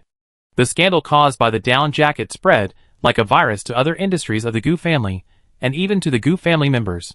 Chapter 332. It is said that when a wall falls, everyone pushes it. The Gu family seems to be facing such a situation now. A down jacket production line was exposed to a scandal similar to the Black Heart cotton, and all other industries were put on tinted glasses. Suyu really hates the Gu family, but she is not the naive girl she used to be. Looking at the scandals one after another, there is almost no good thing about the Gu family. She asked Lu Jingyao, is there someone fanning the flames?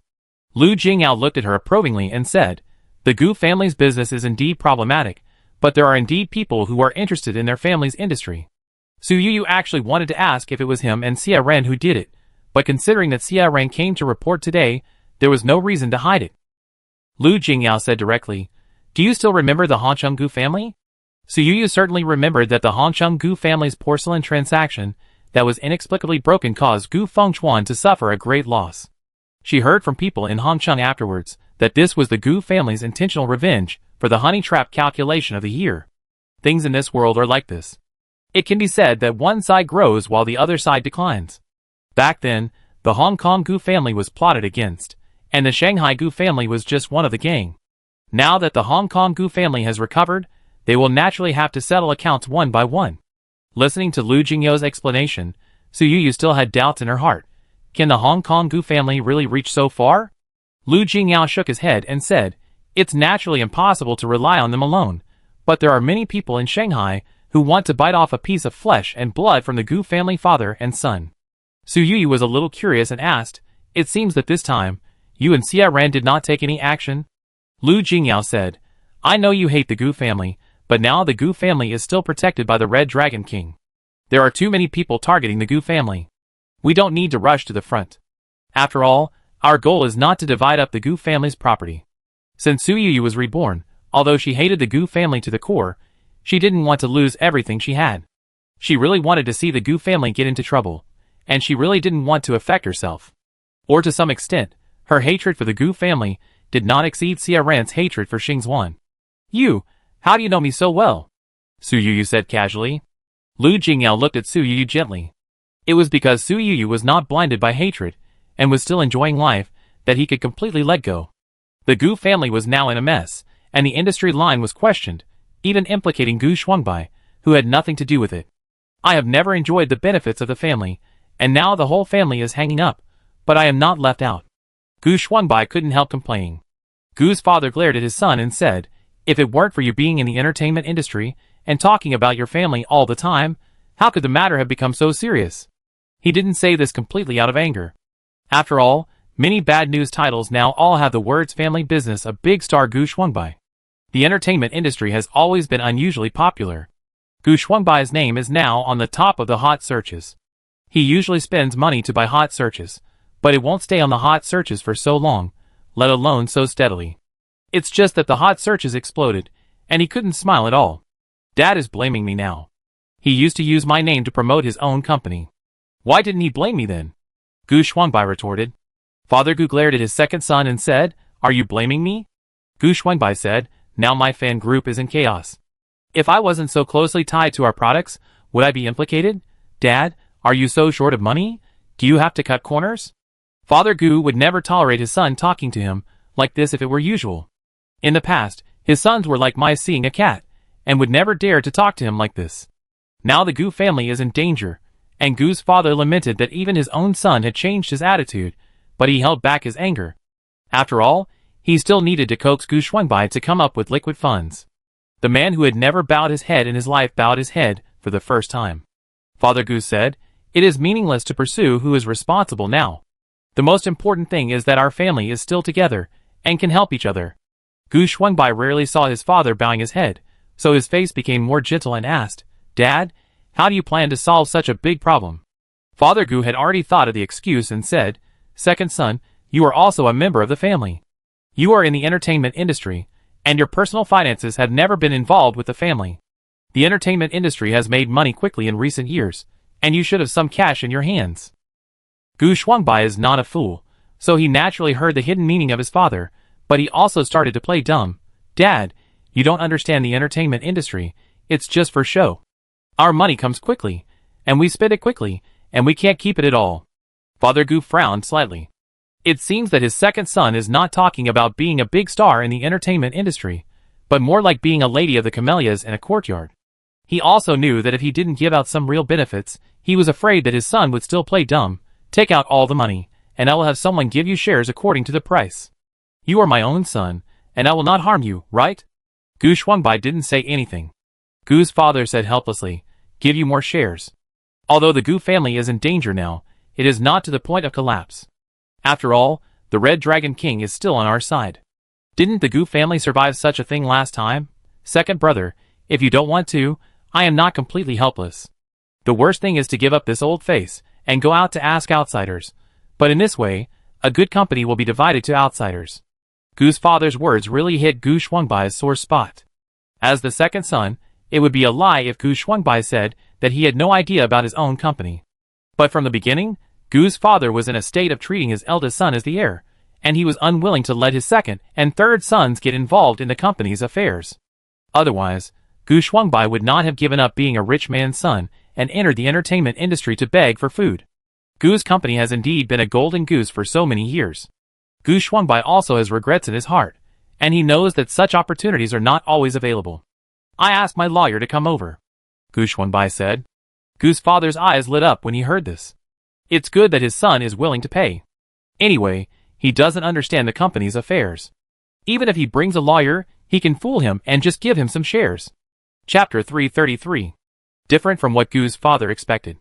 The lawyers that Gu Shuangbai summoned were not one person, but a professional team. They did not look like they could afford to support Gu Shuangbai, nor did they look like they were doing similar negotiations for the first time. Gu's father's usual team broke out in a cold sweat, but failed to achieve what Gu's father had told him at the beginning. In the end, Gu Shuangbai got shares that were higher than Gu's father's psychological price. These are not your people. Let me guess, they are from the Wu family, Gu's father asked coldly. Gu Shuangbai pretended to be helpless and said, Dad, it's not that I have to send someone to negotiate with you. It's mainly because Xiaoya is worried. You know, she is a little girl and has never been cautious about doing things. She is afraid that I will suffer a little loss. Gu's father forced a smile at the corner of his mouth. Although Wu was loved at home, she could not make such a big scene alone. It must be that Wu's father behind her wanted to take this opportunity to intervene in Gu's family affairs. I know you have a good relationship with Xiaoya, but she is not married yet, and she is a woman. Don't let a woman ride on your head, and don't let the Wu family stretch their hands too far. Gu's father warned his son. Gu Xuanbai didn't take this seriously. In his opinion, his future wife and father-in-law treated him much better than his own father. After all, the lawyer team was lent to him free of charge, and the shares of the Gu family were actually in his hands. Although Gu Xuanbai complained that his own company dragged his feet and affected his reputation, he took this opportunity to exchange the spare money in his hands for real benefits. He was actually very happy before leaving the Gu family.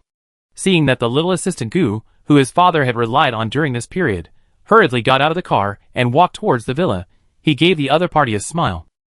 But the little assistant Gu looked particularly ugly when he saw him, and even had a bit of reprimand in his words. Second young master, the Gu family is in a critical moment now. As a descendant of the Gu family, how can you do such a thing to add insult to injury? Gu Xuanbai heard this barrage of accusations, and felt that it was unreasonable. If someone didn't know, the young assistant Gu was so angry that he would think that it was his property that was lost. What does the master's business have to do with you, a servant? Is it necessary for you to keep barking like a dog?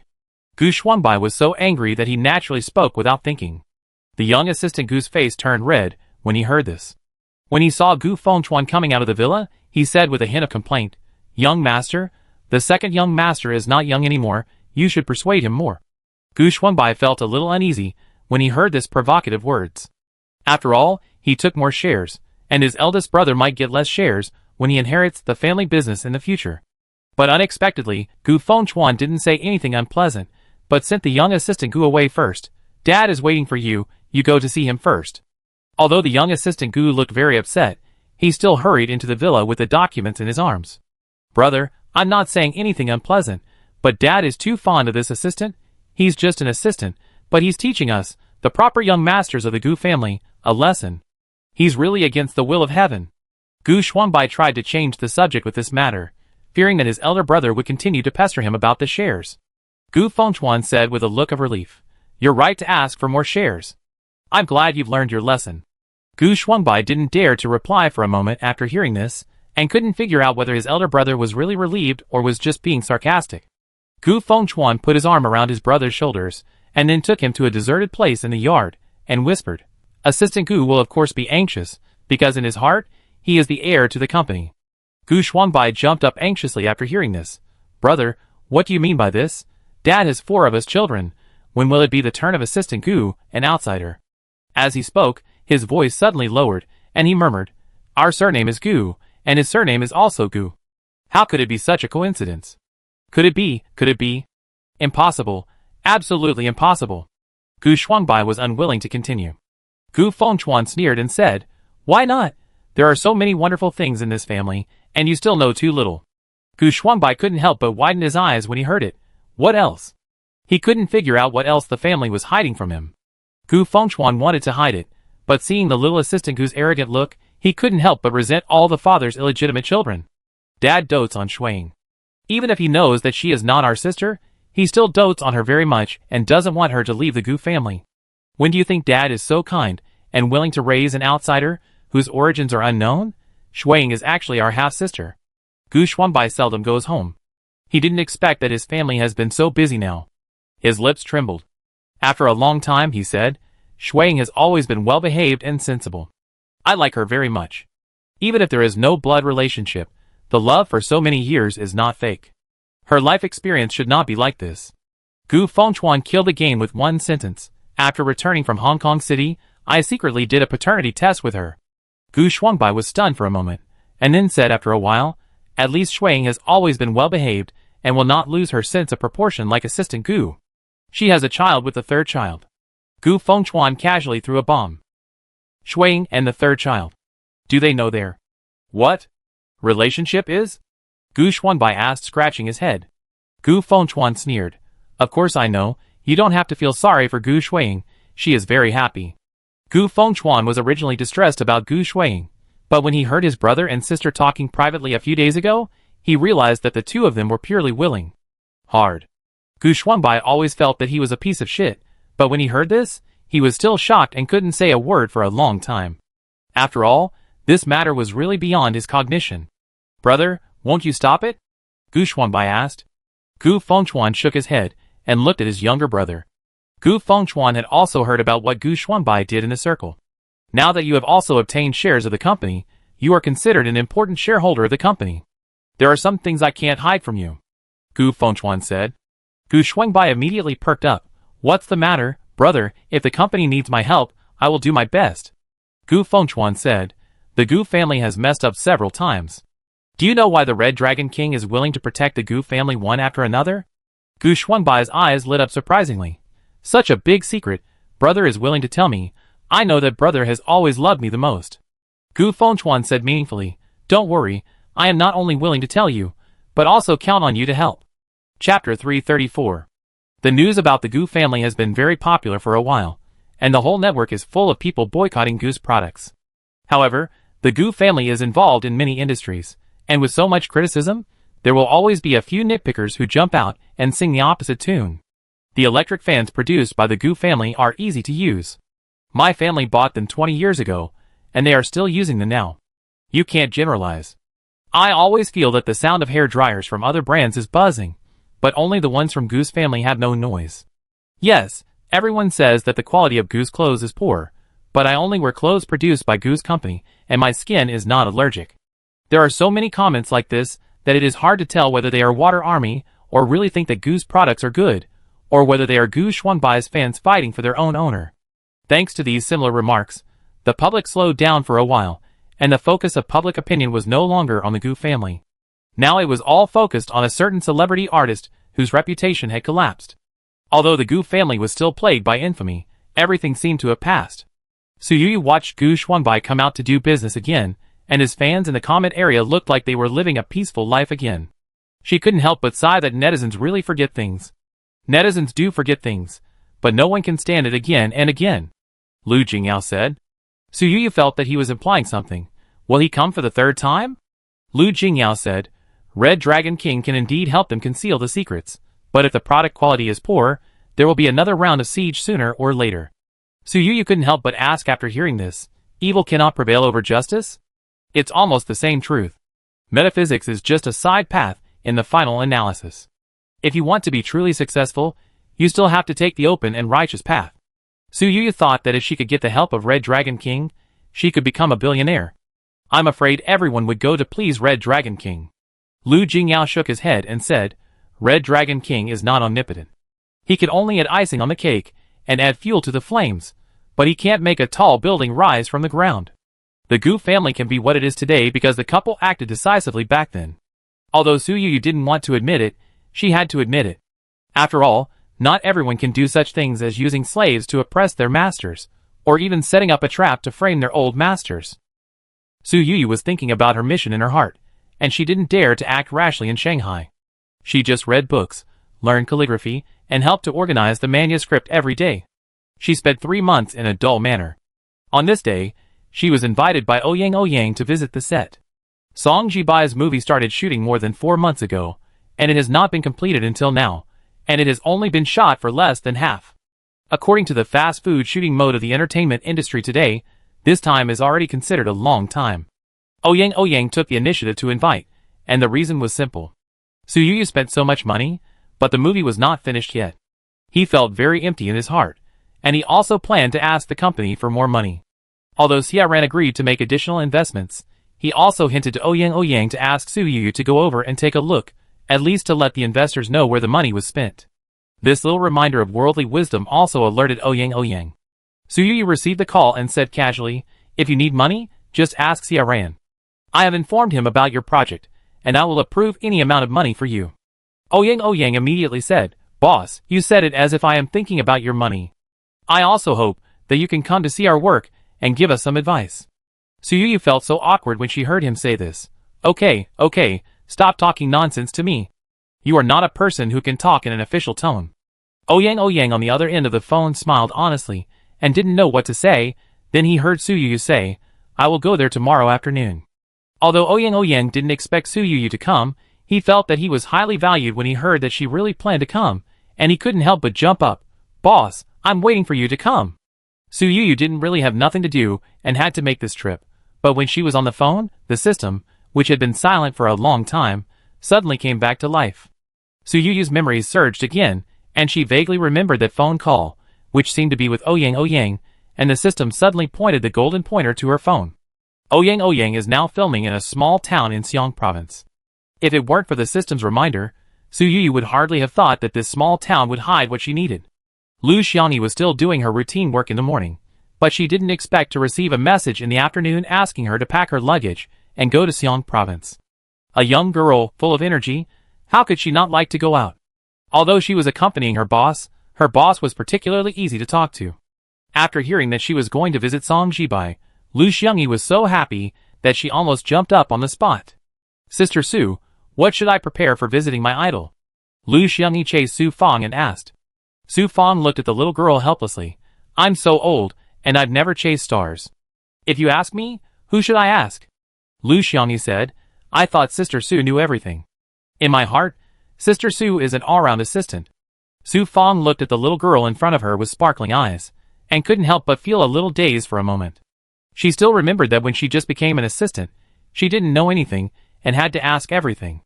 Thanks to Su Yu for not despising her, and willing to give her time to grow. Who would have thought that she, a private car driver who lost her husband and raised 2 children alone, would have achieved what she has today? Why don't you ask people in the company, or the fan leaders in your fan group? They must know better than me. Su Fang suggested gently. Lu Xiangyi didn't bother Su Fang anymore, and turned around and took her mobile phone and excitedly chatted with someone about something.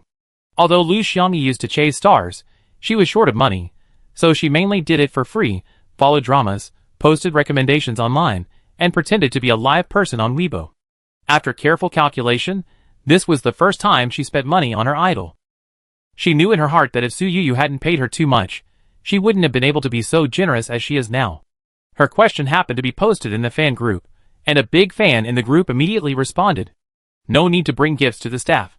Teacher Song said that things like socializing with the staff have been handed over to the agent for unified management, and he doesn't want fans to spend money. Lu Xiangyi was stunned for a moment. The big fan spoke, and the little fans below responded one after another. After a while, the topic was also deviated.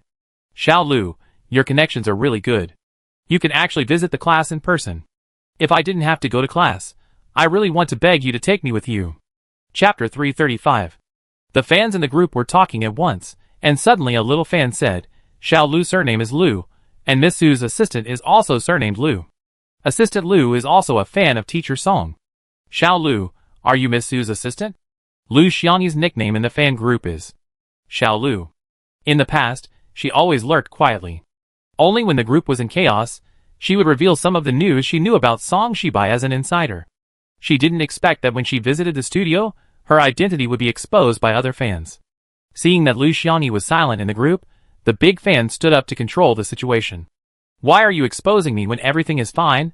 Where is the mutual respect? The discussion about this matter in the group quietly subsided. Lu Xiangyi thought that the matter was over, but she didn't expect that the big fan who was in charge of controlling the situation quietly sent her a private message. Whether you are Ms. Su's assistant or not, our fan team welcomes you very much. Since you are going to visit the set soon, I must tell you some rules for visiting the set. The big fan spoke gently, and gave a lot of advice.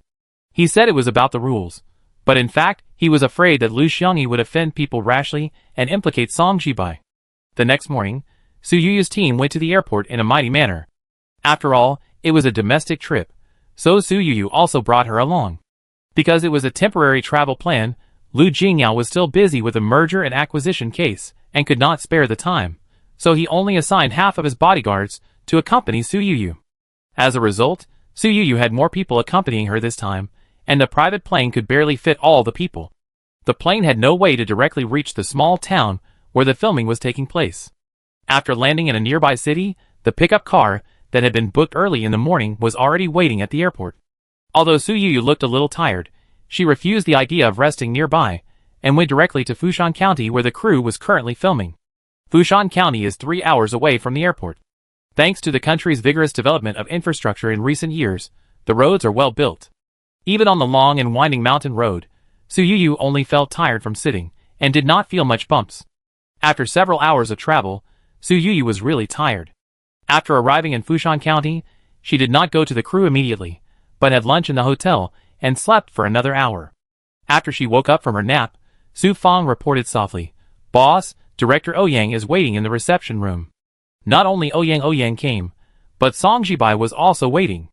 Su Yu received news early in the morning that Song Jibai was deeply involved in the filming this time, but when she really saw him, she was also shocked. Ouyang, what's wrong with Xiao Song? I handed him over to you, and you took care of him like this? Su Yu's tone was a little complaining.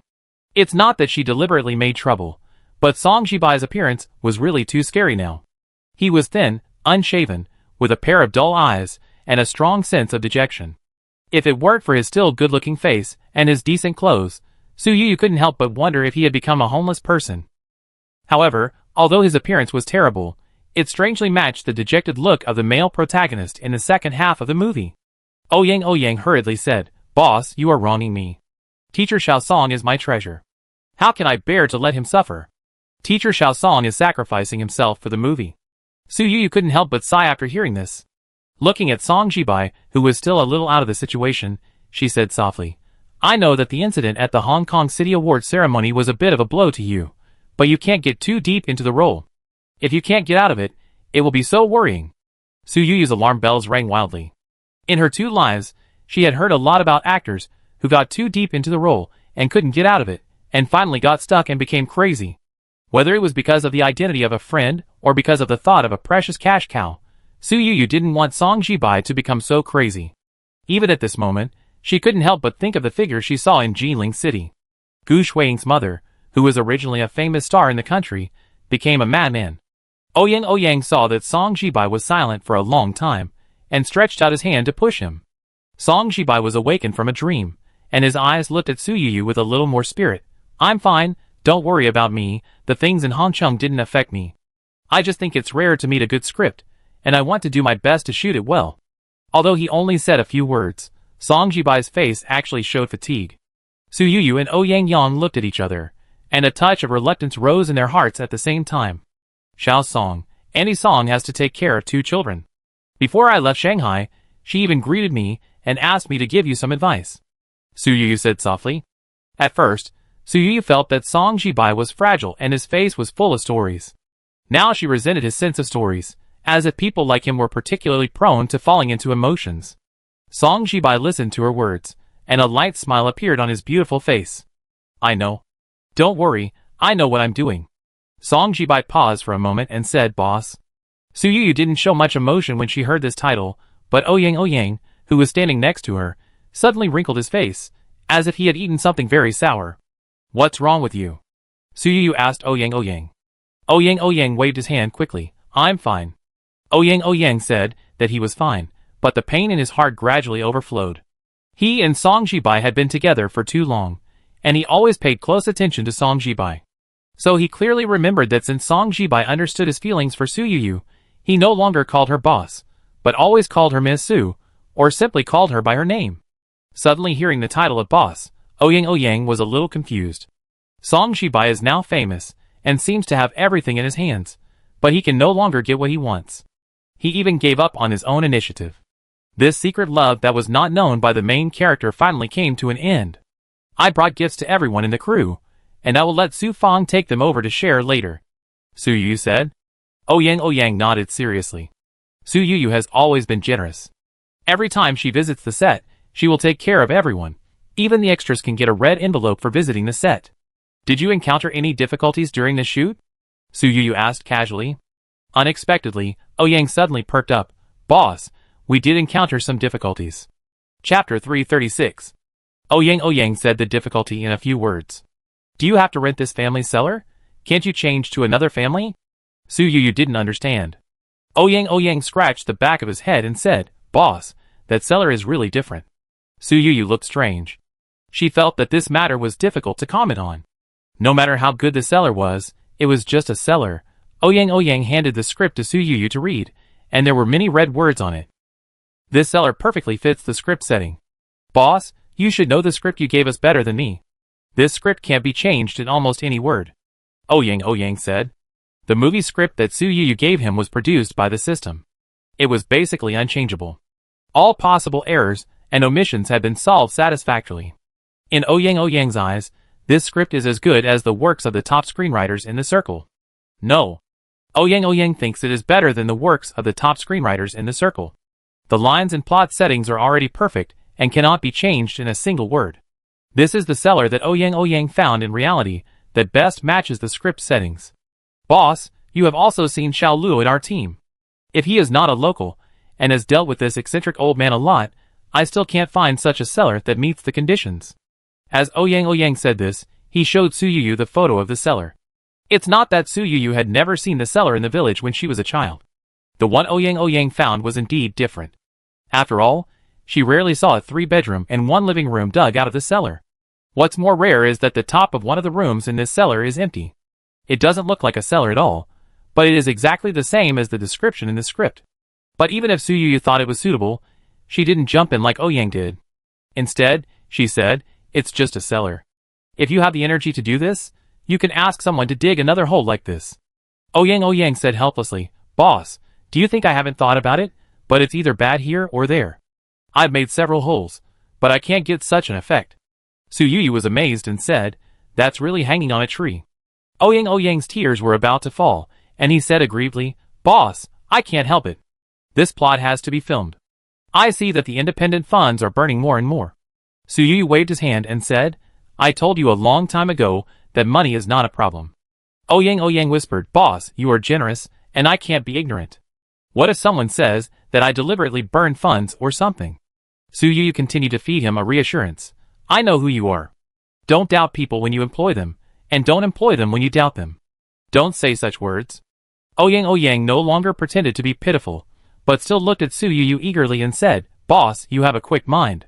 Help me think of a way to see if I can persuade this old man. Su Yu asked, Is it not possible to spend money? Ouyang nodded gently. What about his children? He doesn't care about money, but his descendants will not bow down for money. Ouyang sighed heavily. Boss, what do you think? We have tried this way. His descendants really want to make this money, but it's a pity that this old man is very stubborn. The whole family persuades him together, but it doesn't work. Even Su Yu couldn't help but marvel when she heard this. Su Fang, who was standing aside, originally wanted to volunteer, but because of the old man's copper P temperament, he couldn't help but back out. Su Fang still remembered his responsibilities, and whispered, Boss, I asked someone to ask around and see if I can do some side work. Who knew that as soon as these words came out, Ouyang sighed again, Assistant Su, it's useless. Xiao Luo was born and raised in the village. He has been very anxious about this matter. Almost every villager has been harassed by him.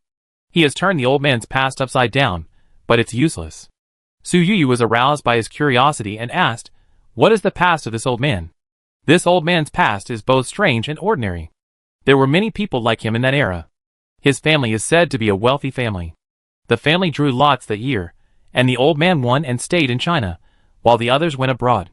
Boss, it is strange because such a wealthy family can obviously afford to send all the children abroad, but they abide by some inexplicable rules and only keep one child.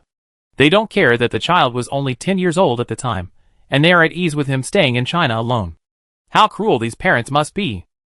Su Yu couldn't help smelling an unusual smell when listening to Ouyang's words. She immediately cheered up and asked, How can a teenager in his teens live safely until now? In that era, people were short of food and clothing, and they had experience fighting landlords. It was really strange that a teenager in his teens, with a lot of property on him, lived to be over 90 years old safely. Ouyang nodded heavily. Boss, I also find it strange. The old man is lucky.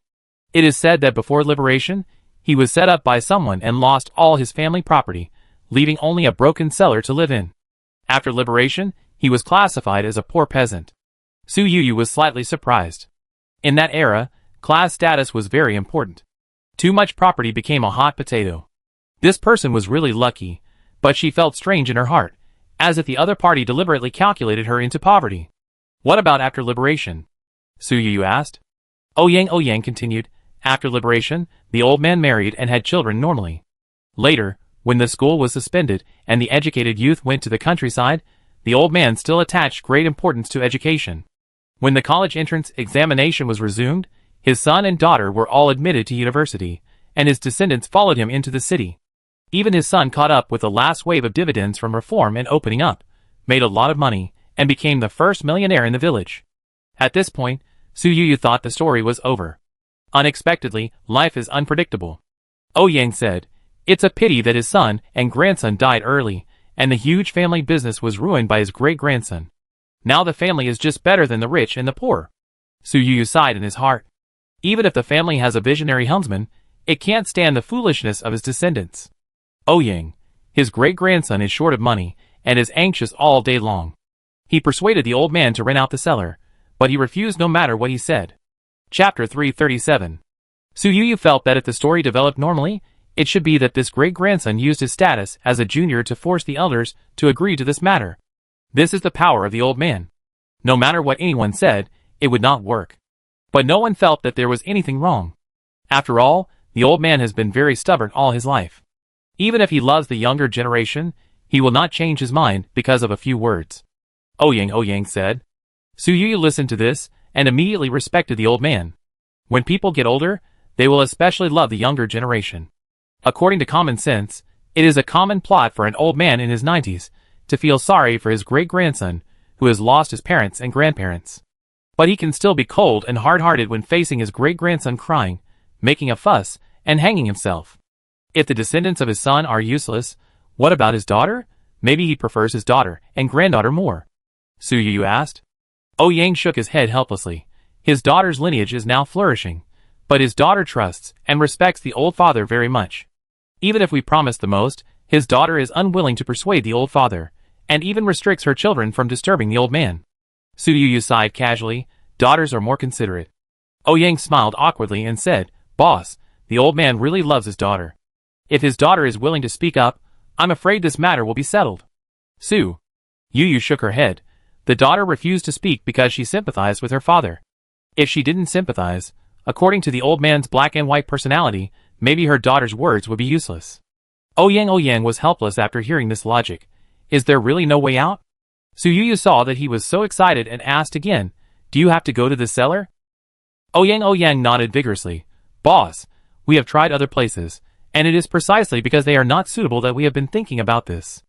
Su Yu said, "You shoot other scenes first. I will personally visit the old man in a few days to ask him what he really thinks." Yang had been wasting many days because of this matter. Now, after hearing Su Yu's promise, he actually felt that the clouds were about to clear and the moon would be seen. "Boss, if you personally go out, you will definitely succeed immediately." Yang said. "Su Yu, don't flatter me. I tell you first, I'm just trying to help you. No one can say whether it will succeed or not." Yang, "Boss, if it doesn't work, I have someone dig a few more holes to see if I can dig a cellar that is exactly the same as the one in the script." Although Su Yu was thinking about the task of picking up leaks, she came this time under the banner of visiting the crew. That afternoon, she ran to the crew for a tour. Lu Xiangyi was excited and distressed. She took many photos with Song Jibai, and handed the food prepared early in the morning to Song Jibai's assistant. "I made these myself. I learned from the chef of my boss's family. It would be best if Mr. Song likes it. If not, he can do whatever he wants." Lu Xiangyi was very humble in front of her idol. Song Jibai's assistant smiled and said, "Sister Lu, don't worry. We will try our best to persuade Mr. Song to eat. If he doesn't eat, we will eat. We will never let Sister Lu's kindness go to waste." Lu Xiangyi didn't know whether to be happy or sad when she heard this. Song Jibai's agent is also in the crew now. He finally got the chance to show his face in front of Su Yu. He immediately said with gratitude, "Boss, I was in Hongcheng in the first half of the year. Thanks to your reminder, otherwise, I'm afraid that Mr. Song would have suffered a loss." Song Jibai received clear information about the award ceremony in Hongcheng at the beginning. He knew that he won the award and had to film in Hongcheng, so he went to participate in the award ceremony. Unfortunately, the organizer set them up. Song Jibai's agent has always been annoyed that his artist did not have many awards. He almost opened champagne at halftime after receiving the news. If Su Yu hadn't stopped him, he would have made a fool of himself at that time.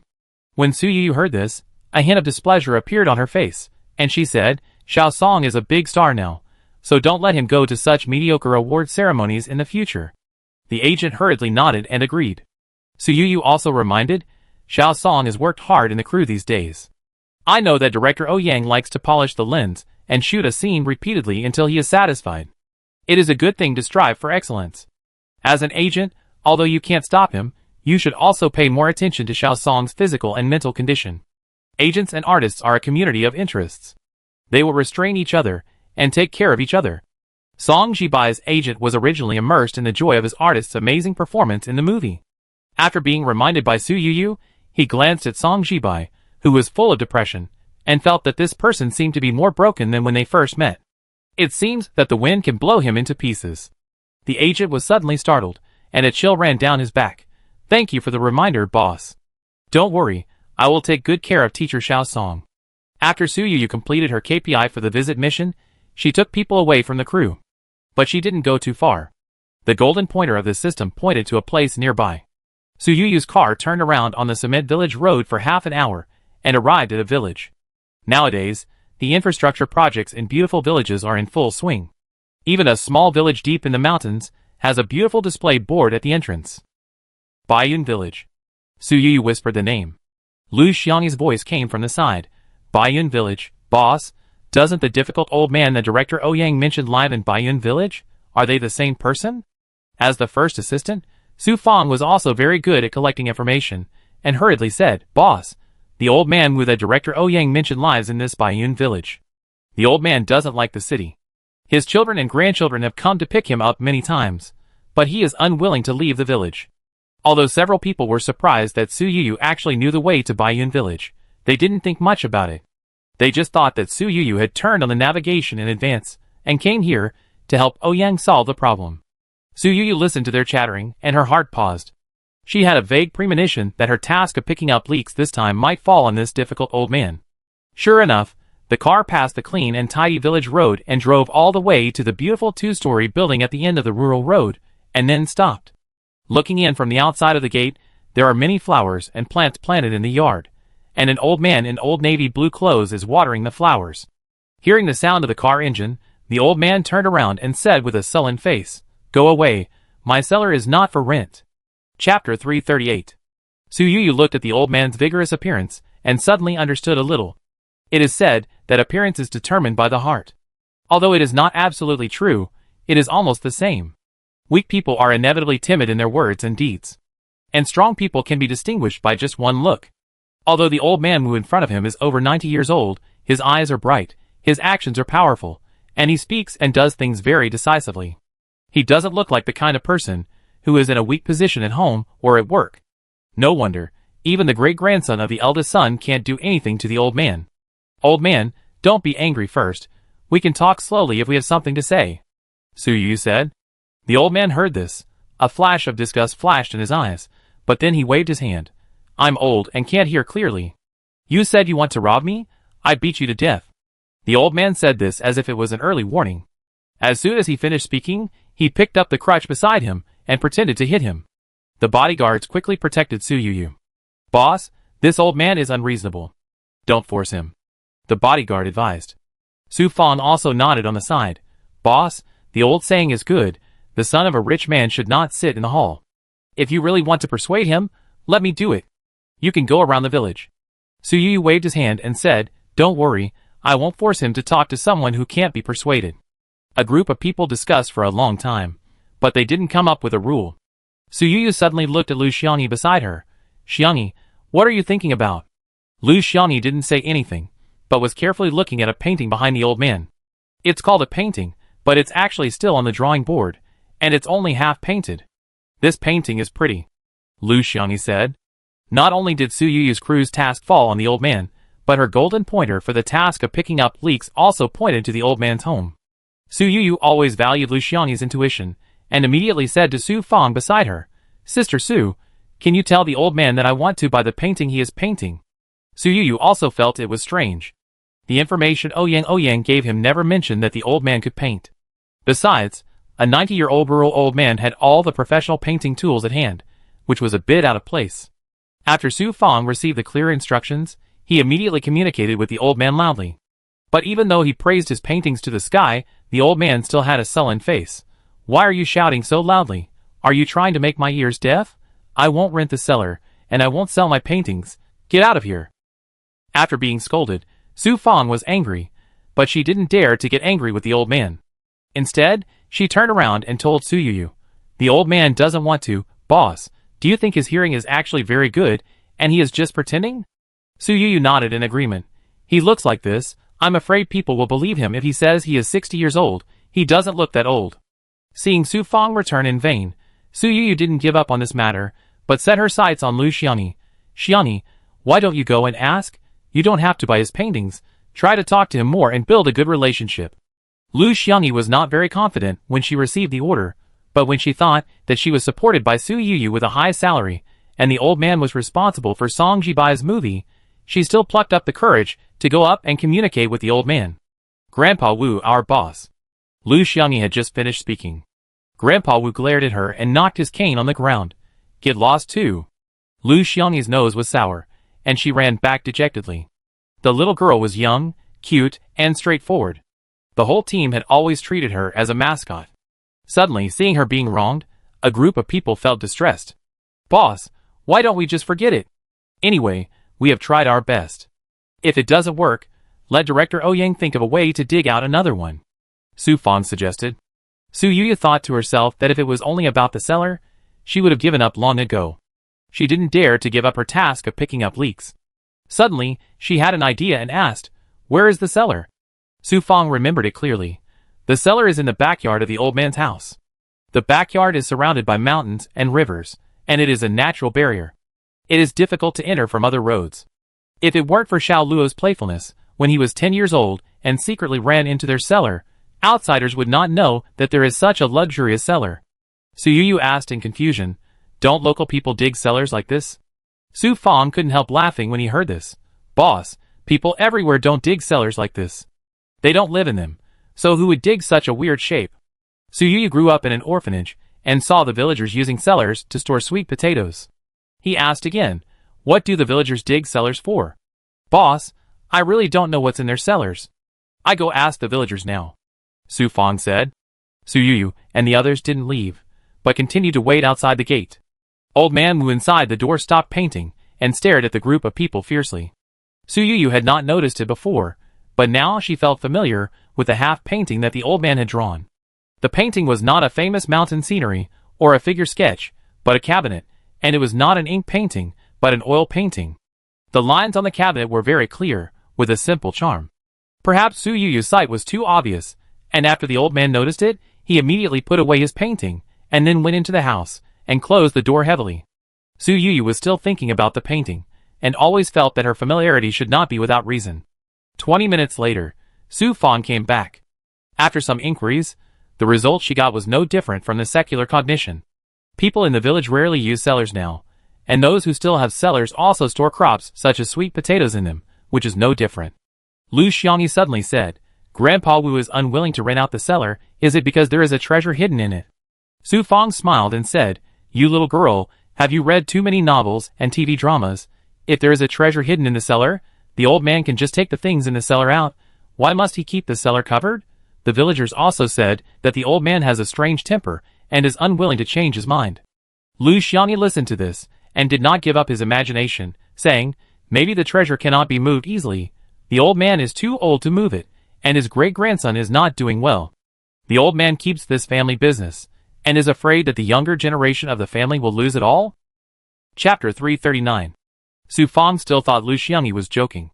Su Yu, who was standing by, heard it and said, "Can you find out what Mr. Wu's family did before liberation?" Su Fang still had a bunch of information in her hand, all given to her by Ouyang.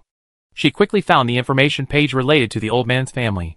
The Wu family, it is said that the whole family was in the capital at that time, doing grain business. Su Yu frowned slightly when she heard this. At that time, those who did grain business were either local merchants or merchants from Jiangnan. It sounded strange to go from Hunan province to the capital to do grain business. Hunan merchants are not as famous as Shaanxi merchants and Huizhou merchants, but they have also left a strong mark in modern history. They once assisted Zhang Guofan in the westernization movement and opened a mechanical textile factory. Generally speaking, merchants from a province who do business abroad mostly do the same kind of business and sell local specialties. Su Yu always felt that the words grain business were all tricky, but she couldn't figure out what was wrong for a while. She didn't expect to get things done in one day, and told Su Fang, "Find a place to stay nearby and ask more about the old man."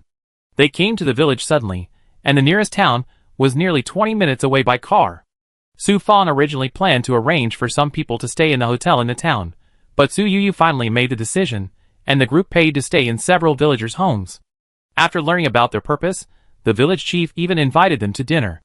After dinner, the village chief sighed heavily. To be honest, it's a great thing to be able to shoot a movie in our village. Maybe in the future, when the movie becomes popular, our village can also become a tourist attraction. At that time, everyone can open a farmhouse at home and make money, and the young people in the village don't have to go out to work. It's a pity that Mr. Wu is not happy. Su Yuyu could naturally see that the whole village, including the village chief, hoped that Grandpa Wu could take a step back. Unfortunately, the villagers could not convince Grandpa Wu that his great-grandson could not do it. We don't really care about the money. We just want to make better works, Su Yuyu said. The village chief nodded vigorously. Miss Su, don't look at my age. I also surf the internet. I know you. I know that the works produced by your company are all fine works, and the tourism industry in Gansu province was brought up by your martial arts film.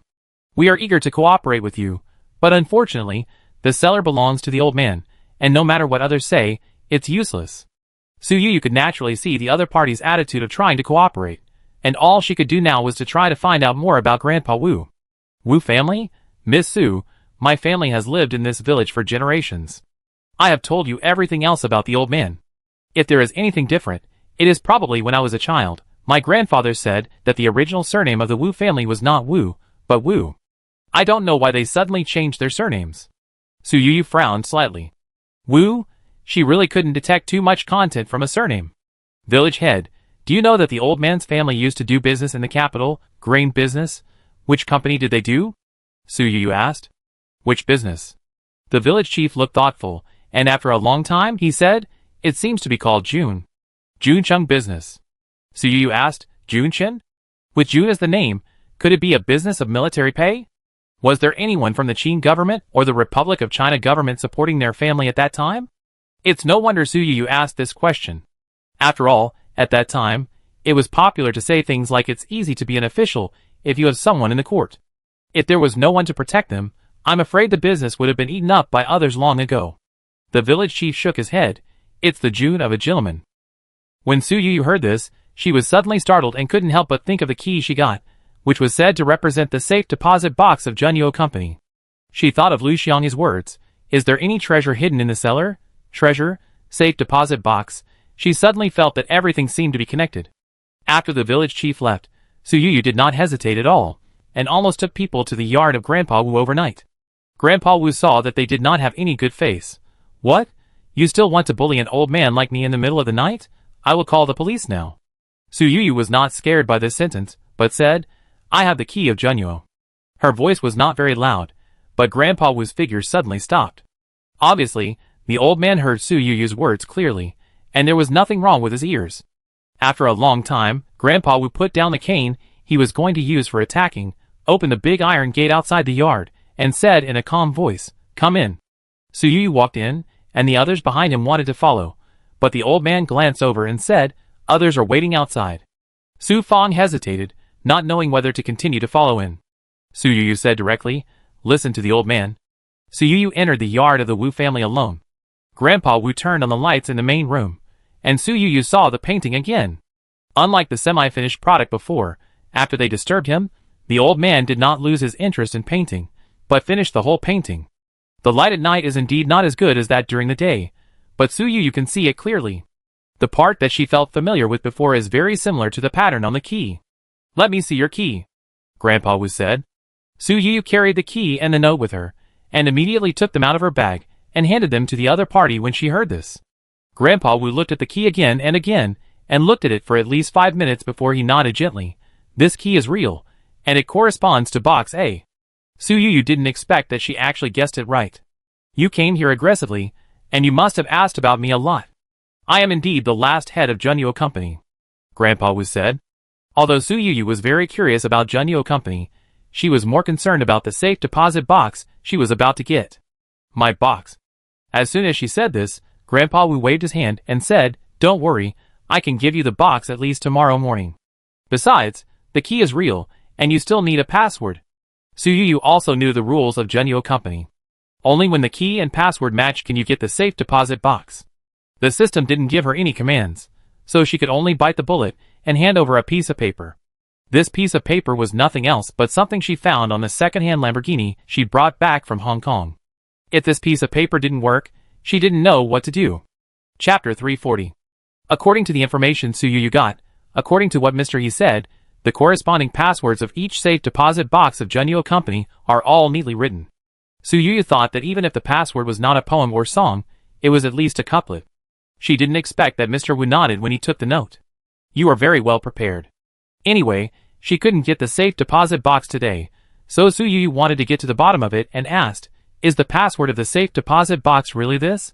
This is obviously a bunch of numbers and letters you. Mr. Wu finished what she hadn't said. Very trendy, right? Su Yu looked strange.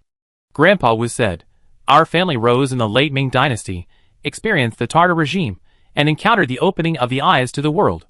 The country, which had been closed for hundreds of years, suddenly opened up, and countless new things poured in. If we don't keep up with the times, how can we survive? Su Yu hesitated again, and finally said, your family, do you think the business is still going on now? Grandpa Wu waved his hand and said, I know what you are thinking. You think that after me, Junyo Trading Company will be gone, right? Isn't it so? Su Yu was puzzled. Grandpa Wu said, at present, our country is very safe. Junyo Trading Company is indeed useless, but most of my family members are abroad. It's just a change of name, which does not mean that our family's business is over. Su Yu paused after hearing this, but she thought wrongly. Grandpa Wu's family has its own way of inheritance. This password, at first glance, is a combination of numbers and letters, but in fact, it is also well matched. If you don't believe it, you can see it, Grandpa Wu said. Su Yu tried to read out the password, and it turned out to be exactly the same as what the old man said, with a very neat rhythm. No. Don't worry, our Wu family has never ruined our reputation. You keep your promise, and I will keep it for the rest of my life. Su Yu listened to the old man's assurance, and was a little curious for a moment, and asked, how many safe deposit boxes do you have now? Old man Wu laughed and said, if you had come here 10 years earlier, I would have told you that there was only one safe deposit box. Su Yu immediately asked, what about now? Old man Wu said, now, I tell you, there is really only one safe deposit box. Su Yu, Although the other party said it, and it seemed like he didn't say it, Su Yu also understood that the old man should have given away safe deposit boxes in the past 10 years, and her box was the last one. Is it placed in the cellar? Su Yu asked. Su Yu had both the key and the password, so Grandpa Wu didn't hide it from her and said, you guessed right. If my box is taken out, can your cellar be rented out? Grandpa Wu didn't object this time, but said, anyway, it seems that there will be no new customers for the domestic Junyo Company. The cellar is empty anyway, so it's not bad to rent it out and make some money. Su Yu didn't expect it to be a double blessing, and she felt strange again. Is my box so big? Does it require a 3-bedroom, 1 living room cellar to keep it? Grandpa Wu laughed when he heard this and said, do you think you can keep other things anywhere? Is it a treasure for people? I have guarded this cellar for nearly 80 years, and I have experienced so many things in the meantime. It is not enough to just bury things underground. Su Yu asked, if it is not buried underground, can it be just casually placed in the cellar? Old man Wu looked at her contemptuously and said, you are a pretty girl. Why don't you use your brain when you speak? Qi Min Dun Jia, Wu Xing Ba Gua, do you think these are all empty words? Su Yu touched her nose awkwardly. She had also taken these courses in the training space, but she knew she was not that material after taking the class once. The threshold of these courses is so high that it is no different from advanced science, such as quantum mechanics. People with insufficient foundation cannot learn them. Seeing her like this, Mr. Wu lost interest in chatting and said, let's wait until tomorrow. We go get it together tomorrow morning. Su Yu asked, do you know what's in the safe? When Mr. Wu heard this, he immediately looked insulted and said, what did your family teach you? Don't you know that our Wu family never pry into the privacy of our customers? Su Yu said, I'm an orphan. When Mr. Wu heard this, he didn't look guilty like other people who heard the same thing. Instead, he said, since you can come to me with a key and password, it's obvious that your family taught you something. This is not a reason for you to be rude to me. Su Yu didn't know how to explain it for a moment. She was so embarrassed. These things were obtained by the system, and they were not the so-called inheritance of the family at all. Excessive explanation was meaningless. She simply said, sorry. Grandpa Wu said, Miss Li, since you are willing to apologize, I will not care. See you tomorrow. Su Yu, my surname is not Li but Su. Grandpa Wu frowned when he heard this. It took half a minute for the old man to relax. He sighed heavily and said, "The world has changed. I didn't expect that the things of the customer surnamedly would eventually fall into the hands of someone with a different surname." The old man did not doubt Su Yu's life experience. After all, in his opinion, outsiders could never get the key and the password at the same time. He just thought that the things inherited by the original customer fell into the hands of the descendants of the daughter, who married out. "You don't look like a person who favors boys over girls," Su Yu said. Old Master Wu chuckled and said, "If my son-in-law takes the most precious thing of my family, but is unwilling to let his descendants follow my surname, it is enough to prove that my daughter has entrusted the wrong person." Listening to this, Su Yu looked forward to the safe deposit box tomorrow. She didn't know how precious it was to be called the most precious thing of a big family. After leaving the Wu family, Su Yu returned to her residence and was shocked when she lay on the bed. This safe deposit box originally belonged to a customer named Li. For nearly 80 years, this person has not come to retrieve his treasure. Not only that, the key and password fell into the hands of different people. What kind of major changes would bring such consequences? Su Yu got the password from a used car. The original owner of the used car was not named Li at all. As for the key, its story is even more tortuous and bizarre. A jade pendant represents the promise of the Blackwater family, but the Blackwater family only keeps an address. After all this trouble, Su Yu felt that it was the result of mutual compromise. Chapter 341. Su Yu not only guessed that it was a compromise, but also felt that there were no less than 3 people involved. One person took the jade pendant, one person put the address, and finally one person took the key. She thought about the distance between Hong Kong City and Treasure Island again, and there was reason to suspect that the 4th person held the password, and it was even possible that the 4 people did not know each other. If the Li family was forced to make such a division, it seemed to make sense. Su Yu tossed and turned in bed until the second half of the night before she fell asleep in a daze. She was worried about the task in her heart, and she woke up very early the next day, but she looked dizzy and her face was very bad. Seeing the boss like this, Su Fang was so anxious. "Boss, why don't you rest here? I go to Wu's house and help you get your things back." Su Yu felt dizzy in her head, but since her rebirth, she has been doing well most of the time. Although she suffered from insomnia occasionally, it was not to the point where she could not make a deal. "It's okay. Since I have made an appointment with the old man, I can't break it," Su Yu said. After breakfast, she immediately went to the end of the road in the village. However, it was already 8 o'clock in the morning, but there was no movement in the Wu family. No matter how hard she knocked on the door, no one answered. "Boss," I asked the villagers. "Mr. Wu has a regular schedule. He gets up at 6 o'clock every morning and rarely sleeps in," Su Fang said on the side. If she hadn't seen the old man last night and confirmed what she was going to do today, Su Yu would have almost suspected that the Wu family had run away overnight. Su Fang knew that Su Yu valued Mr. Wu very much and said, "Boss, why don't you come back later? Maybe the old man overslept today." Su Yu nodded gently. She was indeed anxious to get the safe, but she didn't want to upset the old man because she was too impatient. As the group turned around, Lu Xiangyi suddenly said, "Could it be that the old man fell down at home? Didn't the news always say that the old man lived alone and no one knew about the accident?" Su Yu's face changed drastically when she heard this. "Quick! Break open the door and contact other people in the Wu family." Although Su Yu and Mr. Wu had only met once, she didn't want to see an old man in his 90s encounter such an accident. Besides, her mission was still on the old man. With so many bodyguards with her, it was not difficult to break a big iron door. After rushing into the house, she immediately found the old man lying in the kitchen. "Boss, I call an ambulance," Su Fang said. Su Yu was afraid that she wouldn't be able to wait for an ambulance, so she said immediately, "Let's drive the person directly to the nearest hospital, meet the ambulance halfway, save time first." A temporary bodyguard beside her suddenly said, "I know a little about first aid. If you trust me, I can try. I'm afraid that if the person is not saved, the old man's family will be angry." Now the old man was weak, Su Yu couldn't care less, and said to the bodyguard, "Try to save him.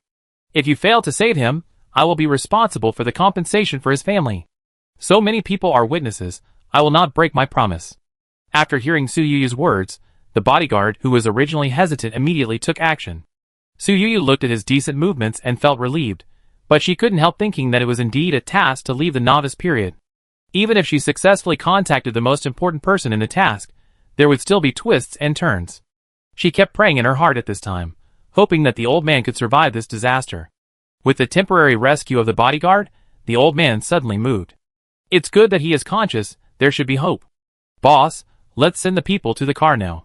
How to transfer the wounded, everyone listen to my command, and don't cause secondary damage to the wounded, said the temporary bodyguard in charge of first aid.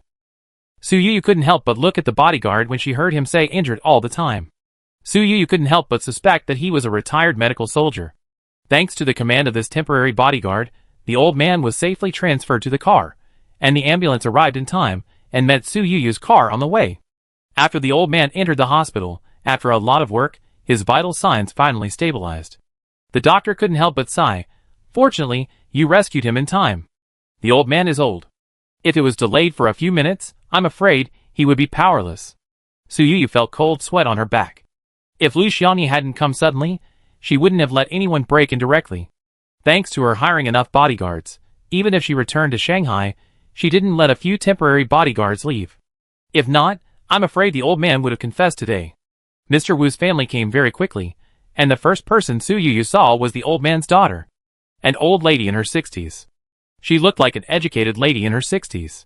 Even though she was retired, she was still energetic and her eyes were bright without any turbidity of an old man. She looked very much like Mr. Wu. As soon as Mrs. Wu saw Su Yu, tears fell.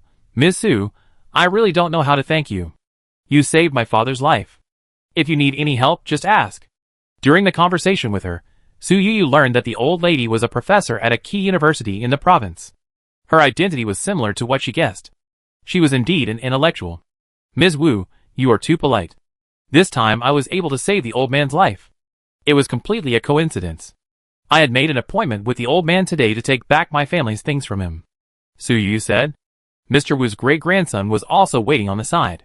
Hearing this, the young man's face was full of confusion. What did my grandfather keep for your family? Su Yu said casually, it's just a few things from the previous generation.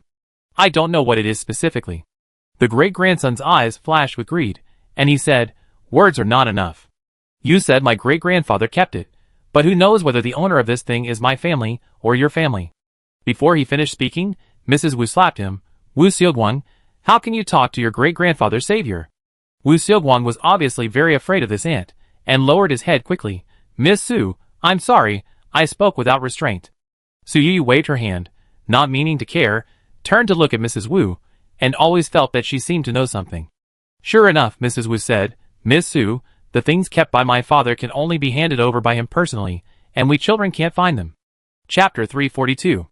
Su Yu listened to this, and remembered that Grandpa Wu seemed to have said something similar.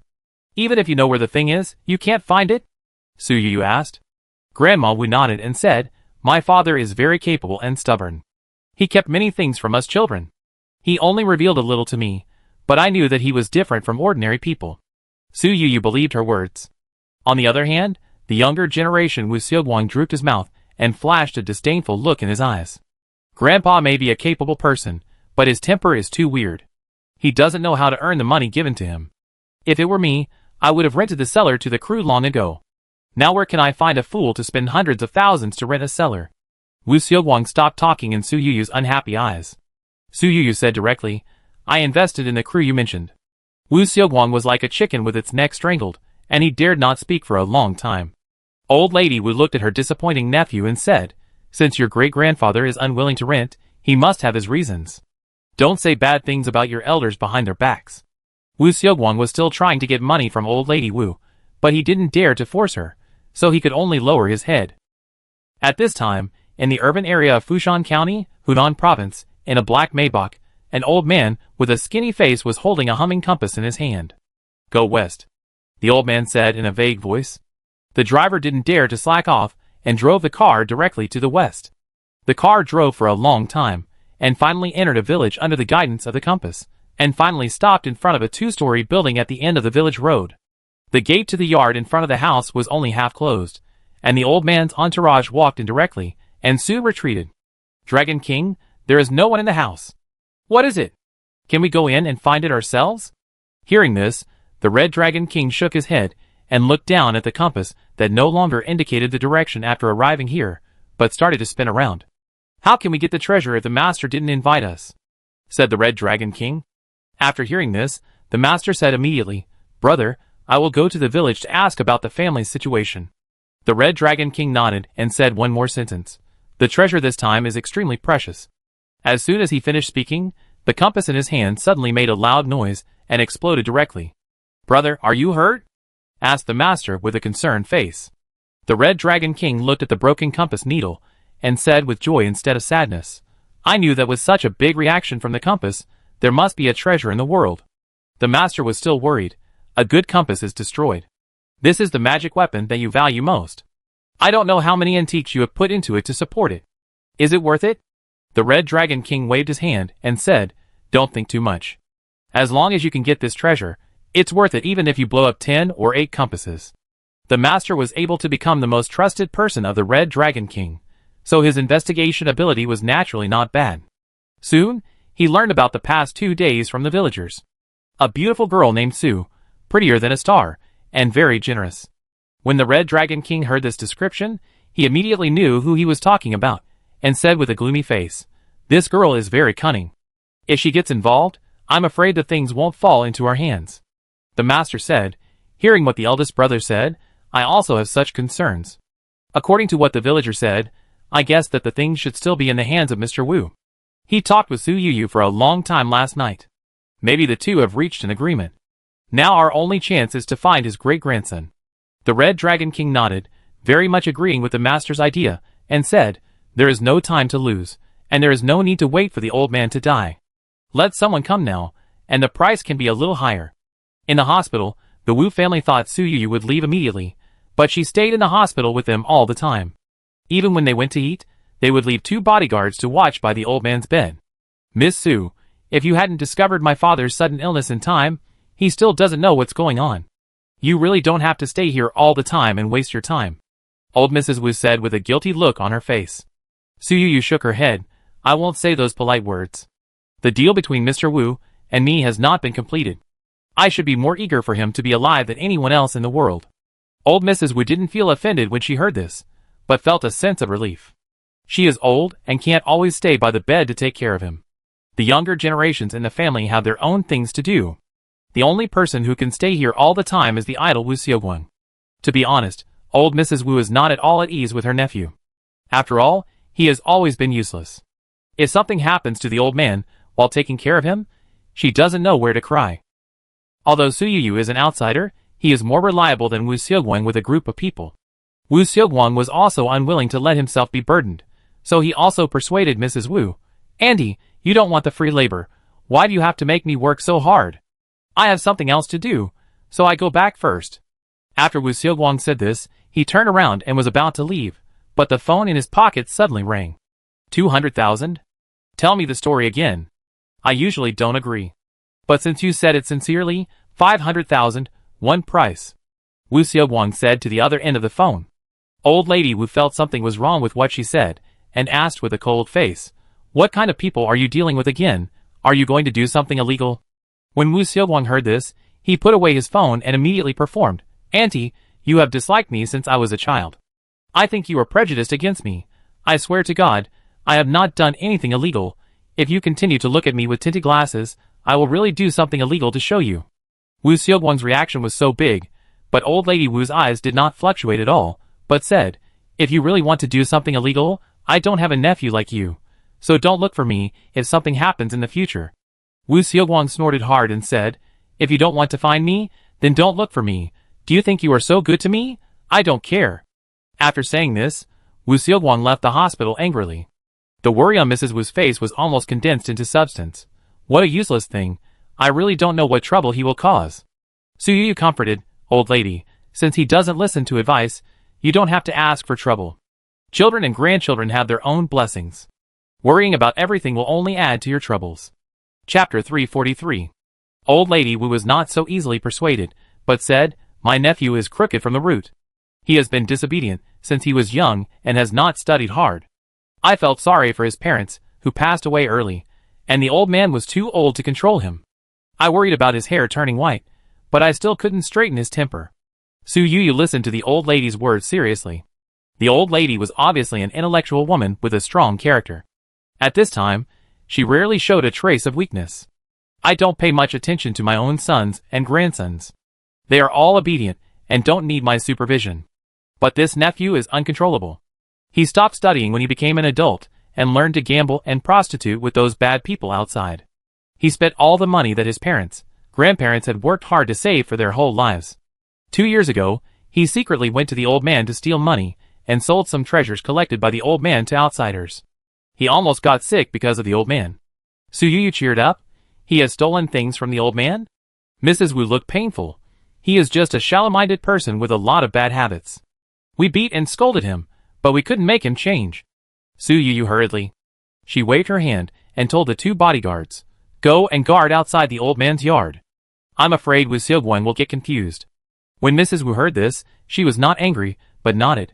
Of course, I have to be on guard against this brat if it's my turn. Suyu said, I hope you are not angry about this matter because of me. In fact, I have already given the token to the old man, and the old man originally promised to take me to get it this morning. Mrs. Wu immediately said, Miss Su, since my father has agreed, this thing is yours now. You are right to be on guard against my nephew's confusion. After Wu Xiaoguang left the hospital, he immediately hired a car and returned to the village. He saw a black Maybach at the door of his house from a distance, and his eyes lit up immediately. After getting off the car, he smiled and squeezed in front of the Red Dragon King and the master. Your car is beautiful. It must be worth at least several million. The master's eyes flashed with contempt, and he did not respond, but asked, Are you Wu Xiaoguang? Wu Xiaoguang did not care about the strange eyes of the rich, but rubbed his hands and said, It's me. You all have to rely on me to do things now. I thought about it. 500,000 is still too little. 1 million, this car must be given to me. Wu Xiaoguang thought that he was asking for too much and would definitely be scolded by the other party. Unexpectedly, the master just frowned and said, Okay, but you must hand over the things to us today. Wu Xiaoguang's heart skipped a beat, and he immediately realized that his price was too low, and he quickly said, No, this price is still too cheap, at least 2 million. No, 5 million. The master sneered and said, If you don't want to do this business, forget it. After all, Wu Xiaoguang is only in his 20s. How can he be a match for these old Jianghu masters? Hearing this, he immediately became anxious.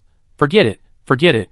1 million is 1 million, and it's not bad to get a luxury car as a bonus. Red Dragon King waved his hand. Since you have all discussed it, let's go in and find things now. Wu Xiaoguang immediately said, No, there are so many of you. What if you directly rob my things? Then what are you going to do? The master asked. Wu Xiaoguang said, Just tell me what it is, and I go in and find it. Red Dragon King shook his head. We don't know what it is either. We have to see it to be sure. Wu Xiaoguang listened to this. His expression kept changing. He didn't want these people to enter his house and rummage around, fearing that they would take his treasures. But he didn't want to miss this business.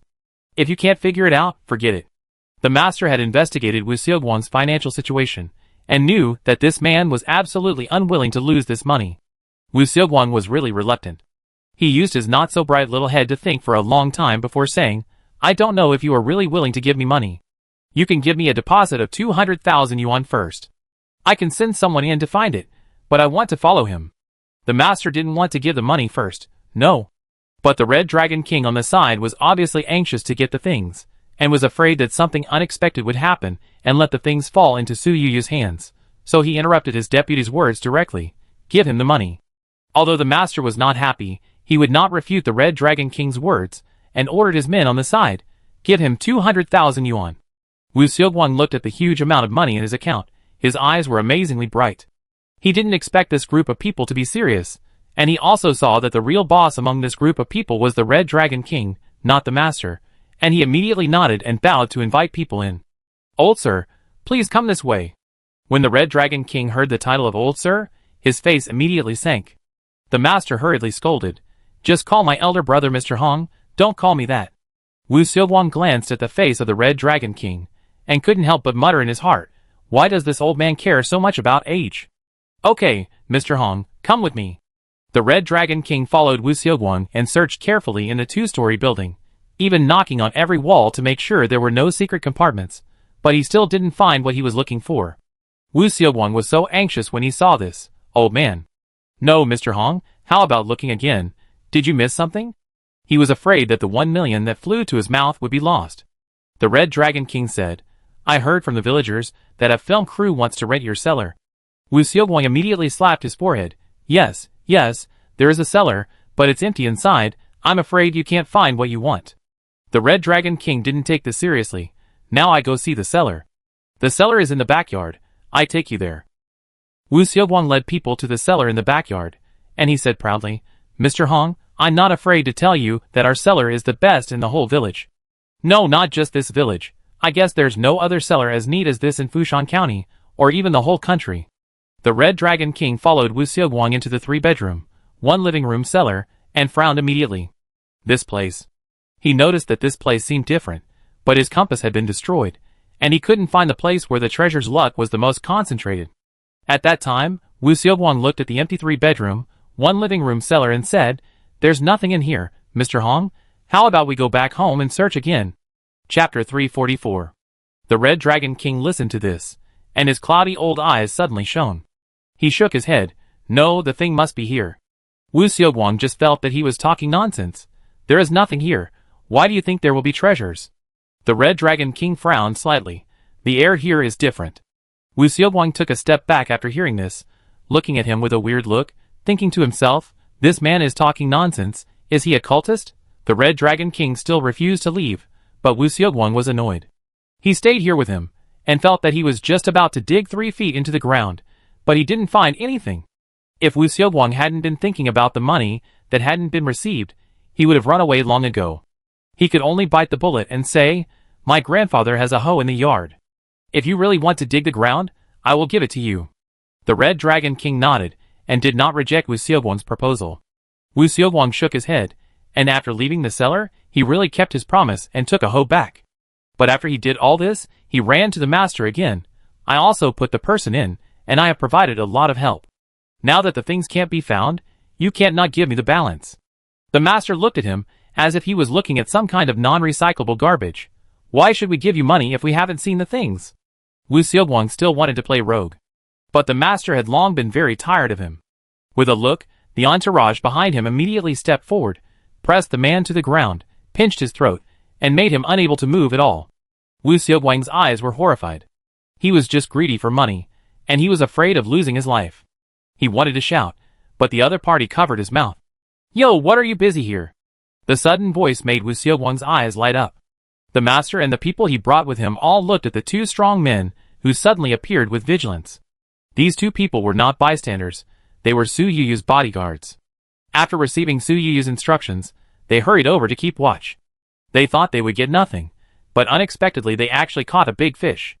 The master looked at the 2 men calmly. He brought enough people with him, so he was not afraid of these 2 small fish. However, his own people just went out, and they knew something was wrong as soon as they fought. These 2 people were all martial artists, with agile bodies and big movements, so they could not be caught at all. Not only could they not be caught, but they also had mouths.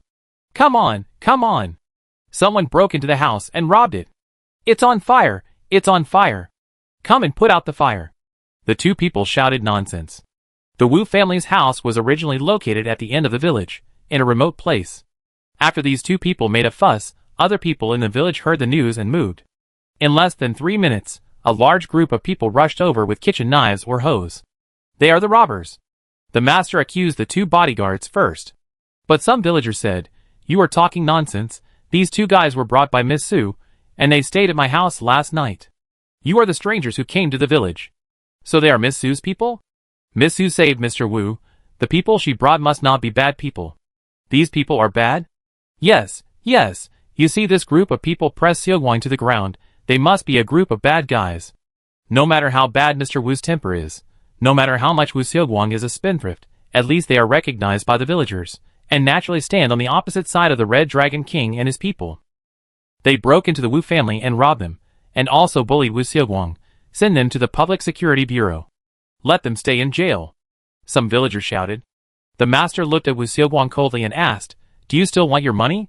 Wu Xiaoguang finally regained his freedom at this time, climbed up from the ground, stretched out his hand to pat the dust on his clothes, rolled his eyes, and said in a low voice, "Give me the money first, I will help you deal with these people."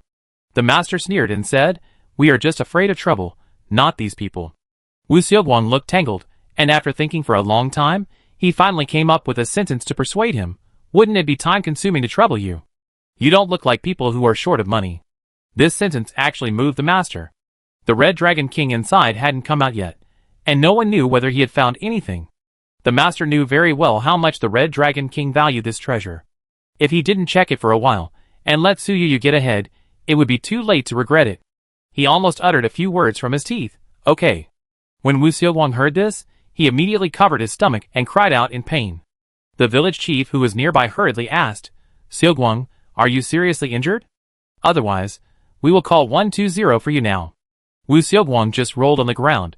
How could it be so serious that he needed an ambulance? He stopped the village chief. Uncle Village Chief, I'm fine. On the other hand, he kept signaling the master with his eyes. The master rarely saw such a tough guy, so he gave his subordinate a look. After a while, Wu Xiaoguang felt his phone vibrate, and when he opened it, he saw that there was an extra 800,000 yuan. He immediately smiled and said to the village chief, Uncle Village Chief, these people are my friends, and they are just joking with me. Wu Xiaoguang said so, but the village chief's eyes were still full of suspicion. These outsiders attacked Miss Su's bodyguards as soon as they came. They are definitely not good people. Xiaoguang, you have to think clearly before you speak. Wu Xiaoguang didn't expect that Su Yu had only been in the village for 2 days, but she could actually make the village chief trust her people so much. Uncle Village Chief, it's all a misunderstanding. The 2 bodyguards saw them fighting with me, and thought they were bullying me. Wu Xiaoguang explained. He had said so much, and even if the village chief was not happy, he could only wave his hand and let it go. The 2 bodyguards saw that this group of people had bad intentions, and were afraid that it would affect Su Yu's business. One of the bodyguards retreated behind the crowd when no one was paying attention, and secretly took a photo of the group of people, and sent it to Su Yu. Su Yu, who was still guarding in the hospital, was originally chatting with Mrs. Wu. The moment she received the photo, her face darkened. She knew the master. The last time he was in Hongcheng, he was with the Red Dragon King. She couldn't figure out for a moment, how did this group of people find out what she was going to do? Mrs. Wu was old and cunning, so she naturally saw that something was wrong with Su Yu. Miss Su, is there something wrong? Su Yu handed her the phone. Old lady, I heard you say that Wu Xiaoguang had a history of secretly selling the old man's things to outsiders?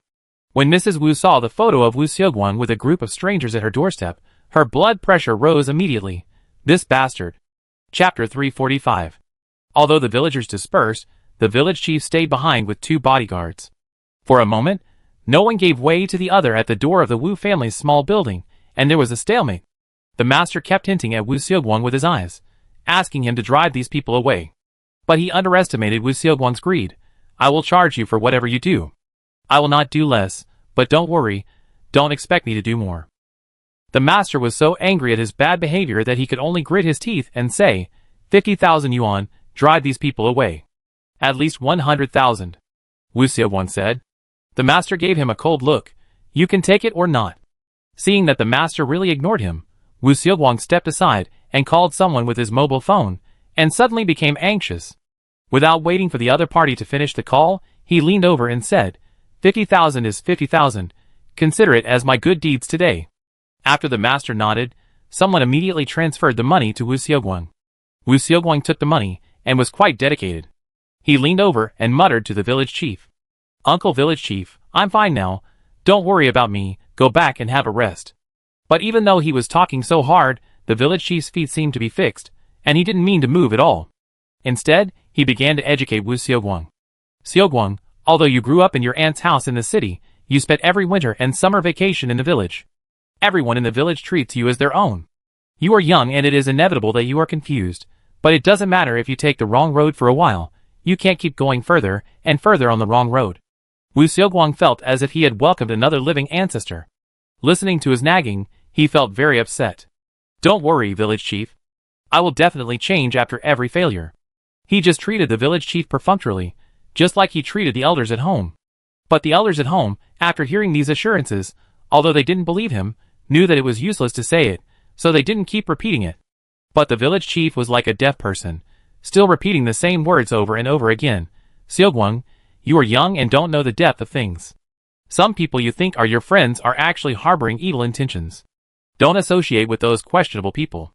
While the village chief was muttering, he glanced at the group of people led by the master. Wu Xiaoguang thought to himself that these people were the god of wealth, who came to give him money.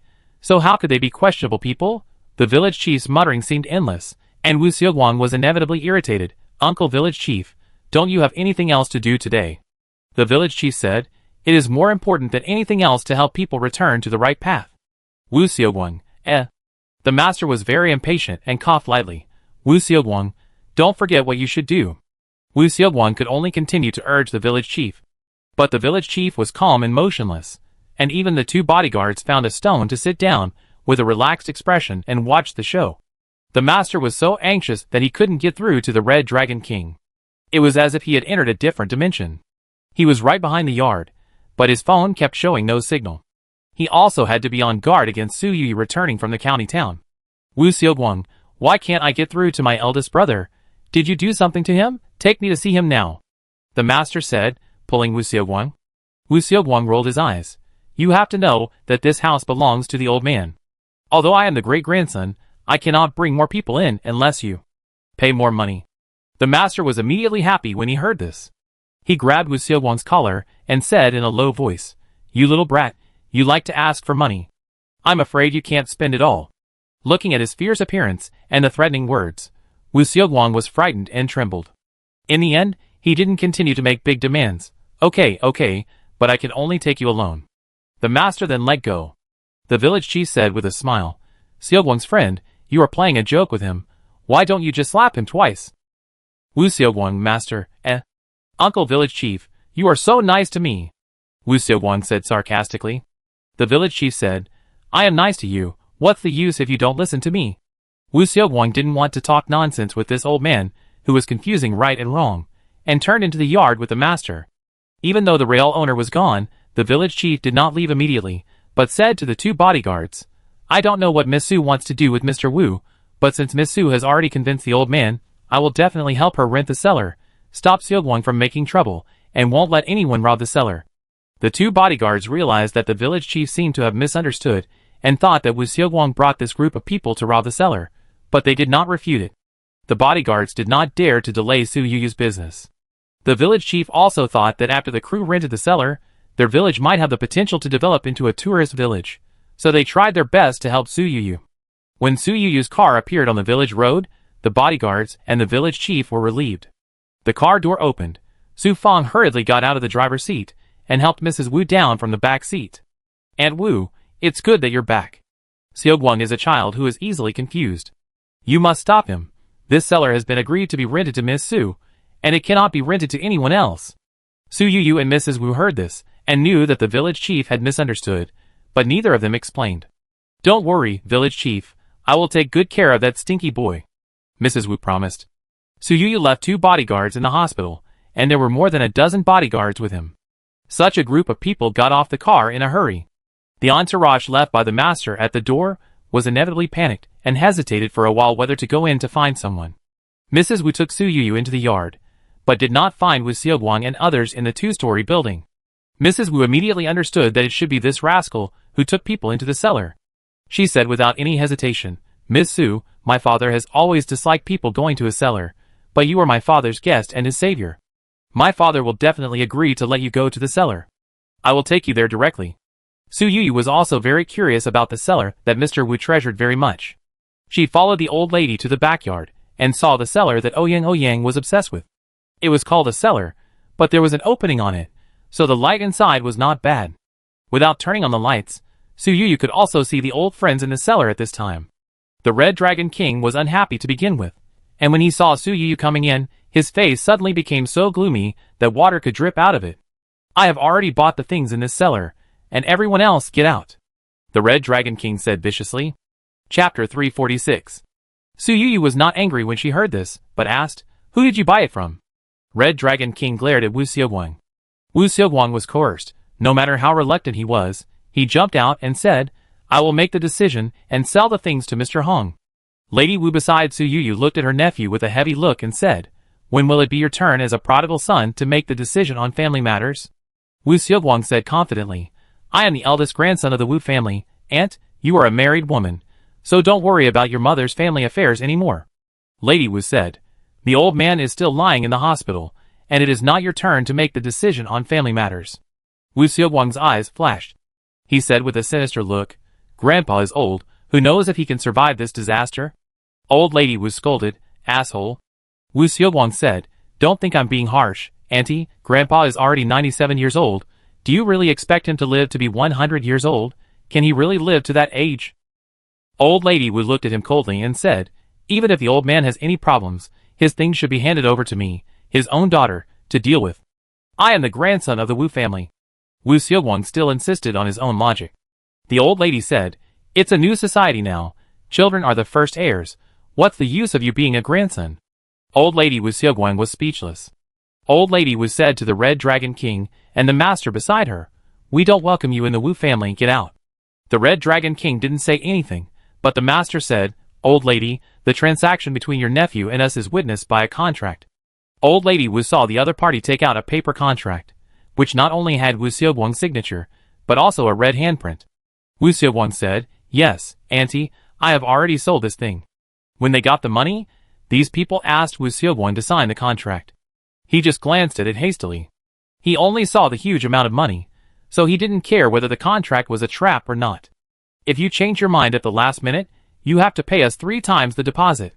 Old lady, if you can't afford it, you can only let your nephew go to the police station. Listening to the other party's threats, Su Yu thought that Old Lady Wu would compromise, but she didn't expect that a flash of determination flashed in the old lady's eyes.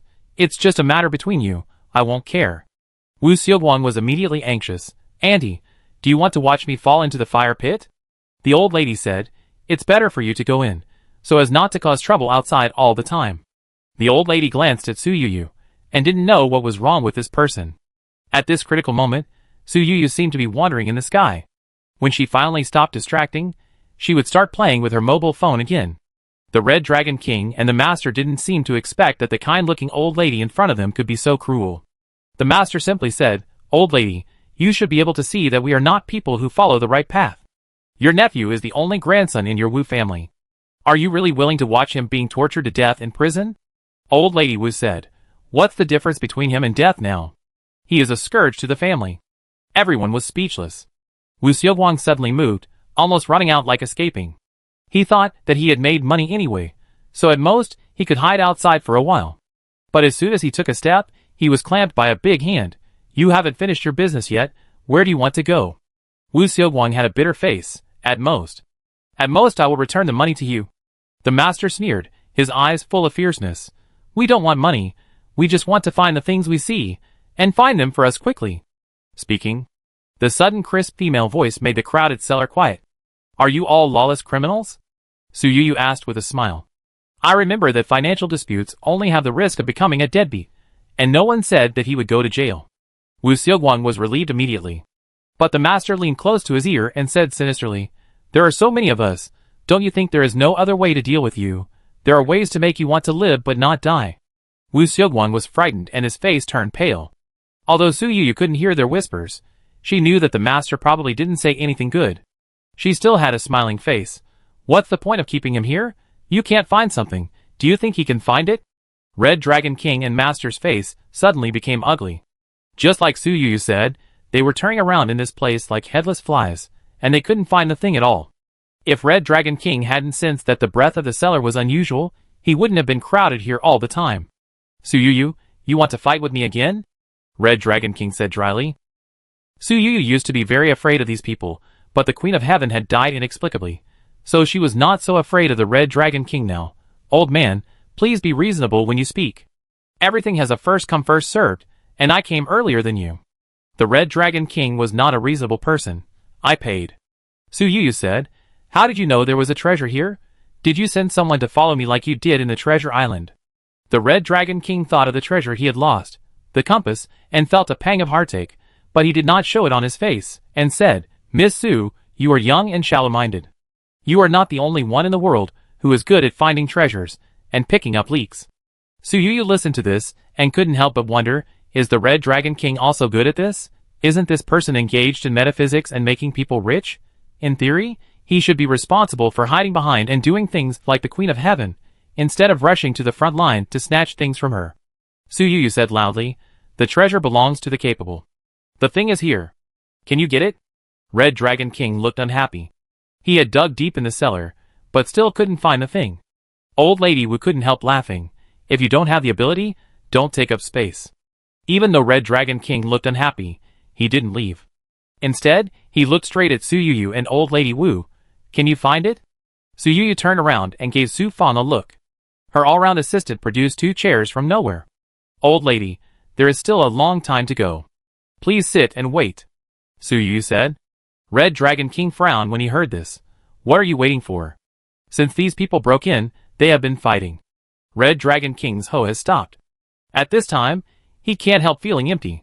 Su Yuyu said, I'm waiting for you to dig out the treasure. Chapter 347. When the Red Dragon King heard this, his heart was in turmoil. It was really Su Yuyu who was too confident, as if she had something important in her hand. The Red Dragon King didn't see the treasure, so he didn't dare to leave for a while. He continued to dig in the cellar despite the 2 people's problems. Even the master and Wu Xiaoguang were forced to help him. About 20 minutes later, the sound of a car horn suddenly sounded outside, which stunned everyone in the cellar. It's a police car. Why are the police here again? Wu Xiaoguang muttered. Su Yuyu smiled and said, Old man, I'm waiting for the police. What are you waiting for? The Red Dragon King and the master were all amused when they heard this and said, What reason do you use to call the police? Is it trespassing? Your wife is a member of the Wu family, isn't Wu Xiaoguang? We are all family members, who can tear each other apart? Wu Xiaoguang nodded vigorously. Yes, are you calling the police falsely? The wife turned her head and glanced at Su Yuyu, and she was a little uncertain. But Su Yuyu was still calm. Just now, the wife thought she was playing with her mobile phone. In fact, she sent a text message to Su Fang at that time, asking her to call the police, and the reason she used was also very legitimate. A few minutes later, a group of police rushed in. The cellar, which was not particularly spacious, was immediately surrounded. We came here at the invitation of Wu Xiaoguang, not trespassing. Don't be fooled by people who call the police falsely, the master said confidently. The policemen who came and looked at each other, with a hint of doubt in their eyes. Su Yuyu smiled and said, They didn't come here to break into people's houses. Have you been living in peace for too long and forgotten your true identity? The master's face suddenly became ugly. About 40 minutes ago, Mrs. Wu was arguing with her nephew. She thought Su Yuyu was daydreaming, but she didn't know that Su Yuyu was communicating with the system. Is Tombao here? The system responded reluctantly. Su Yuyu asked, Do you remember what happened in Treasure Island? You said, How could such a powerful system suddenly fail? If the system had a face, it would look extremely ugly now. Host, just say what you want to say. I will give you more help within a reasonable range. Su Yuyu listened to this, but her heart skipped a beat. Her system changed from its usual stingy appearance to gentle and considerate, which always made her feel like she was about to be executed. But now there were other things to do, and Su Yuyu didn't have time to think about it, but said with reason, I don't know what kind of metaphysics there is in Treasure Island, or the magnetic field is unusual, which caused you to fail. Can you give me some compensation? For example, let me open a cheat or something, so that the old man can recover now. You can open a cheat. Su Yuyu's eyes lit up instantly. If the old man recovers now, all her problems can be solved. The system continued, but there is no way to wake the old man up now. Su Yuyu wished she hadn't seen this. But? Then what kind of cheat do you want me to use? Can you just show me where the thing is hidden, and I take it away directly? Su Yuyu asked. System, this thing is hidden in this cellar, and only the Wu family can take it out. I can't let you take it away directly. Then what can you do? Su Yuyu asked. Open a little cheat, such as letting you know the unknown side of someone. Su Yuyu's thoughts broke away from the conversation with the system, and the police in front of him asked, Ms. Su, who called the police? Who are you talking about? The others present were a little confused when they heard this riddle. Su Yuyu stretched out his hand and pointed directly at the master. This person, that's him. The police immediately looked at the master, but did not act immediately.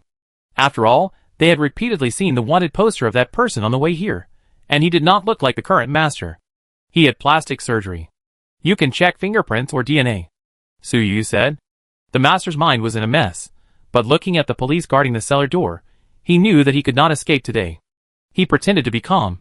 I really don't understand what you are talking about. True gold is not afraid of fire.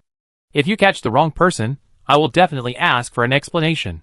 The Red Dragon King also realized what happened at this time, and quickly said to several policemen, Ladies and gentlemen, I am your Lu Bureau. Before he finished speaking, several policemen suddenly moved and arrested the master. One of them said, He may have had plastic surgery, but his voice has not changed. I remember his voice. Su Yuyu got a little trick from the system, which was the identity of the master in front of him. This person now looks extraordinary, and like a successful person. But who could know that this popular person in front of the Red Dragon King, the butler, who has been dealing with rich businessmen and celebrities for many years, turned out to be the real murderer who committed a murder in Xiong province 10 years ago. If he had not surrendered to the Red Dragon King early and done a few good things, he would not have been able to escape justice for so many years, and even dared to return to Hunan province with a swagger if he had not already had plastic surgery, and had been covered up by the Red Dragon King. Now that Su Yuyu has revealed his identity, it also means that the secret that the Red Dragon King has worked so hard to lay on him has completely failed. The Red Dragon King suddenly turned pale, and then spit out a mouthful of blood. Your people have been arrested, and you are so anxious that you spit blood? Do you have more cases? Su Yuyu said casually. When the police heard this, they immediately looked at the Red Dragon King with suspicion. The Red Dragon King glared at Su Yuyu fiercely. But soon, his sight was blocked by a young policeman with his body. This old man, your friend, has several lives on his shoulders. You have always been in close contact with him. I hope you can cooperate with our investigation, and go to the police station for interrogation. After hearing this, the Red Dragon King said nothing and followed the police obediently. Although Su Yuyu helped the master to be arrested, she always felt something was wrong. The Red Dragon King was too cooperative. Did he think that the master could survive the interrogation? Or did he think that this person would not give him up? According to Su Yuyu's thoughts, the relationship between the two has always been in a gray area. If you pull out the carrot, you will bring out the mud. The master's arrest will always make the Red Dragon King get into trouble. Su Yuyu did not expect that both of them would be imprisoned by this incident. Her request was simple, to delay the two people so that she would have enough time to get the treasure. Su Yuyu just came out of the police station and immediately made a phone call to ask the person who was taking care of the old man. How is the old man? The voice on the other end of the phone was full of panic. Boss, the old man is in the emergency room. Chapter 348. Su Yuyu's heart sank, and she couldn't help thinking, if the old man couldn't survive this disaster, what would she do? She made a phone call. I want the best doctor. Hurry, come to Fushan County quickly. Pack up and go now. I'm willing to pay any amount.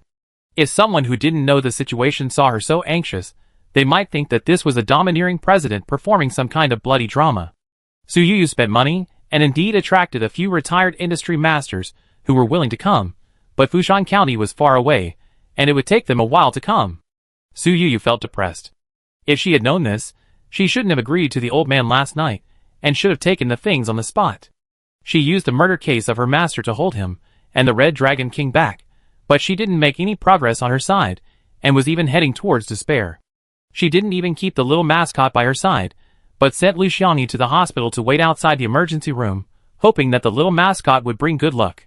Mrs. Wu suddenly received the bad news, and couldn't stand up. Su Yuyu hurriedly supported her. The old lady was not young anymore. If she was scared because her father couldn't be saved, Su Yuyu would feel guilty. It's okay. The old man is blessed by heaven. He will definitely survive this disaster. On the way to the hospital, Su Yuyu repeated these words like chanting a sutra, and it was unclear whether she was comforting Mrs. Wu or comforting herself. Ms. Su, thanks to you being here. Otherwise, I don't know what to do, the old lady said. Su Yuyu wanted to comfort the old lady, but she was most concerned about her own affairs, so she couldn't help asking, Old lady, did your father tell you anything? Old lady Wu didn't think much about it, shook her head and said, My father is old, but he never told me anything about his affairs after his death. He just told me to keep an eye on Seogwon and not let him mess around. Su Yuyu's heart dropped when she heard this. They had been in the cellar for so long before, and even the Red Dragon King had been digging for a long time with a hoe, but they didn't see anything like treasure. Grandma, are you really unable to find the things that Grandpa put away? Su Yuyu asked. Grandma was seen to have thought of something and said, Father is not a completely unkind person. He also has times when he is happy to play with his grandchildren. It's just that every time he plays with the children and plays hide and seek, the children can't find him. Su Yuyu became more and more certain that the way Grandpa hid things contained the art of Chimen Duanjia. I know Miss Su is worried about your things, but Grandpa is fine. He will definitely give you the things. Father has never regretted his promises in his life, Grandma Wu said with pride. Su Yuyu sighed. Of course I believe in the old man. If I had insisted a little more last night, he would have given me the things at night. She thought she was a step behind, but she didn't expect that Mrs. Wu heard this and said, Miss Su, if father didn't give you the things at night, he must have his reasons. Su Yuyu felt very strange when she heard this, and couldn't help but show doubt on her face. Mrs. Wu continued to explain. Father used to say that if the time is not right, the treasure will not come out. If he thinks it is not appropriate at night, then it is really not appropriate. Su Yuyu was speechless, and the last trace of regret in her heart disappeared. When they arrived at the hospital, the old man had already come out of the emergency room. Boss, the doctor said that tonight is very important. If the old man survives tonight, there is still a possibility of renewing. Lu Xiangyi said carefully. When Mrs. Wu heard this, she asked, just extend it for a while? How long can it last? Lu Xiangyi looked at her pitifully. Madam, the doctor also said that the old man is really too old. After hearing this, although Mrs. Wu's face was pale, she was still trying to comfort herself. You are right, father is really old. He is so close to living 100 years. Why can't he really live 100 years? Seeing the deep love between the father and daughter in front of them, everyone present couldn't help but be moved. That night, Su Yuyu felt that she had a very difficult time. She lived in a hotel near the hospital, tossing and turning in bed, and couldn't fall asleep. She made several calls to the hospital that night to inquire about the condition of the old man Lu Xiangyi who stayed behind, and the results were all that everything was normal. Even so, Su Yuyu couldn't be completely at ease. The next morning, she didn't even have breakfast, and she rushed to the hospital with people. As soon as she entered the ward, she saw that the old man was still plugged in with tubes, and the instrument next to him was in normal condition, which made her a little anxious.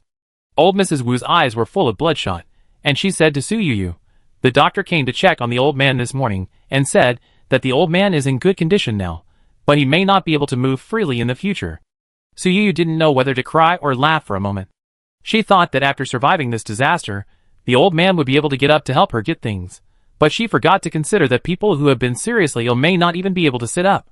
But in front of the family members, she couldn't urge them to do their own private affairs, so she said, Old lady, you stayed up all night last night, go to sleep for a while, we will stay with the old man. The old lady stayed up all night in the hospital. Although she took a few naps at night, she was old after all, and her body was not as good as that of young people. After listening to Su Yuyu's advice, she went back to the hotel to rest. Su Yuyu pulled a chair and sat down next to the old man's bed. She couldn't help but feel funny in her heart. Obviously, they were not related, and they had only met once, but now she, an outsider, was much more nervous about the old man's condition than his grandson. Su Fong walked in quietly and reminded quietly, Boss, several retired experts are coming from the capital. Su Yuyu hurriedly made way. A group of retired experts came to see the old man first, then took the medical records and examination sheets, and asked the doctors who had performed the surgery before. These people were all experienced, and immediately came to the same conclusion as the previous doctors. Su Yuyu had seen many cases on the internet where experts brought people back to life and changed misjudgments, and couldn't help asking, is there really no other way? What if we change to the latest equipment? One of the retired experts was invited by Lu Jingyao. He had the closest relationship with the Lu family, and knew that Su Yuyu was the future daughter-in-law of the Lu family. He patiently explained to her, Ms. Su, the latest equipment is only more accurate, not able to bring people back to life. After all, this old man is over 90 years old, and he can't stand more tossing. Chapter 349. Miss Su, I know you have tried your best. This is the result I don't want to see. My father has never regretted his promise to anyone in his life. I didn't expect that the first time he regretted his promise would be you. When Mrs. Wu mentioned this, her face was full of guilt. The old lady slept for 2 hours in the hotel, but she was still tired. Grandpa Wu was lying on the bed half dead at this time, and Su Yuyu couldn't pull him up to do things for her. There are still 7 days before the end of the mission deadline. Su Yuyu is still guarding in the ward. Although she knows that there is little hope, she can't help but imagine, what if Grandma Wu is a person who can't sit still? She couldn't help but pull the quilt on the bed. These quilts were brought from her home. Su Yuyu looked at the white quilt embroidered with a few small flowers on the bed. After being arranged by Mrs. Wu, the quilt is now neatly covered on the old man, and the small flowers just fall on the old man's shoulders. Old lady, do you have obsessive-compulsive disorder? Su Yuyu asked casually. The old lady said a little embarrassedly, I have had this old problem all my life. To be precise, my father is also like this, my brother was also like this when he was alive, and even Xiaoguang is like this. It is simply an old tradition of our Wu family. Hearing this, she couldn't help laughing. Just laughing, she suddenly realized something. She turned her head and pretended to look at the scenery outside the window, but in fact she was talking to the system. You said that only people from the Wu family can find my box. Can the old lady help me find it? The system replied quickly. That depends on whether she has learned real skills. Suyuyu looked suspicious. She also tried to make indirect attacks in front of the old lady, but the results were very disappointing. Although the old lady vaguely knew that the old man was not an ordinary person, she had never participated in the old man's affairs. According to the old man, now it is a new era. You girls can study and work, and walk in the world upright. There is no need to learn these family skills. Just when Suyuyu was full of despair, the system suddenly said, character determines destiny. Suyuyu just felt puzzled and wanted to ask a few more questions, but the system did not give any more answers. When she turned around, she saw the old lady peeling apples. After peeling the apples, she cut them into a very regular small pieces, arranged them in the shape of a flower on the plate, inserted toothpicks, and called Suyuyu, Miss Su, come and eat apples. Suyuyu just took the plate of apples, and suddenly heard a voice. The apples in the south are crooked, and you don't know how to rearrange them. Suyuyu paused holding the plate of apples, and almost threw the whole plate of apples on the ground. She looked down and saw that the apple in the south of the plate was indeed a little crooked. She didn't care whether the apples were placed straight at this time. She had heard this voice before. This was the voice of the old man. Could she hear the old man's inner voice? Suyuyu suddenly remembered where she heard the inner voice last time. It was an antique, the lacquer plate. It had been so long that she even forgot that she had this golden finger. How did the system describe the golden finger reward at that time? Yes. Sometimes there is a voice. Suyuyu was very grateful for the reward from the system. Being able to hear the old man's voice at this time might make him better. Suyuyu was not in a hurry to eat the apple, but went to the bedside of the old man who was still unconscious and said, Old man, please wake up soon. Everyone is looking forward to your recovery. This little girl is quite anxious, but it's a pity that I can't wake up even if I want to. Although I still have the physical characteristics now, my soul has left my body, and I should not be able to go back. Suyuyu felt even more sad after listening to this voice. Medically, the old man was still a living person, but in fact, from a supernatural perspective, he was almost dead. However, the phenomenon of soul leaving the body is enough to explain why the old man could see that the apple was crooked even though he was lying there with his eyes closed. Quilt, quilt. This is not how you cover the quilt, the old man said anxiously. Only Suyuyu could hear his voice in the room. Mrs. Wu looked worried, and she didn't know what she was thinking. Suyuyu couldn't help asking, is this quilt too thin? Is the old man feeling cold? Who feels cold? This flowery quilt, the flowers must be placed at the bottom. Now I'm using the place where I usually cover my feet to cover my shoulders. It's really a mistake, the old man said. Suyuyu suddenly stood up and turned the quilt 180 degrees. The small flower patterns that originally covered the shoulders now fell at the feet of the old man. Mrs. Wu looked at her in surprise. Suyuyu explained awkwardly, flowers and plants grow on the ground. I think it's more down to earth to cover it like this now. I'm sure the old man will like it more. Although Mrs. Wu had a serious obsessive-compulsive disorder, she didn't change it again when she saw that the quilt was covered neatly without a trace of mess. The voice from the old man's soul was full of surprise. What's going on? This little girl seems to be able to hear my voice. Can she see my soul?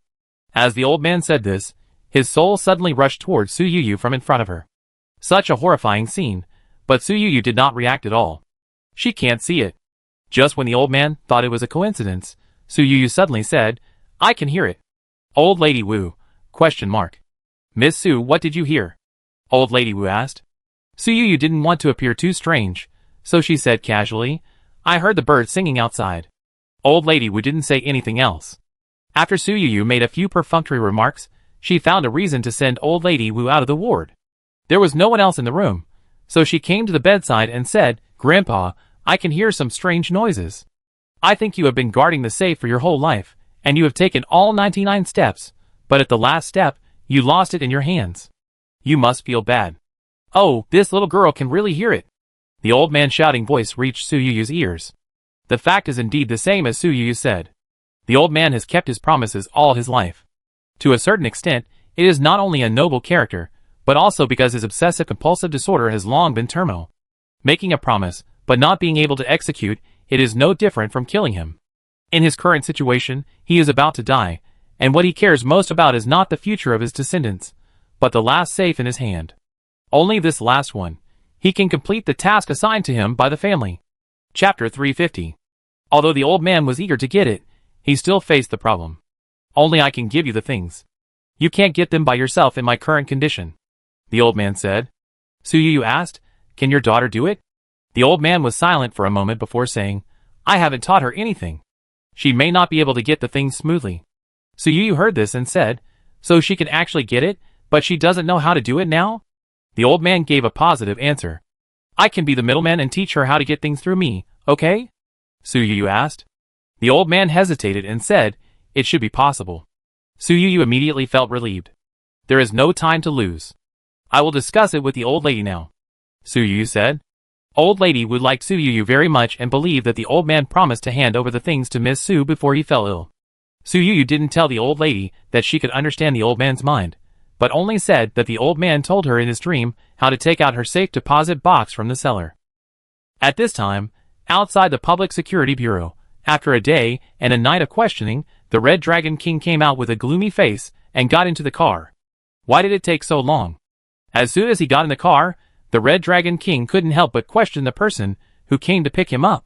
The subordinate who came to pick him up said helplessly, Brother, there is really no way. Recently, the wind is tight, and few people are willing to intervene in this matter. After all, the master is involved in multiple murders, and others can't hide in time. The Red Dragon King had a gloomy face. A bunch of trash. They are always missing when you want benefits, but when you really need them, everyone avoids them.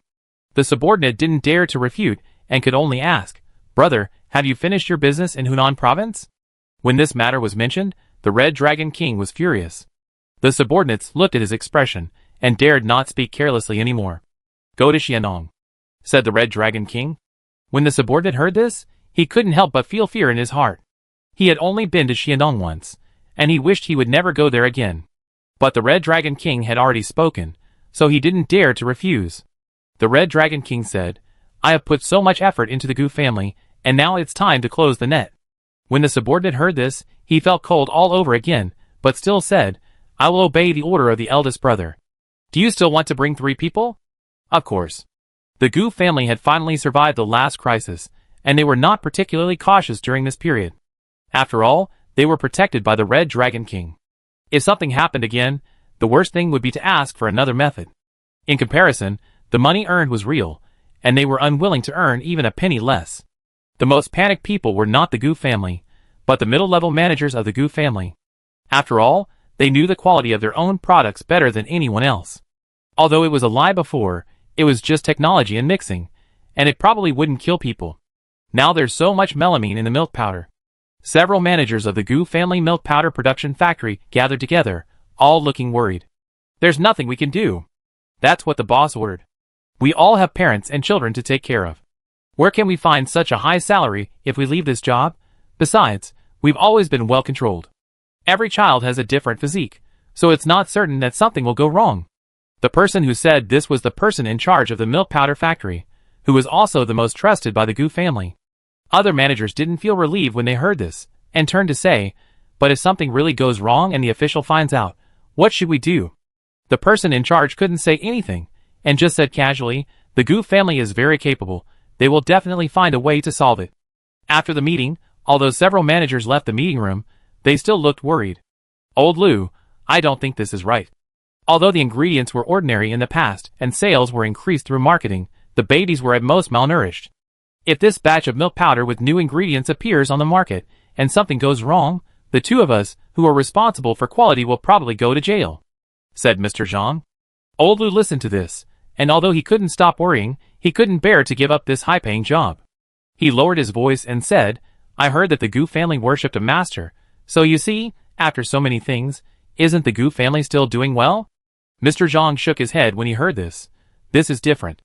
In the past, the clothes were unqualified in the random inspection, which was nothing more than a few down jackets, cold, or minor problems such as skin allergies. You are also a person with children. If the milk powder really leaked out this time, it would be a big bad thing that would make your children extinct.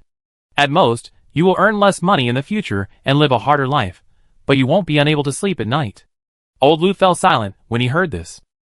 Speaking of which, you don't have to worry about not being able to find a new employer. A few days ago, a headhunter found me and said that a company from Hong Kong was besieging the Gu family. As long as people like us are willing to jump over, they will offer a salary that is not lower than the current salary. Why should we sacrifice ourselves for these conscienceless people? Hearing that he could find a new employer, Lao Lu said without hesitation, "Okay, I will go with you to report it. I will keep all the information I handled. Milk powder involves infants and young children." As soon as this matter was exposed, the relevant departments rushed to the Gu family's milk powder factory almost overnight. When Gu Fengchuan received the call, the Gu family was very lively. "Happy birthday to you, happy birthday to you. Today is Gu's father's birthday, and all the children are around Gu's father. Dad, I wish you a happy birthday every year." As usual, it was still Gu Shuiying, the precious daughter, who took the lead. The rest of the Gu family watched this scene with a smile.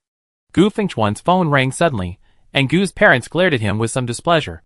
Gu Fengchuan saw the caller, and he dared not answer the phone. He went to a corner to listen to the whole story. His face was so gloomy that water could drip out of it. "Boss, it's your turn." When Gu Fengchuan returned to his family, Mrs. Lu urged him. Gu Fengchuan couldn't even smile and asked his father, "Dad, did you let Assistant Gu manage the milk powder factory?" Gu's father didn't think much about it, and said casually, "Assistant Gu is quick and efficient, and I trust him." Gu Shuangbai, who was standing aside, didn't know whether he was out of a common hatred or because he hated his eldest brother too much, and said, "Dad, no matter how capable Assistant Gu is, he is still an outsider. Why do I remember that the milk powder line was in charge of my eldest brother before?" Chapter 351.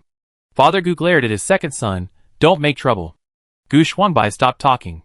His fiancée Wu Yu, as a member of the Gu family, also attended the family dinner. When she heard Father Gu scolding her fiancé, she immediately grabbed his hand with heartache. Father Gu turned to comfort Gu Fengchuan. "Boss, I know you were in charge of the milk powder line before. You are in poor health. Assistant Gu was also promoted by you. If it weren't for you, I wouldn't have given him such an important task." Gu Fengchuan felt sad in his heart. He was obviously his father's illegitimate son, but he had to use such a high-sounding rhetoric and wrapped in the title of "for his own good." On such a good day, don't think about the company's affairs. Your father's birthday is the most important. Mrs. Gu smiled and tried to smooth things over. Gu Shuiying, with a slightly protruding belly, also said, "Yes, big brother, these are all small matters. The most important thing is to please today's birthday boy." Gu Fengchuan looked at the family in the room, but he felt very strange in his heart. The more they wanted to whitewash the situation, the more he wanted to tear up all the beautiful situations in front of him. He raised the corners of his mouth and said, "Since it was appointed by my father, it must be my father who asked him to add melamine to the milk powder?" Gu's father still looked calm and said, "This is just a small matter. Why are you so anxious, although this matter is Gu?" Assistant suggested, "But it can reduce costs by 20%. Now the company needs money everywhere, and every bit of saving is a bit." Gu Fengchuan took a deep breath and said, "The person in charge of the milk powder factory couldn't get through to you, nor could he contact Assistant Gu, so he called me." Something happened at the milk powder factory. The results of the random inspection by the relevant departments came out, and the factory was also sealed up. When Father Gu heard this, he almost couldn't hold the cup in his hand steadily. "Such a big thing happened. Why didn't you tell me earlier?" Gu Fengchuan smiled and said, "Didn't Dad want Assistant Gu to inherit the family business? Why should I care about a company that has nothing to do with me?" Father Gu was so angry with his son. "What nonsense are you talking about? Whether I am talking nonsense or not, Dad knows better than me. I know that Dad thinks I am not doing my job well several times, and wants to let his outstanding illegitimate son take the position." Gu Fengchuan simply told the whole family about this. Gu Shuiying and Mrs. Gu knew about this for the first time. "Hubby, is what the eldest brother said true? Do you have another woman outside?" Mrs. Gu grabbed her husband's sleeve and asked. Puff. Hearing this laugh, everyone instantly looked at the person who made the sound. Gu Yuji. "Third brother, what are you laughing at? Aren't you a member of the Gu family? You can still laugh after such a big thing happened." Father Gu scolded. Gu Yuji still looked careless and asked with a smile, "Mom wants to catch Dad's illegitimate child? Don't worry, the illegitimate child is not only in the company, but also at home." Mrs. Gu was shocked when she heard this. Who else?" Gu Shuiying covered her belly and tried to hide. Gu Yuji said, "Who else?" "Of course, it's your baby daughter." Mrs. Gu looked at Gu Shuiying in disbelief. "You are your father's biological daughter? How could it be you?" Gu Shuiying dodged her eyes and cried, "Mom, I don't know. I don't know anything." Gu Yuji smiled and added fuel to the fire. "How can you not know? You have met your biological mother, and you still say you know nothing." You met your biological mother? You actually met your biological mother secretly? For you, my adopted daughter, I didn't even care about my own biological daughter, but in the end I spoiled my husband's illegitimate daughter as my own daughter. I am such a big joke. Mrs. Gu felt that she was betrayed by the whole world. At this time, she looked painful, and didn't have the dignity of a noble lady at all. Mrs. Gu could accept that her adopted daughter was a beggar's child, but she could not accept that her adopted daughter was her husband's child. Gu Fengchuan resented his father, but felt sorry for his mother, and hurriedly said, "Third brother, please say less. Mom is not in good health, don't irritate her." Gu Yuji still had that smiling face. Big brother and mom have a good relationship. Although she is unwilling to donate bone marrow to you, and dislikes the smell of disinfectant in the hospital, and is unwilling to visit you when you are in the hospital, you are still mother and son. As soon as these words came out, Gu Fengchuan immediately recalled that when he was ill, he was lying alone on the hospital bed. Mrs. Gu rarely went to see him, but she asked someone to send him a bouquet of flowers from time to time. Mrs. Gu's eyes evaded, and she quickly comforted him. "Big brother, you are a piece of flesh that fell from my body, you are my eldest son, you must believe that the person I care about most is you." Gu Yuji seemed to think that this family was not chaotic enough. "Mom, there's another good news that I forgot to tell you, you are going to be a grandmother." Mrs. Gu's eyes widened. When she heard this, she did not feel the joy of an old lady seeing her grandchildren at all. Instead, she felt extremely flustered. She still felt that she was still young. How could she be a grandmother? Before Mrs. Gu could say anything, Gu Yuji said again, "No, you are going to be a grandmother." Mrs. Gu glanced at Gu Shuiying. The inertia of her body made her unable to help but care about her daughter. The information she just received reminded her of Gu Shuiying's true identity, and she felt as uncomfortable as if she had eaten a fly. Illegitimate daughters are illegitimate daughters, and they can't come to the table, Mrs. Gu scolded. Gu Yuji looked at Gu Shuiying viciously and said, "Yes, an illegitimate daughter is an illegitimate daughter, and anyone can sleep with her." Gu Shuiying's tears kept rolling in her eyes, her lips trembling, and she looked at her second brother Gu Xuanbai pleadingly, but the other party did not give her any look. Gu Xuanbai's fiancée Wu Yu, knowing that her fiancé always loved her sister, took Gu Shuiying into her arms and comforted her. "Sister, don't think too much. For a family like ours, aborting the child will not affect your future marriage to a good family." Gu Yuji looked at Wu Yu with sarcasm. "You really know how to be caring. You are so skilled. Have you aborted several children?" Before Wu Yu could speak, she saw her fiancé Gu Xuanbai looking at her with suspicion, and hurriedly explained, "Xuanbai, I have always been clean, don't listen to his nonsense." Gu Xuanbai patted her hands comfortingly. "Xiaoya, don't worry, I believe you." "Pa pa pa." Gu Yuji clapped his hands and laughed so hard that tears came out. What a touching relationship. Then do you know who is the father of the child in Gu Shuiying's belly who is both a grandson and a granddaughter? Chapter 352. Gu Shuangbai was completely frozen. Wu Yu listened to this, turned around and looked at her fiancé in disbelief. "Shuangbai, I don't understand what your brother is saying. Can you explain it to me?" Gu Shuangbai immediately said, "Xiaoya, those artists are always crazy. Don't listen to him." Wu Yu nodded gently, but her hands couldn't stop shaking. The truth seemed to be right in front of her, but she didn't dare to touch it at all. Gu Xuanbai's heart was in a mess. Since he entered the entertainment industry, he has been smooth sailing and has been praised by others. A life that is too smooth not only did not satisfy him, but made him feel boring. Even the most beautiful women seemed to be at his fingertips. The entertainment industry was already chaotic, and someone immediately noticed his thoughts and led him on a path of pursuing excitement. After all, he was reluctant to give up his life, so he didn't dare to play extreme sports, but he played more and more with men and women. In fact, he had never thought about Gu Shuiying before, and treated her as his sister in his heart. However, after Gu Fengchuan told him the mess in the letter received in Gangcheng, Gu Xuanbai felt as if his eyes were brightened. If he really wanted to pursue excitement, it seemed that it was more exciting to be with Gu Shuiying.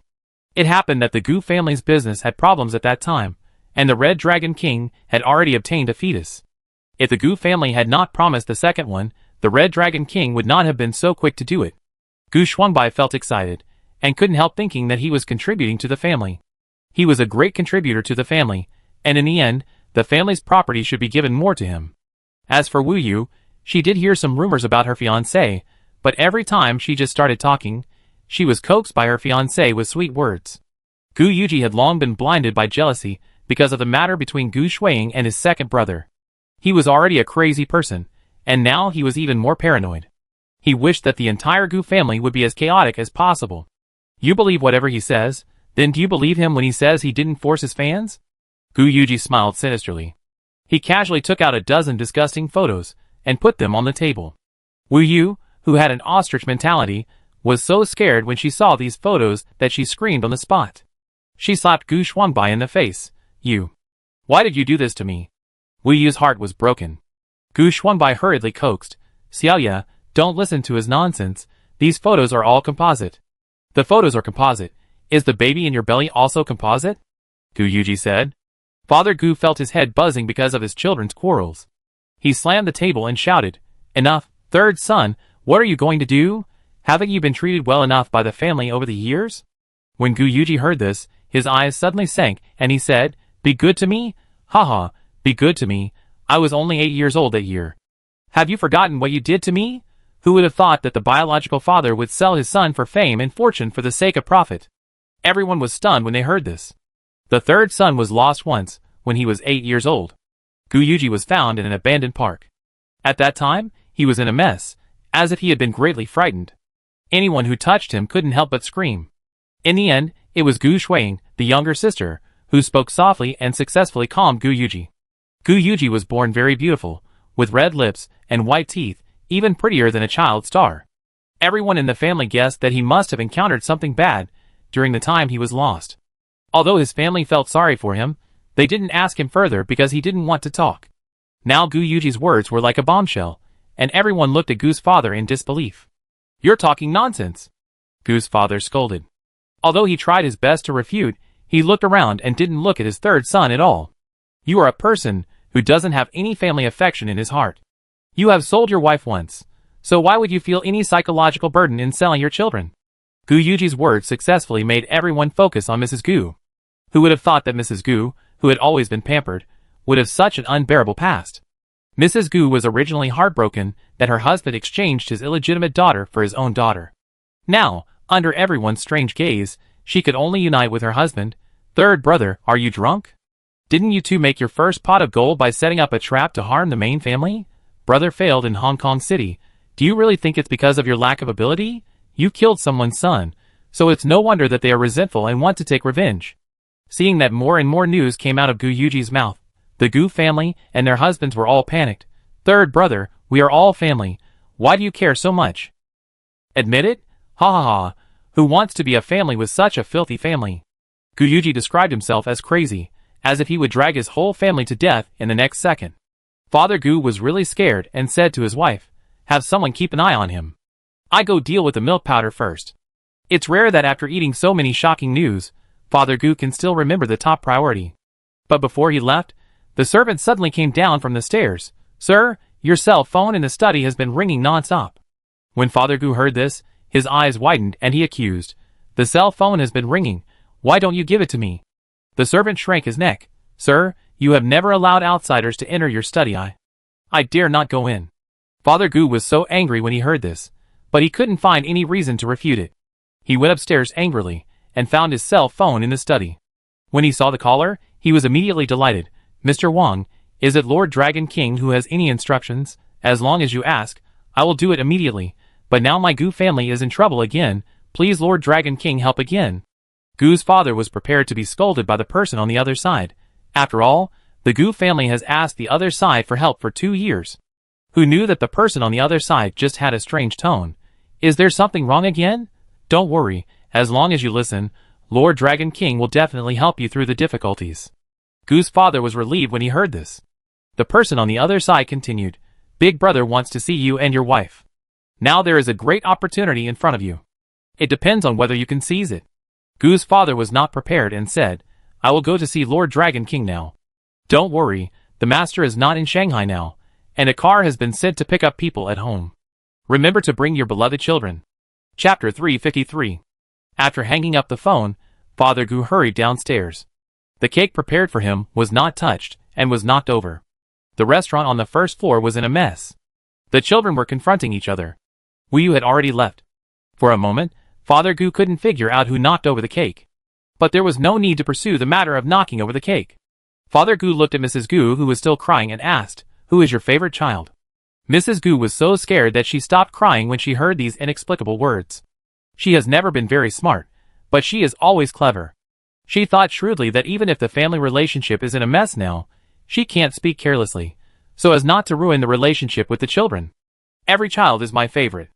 Mrs. Gu saw Gu Shuang dodging on the side, and after thinking for a while, she added, "Except this little bitch." Father Gu had a cold face, and his eyes wandered over the 4 children. Knowing that he could not rely on his wife, he directly said to Gu Fengchuan, "The car will come to pick us up soon. Let's go to see the Red Dragon King together. You be good. After the crisis of the Gu family is over, you will take over all the affairs of the Gu family group in the future." Gu Fengchuan was full of dissatisfaction before, but it was because his identity as the heir was threatened. After hearing this, he didn't seem to be so resentful of his father for hiding the illegitimate child. "Okay, Dad." Gu Yuji still watched the fun and said, "Big brother still trusts Dad so much. He is not afraid of being sold and still helps him count money." Gu's father couldn't stand his son's weirdness. He walked over quickly and grabbed his collar with both hands. "You are fed and drink at home. You like painting, so we hired a famous teacher to teach you. What made you unhappy? Open your eyes and look outside. How many people beg to live like you?" Gu Yuji laughed. "Good life. What a good life. Father and son are not like father and son. Brother and sister are not like brother and sister. Such a life of selling children for glory. People outside really want it." Gu's father said viciously, "How clean do you think the outside world is? How many people can't sell themselves for a good price even if they want to? If you continue to be crazy like this, I will not have you as a son." Gu's father's threat fell into Gu Yuji's ears, like a joke. "Do you think I beg to stay in this dirty den?" Gu's father saw that he couldn't make sense with him, turned his head, and glared at his second son Gu Shuangbai. "You also have a share of the Gu family's property. You should keep an eye on this stinky boy during this period, and don't let him cause trouble." Gu Shuangbai was just looking for excitement, not really ignoring everything. He immediately agreed, raised his hand to let the trusted servant come over, and locked his brother in the house. Gu's father turned his head and looked at Gu Shuang. "The child in your belly is the one that the Dragon King asked for, and there can't be any mistakes. You should pay more attention during this period and stay away from the 2 brothers." Gu Shuang nodded with red eyes. She had never thought that her child would be put on the table like this, but now she has nothing except the life-saving straw of the Gu family. She has no confidence to ignore it. The Gu family couple took Gu Fengchuan into the car. The driver who came to pick them up was a middle-aged man wearing sunglasses at night. Gu Fengchuan sat in the co-pilot seat, and clearly saw the long and thin scar on the right half of the man's face from the corner of the eye to the root of the ear. For some reason, his heart jumped, and he always felt that this trip might not be too smooth. "Driver, where is the Dragon King going to take us?" Gu's father asked. He had already prepared for the other party not to answer, but he didn't expect the driver to speak. As soon as he spoke, everyone present felt as if their ears were cut by a knife. It was really that the driver's voice was too hoarse and unpleasant. "Xiong Province. What are you going there for?" Gu's family was puzzled. The driver smiled and said, "Su Yuyu is there. Didn't you notice? Since Su Yuyu appeared, your Gu family has been getting worse and worse. She is the source of your Gu family's troubles. Only by taking away all her luck can you save your Gu family from this decline." When Gu's parents heard this, they were both delighted. The couple had no feelings for Su Yuyu, a child who had never called them mom and dad, but were full of attachment to money. If sacrificing Su Yuyu could get back long-term and quiet wealth, they would rush faster than anyone else. Gu Fengchuan was the only one in the car, and he still felt that something was wrong, and couldn't help asking, "Since Lord Dragon King wants to perform a ritual, why did he let the 3 of us go?" Gu's parents couldn't help but doubt because of their son's question. The driver let out a deep laugh. "You and Su Yuyu are blood relatives, and we need the freshest blood from you as a trigger. Otherwise, how can you harm her?" Father Gu nodded immediately after hearing this. "Yes, if we really want to deal with this stinky girl, we can only use this method." Everyone present seemed to have no other ideas about how to deal with this matter so far. They naturally thought that since it was a trigger, most likely not too much blood would be used. After Su Yuyu came up with such a wonderful idea, she asked Mrs. Wu to take action in the shortest time. With the old man's guidance, Su Yuyu related. After a tedious procedure, there was actually a safe deposit box in the originally empty cellar. "Thanks to Miss Su's good memory, my father told you so much in the dream, and the steps were so cumbersome, but you were able to remember it exactly." Mrs. Wu sighed. Su Yuyu couldn't tell the truth, so she could only say, "I have a very good memory since I was a child, and you, old lady, have strong execution ability. You didn't make any mistakes in so many procedures. Old lady Wu smiled and said, when I was a child, I wanted to learn these magic skills, so I couldn't help but pay more attention to them. It's a pity that the old man didn't want us, his children, to continue doing these things. He wanted us to live uprightly. Suddenly, a sobbing sound came to Su Yu's ears. My good daughter, why do you feel so much older? Su Yu sighed in her heart. The old lady has been very busy these days. She has to stop Wu Xiaoguang and worry about the old man. How can she not become haggard? Auntie, you didn't let me bring outsiders into the cellar, but you brought outsiders in yourself.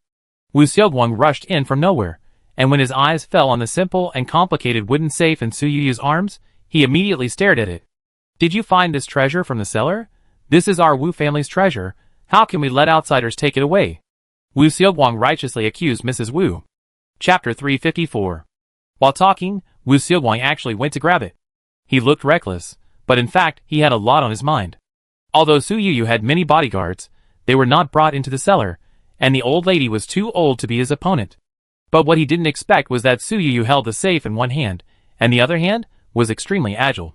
Wu Xiaoguang didn't know how she moved, and he was already lying on the ground with his face on the ground. You let me go! Wu Xiaoguang shouted angrily.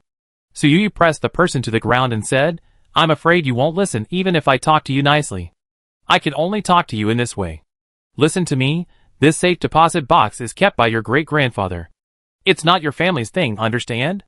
After hearing this, Wu Xiaoguang was more certain that there was a very important treasure in the box. He turned to Mrs. Wu and shouted, Auntie, you are helping outsiders like this. If the old man knew you were doing this, he would definitely scold you to death. Mrs. Wu was not affected at all and said, Xiaoguang, I have lived longer than you. It's not the first time I have seen someone come to pick up the box. Miss Su got your great-grandfather's dream, otherwise this thing would not have been found. Wu Xiaoguang was immediately furious. Su Yu didn't mean to continue explaining. After her family member shook her off, she was about to leave the cellar with the box in her arms when she heard the old man's voice suddenly. Girl, have someone throw my worthless prodigal out. Tell my daughter that there is a box in the cellar. The things in this box are only for my daughter. I don't want to leave them to that prodigal. Su Yu paused when she heard this. She lowered her voice and said, Grandpa, you won't give anything from your house to your great-grandson? Grandpa Wu's voice was filled with a bit of regret. Whatever I leave to this prodigal, he will squander it. And in my heart, I also want to leave the good things to my daughter. Besides, I didn't leave nothing to the prodigal. My daughter will definitely not want this two-story building in the village. I leave it to this prodigal. Anyway, the house in the village can't be sold, so he will have a place to stay. Su Yu's heart softened. Okay. She waved her hand and asked 2 bodyguards to go in and pull Wu Xiaoguang out. They locked him up in a room in the 2-story building and planned to let him out after the cellar matter was settled. Miss Su, is there anything else? Mrs. Wu asked doubtfully. The old man has something to give you. He hopes to give it to you and doesn't want Wu Xiaoguang to get involved. Su Yu said. Mrs. Wu paused after hearing this. Father? Did father really say that? Su Yu nodded. You know, the old man doesn't have the idea of favoring boys over girls. According to his original words, he wants to leave good things to his daughter. When Mrs. Wu heard this, her eyes suddenly turned red. After a long while, she nodded. Since this is what the old man hopes for, as a junior, I should naturally comply. According to the old man's instructions, after a long period of tedious procedures, Mrs. Wu found an unlocked box in the corner of the cellar. The box was about the size of a bucket, and there were many small and broken things inside. When Mrs. Wu saw a small blue and white porcelain bowl, tears fell. This is the bowl I ate from when I was a child. I haven't seen this bowl since I went to college. I thought it was broken, but I didn't expect it to be carefully kept by my father. Su Yu has sharp eyes, and is proficient in porcelain. He just took a look and said, this seems to be produced by the official kiln of the Ming dynasty. Hearing this, the old lady handed the small bowl to Su Yu. Su Yu turned over the small bowl and immediately saw the signature at the bottom. It turned out to be a small blue and white bowl from the Yongle period, produced by the official kiln, well preserved. If it is to be auctioned, the starting price may be several million. When Mrs. Wu heard this, she was full of disbelief. But this is indeed the bowl I ate from when I was a child. But when I was a child, there was something stuck on the bottom of the bowl. Su Yu recalled the era when the old lady was a child, and immediately understood everything, saying, it was dark under the lamp, and at that time, even if there were good treasures, they didn't dare to hide them, So they were just open and generous, and most people probably wouldn't associate it with antiques. Su Yu did not ask the old lady whether she wanted to sell the treasures in the box. After all, seeing the unusual appearance of her treasures, she would probably keep these things as a thought. Now there were only the two of them in the cellar. Su Yu was about to leave after finishing the last thing, when Mrs. Wu suddenly said, "Miss Su, can I ask you for a favor? If you dream of my father again, tell him that he is the best father in the world. If there is a next life, I still want to be his daughter." Su Yu's nose was sour, and she nodded vigorously. At this time, an old voice came to her ear. "Girl, tell my daughter for me that she is also the best daughter in the world." Su Yu opened her mouth and finally said what the old man said. Mrs. Wu didn't seem to have any doubts about Su Yu's immediate message, but her nose was sore and tears fell. "Miss Su, you are a very capable person, don't worry, I am half buried in the ground, and I won't talk too much outside." Su Yu immediately understood that the old lady guessed that she could hear the voice of the old man's soul. She should have been afraid, but at this time, there was no ripple in her heart. If people with such special abilities were known by outsiders, they would usually be afraid of being sliced. But Su Yu is now strong enough, and she has no doubt that she has the ability to protect herself. Just as if the last regret was settled, Su Yu and the old lady just came out of the cellar, and the phone rang. "Boss, the old man." The old man's heartbeat stopped. "The doctor said that this is death. It shouldn't be like this. The doctor clearly said that after surviving the catastrophe last night, the old man can still live for a few years." Lu Xiangyi's voice was full of panic on the phone. When Mrs. Wu received the call, she looked sad, but she didn't seem surprised at all. "My condolences," Su Yu said softly. Although Mrs. Wu was sad, she still had to support herself to handle the funeral for the old man. Su Yu didn't leave immediately, but stayed with her bodyguards to help the Wu family handle the funeral. Although Wu Xiaoguang was a bastard, he didn't make a fuss about the funeral. He was very honest for a while. After the funeral, he immediately said to the old lady, "Auntie, you are a married woman, you can't compete with me for the house and the cellar at home." He has almost accepted his fate now. He knows that he can't get back the box that Su Yu took away.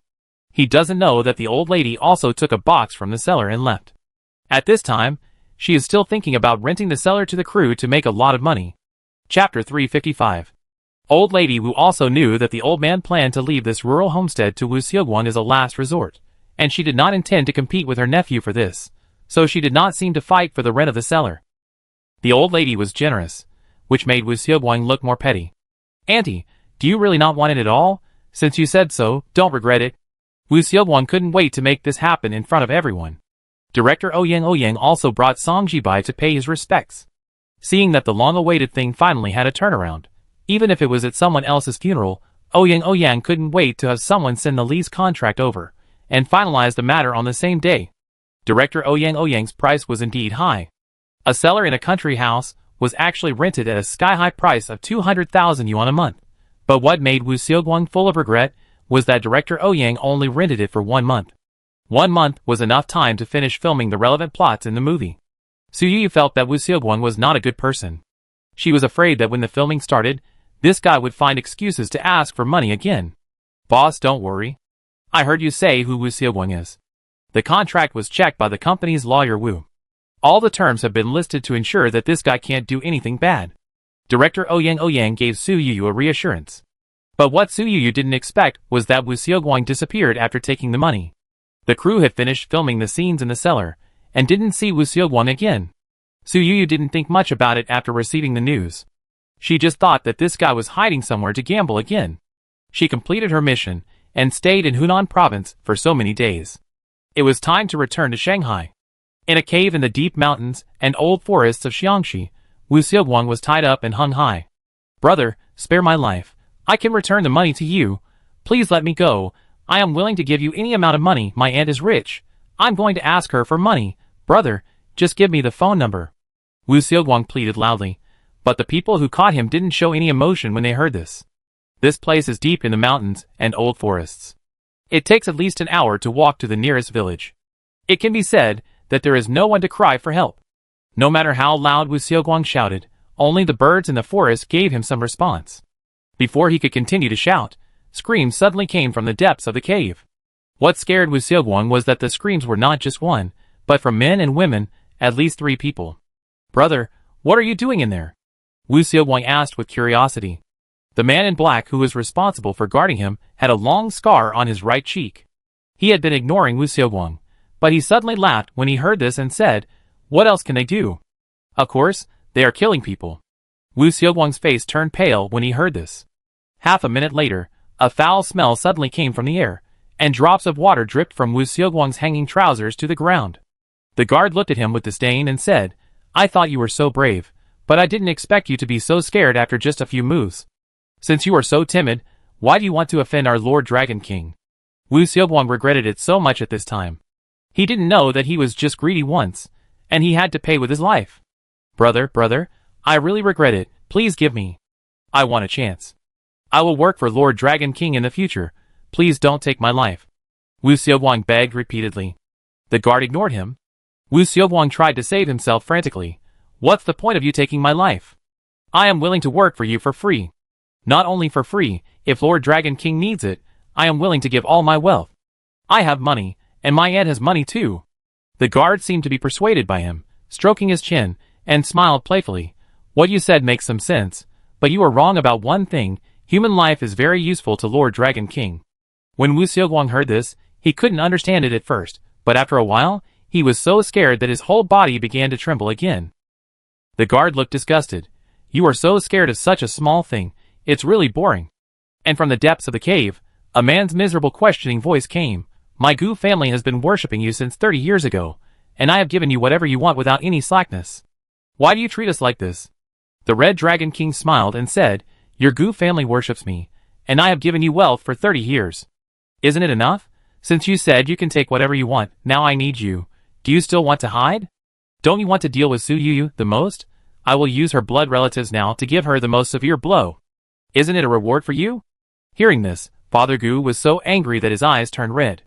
In the depths of the dark cave, he frantically wanted to break free from the restraints on his body, but he had no way. He could only watch his flesh and blood gradually drip onto the evil altar below him. On this stone altar, 3 black skulls were drawn together. 3 members of the Gu family were sitting there. Blood dripped from their bodies, and sank into the skull case on the altar. Gu's mother was the weakest.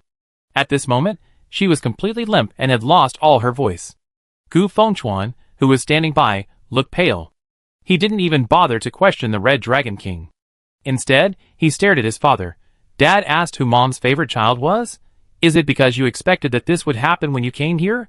Dad wanted to use my life to preserve the wealth and prosperity of the Gu family?" Gu's father had no strength left. He was so angry that he almost jumped up when he heard this. "How did I know that I was going to be sacrificed here? If I had known earlier, I would rather not have the Gu family's wealth and prosperity for 100 years. The Red Dragon King was too lazy to listen to their gossip. Instead, he made hand gestures and kept chanting some terrifying spells. At the same time, Su Yuyu in the hotel watched Su Fang help her pack her luggage. She focused all her attention on the wooden box in front of her. These days, she has been helping at Wu's house. Even though she was extremely curious, she resisted opening the box and kept the treasure in the safe she carried with her. The system's task has been prompted to be completed, but the system has not refreshed the task reward. "Tombao, you don't give me a reward because I haven't opened the box?" Su Yuyu asked. The system's answer was a bit vague. "Just take it as it is." Su Yuyu has been with the system for so long, but this is the first time she has seen it speak so vaguely. "What treasure is in this box? I feel like you value it very much," Su Yuyu said. Chapter 356. The system did not answer this question, but asked, "Host, if all the tasks are completed, what do you want to do in the future?" Su Yuyu's heart skipped a beat when she heard this. She had felt that the system spoke strangely before, with a hint of farewell. Now hearing the system ask this, she couldn't help but ask, "Are you leaving me?" Su Yuyu seemed to hear the system sighing softly. "All good things must come to an end. I feel very happy to have been with the host for so long, but sooner or later we will have to separate." Su Yuyu's nose was sore when she heard this. She didn't want to be seen crying, so she quickly asked Su Fang, who was packing her luggage in the hotel room, to go out first. Although Su Fang felt that she was strange, she didn't say anything and directly took the packed suitcase and left the hotel room. There was no one else in the room, and Su Yuyu's tears slowly fell. Since her rebirth, it was the system that accompanied her and helped her start a new life. Even though the system spoke coldly, Su Yuyu had already regarded the system as her family in her heart. "Do I have to leave? Can I stay?" Su Yuyu asked. "Host, don't worry. Even if I leave, The wealth you got from the system will not disappear. Su Yu shook her head. I don't care about money. I have a lot of money now. I am willing to use this money to exchange for you to stay. Even if I lose so much money, I still have a lot of skills, and can still support myself. A burst of garbled characters suddenly appeared on the system interface in midair, and it took a full 5 minutes to return to normal. Host, I'm sorry, your request cannot be met. Su Yu's face was covered with tears. If I don't open the safe deposit box, you will never be able to leave and stay with me forever? The system gave a negative answer.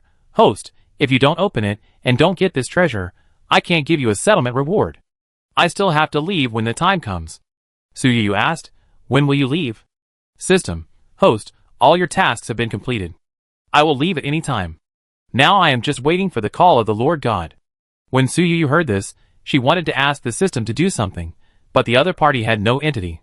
No matter what Su Yu wanted to do, it seemed impossible. I really don't want you to leave. As soon as Su Yu finished speaking, she suddenly felt a pain in her heart, as if she was pierced by thousands of arrows. There were shadows in front of her eyes, and countless skulls surrounded her and laughed. Su Yu knew that her breathing was about to stop. She wanted to make a sound to call for help, but her throat seemed to be blocked by a ball of wet cotton, and she couldn't make any sound. It hurts. Su Yu collapsed on the sofa, feeling that her soul and body were torn apart crazily. Even if no one told her, she had a vague premonition that once her soul left her body, she might not survive. Host? The system asked.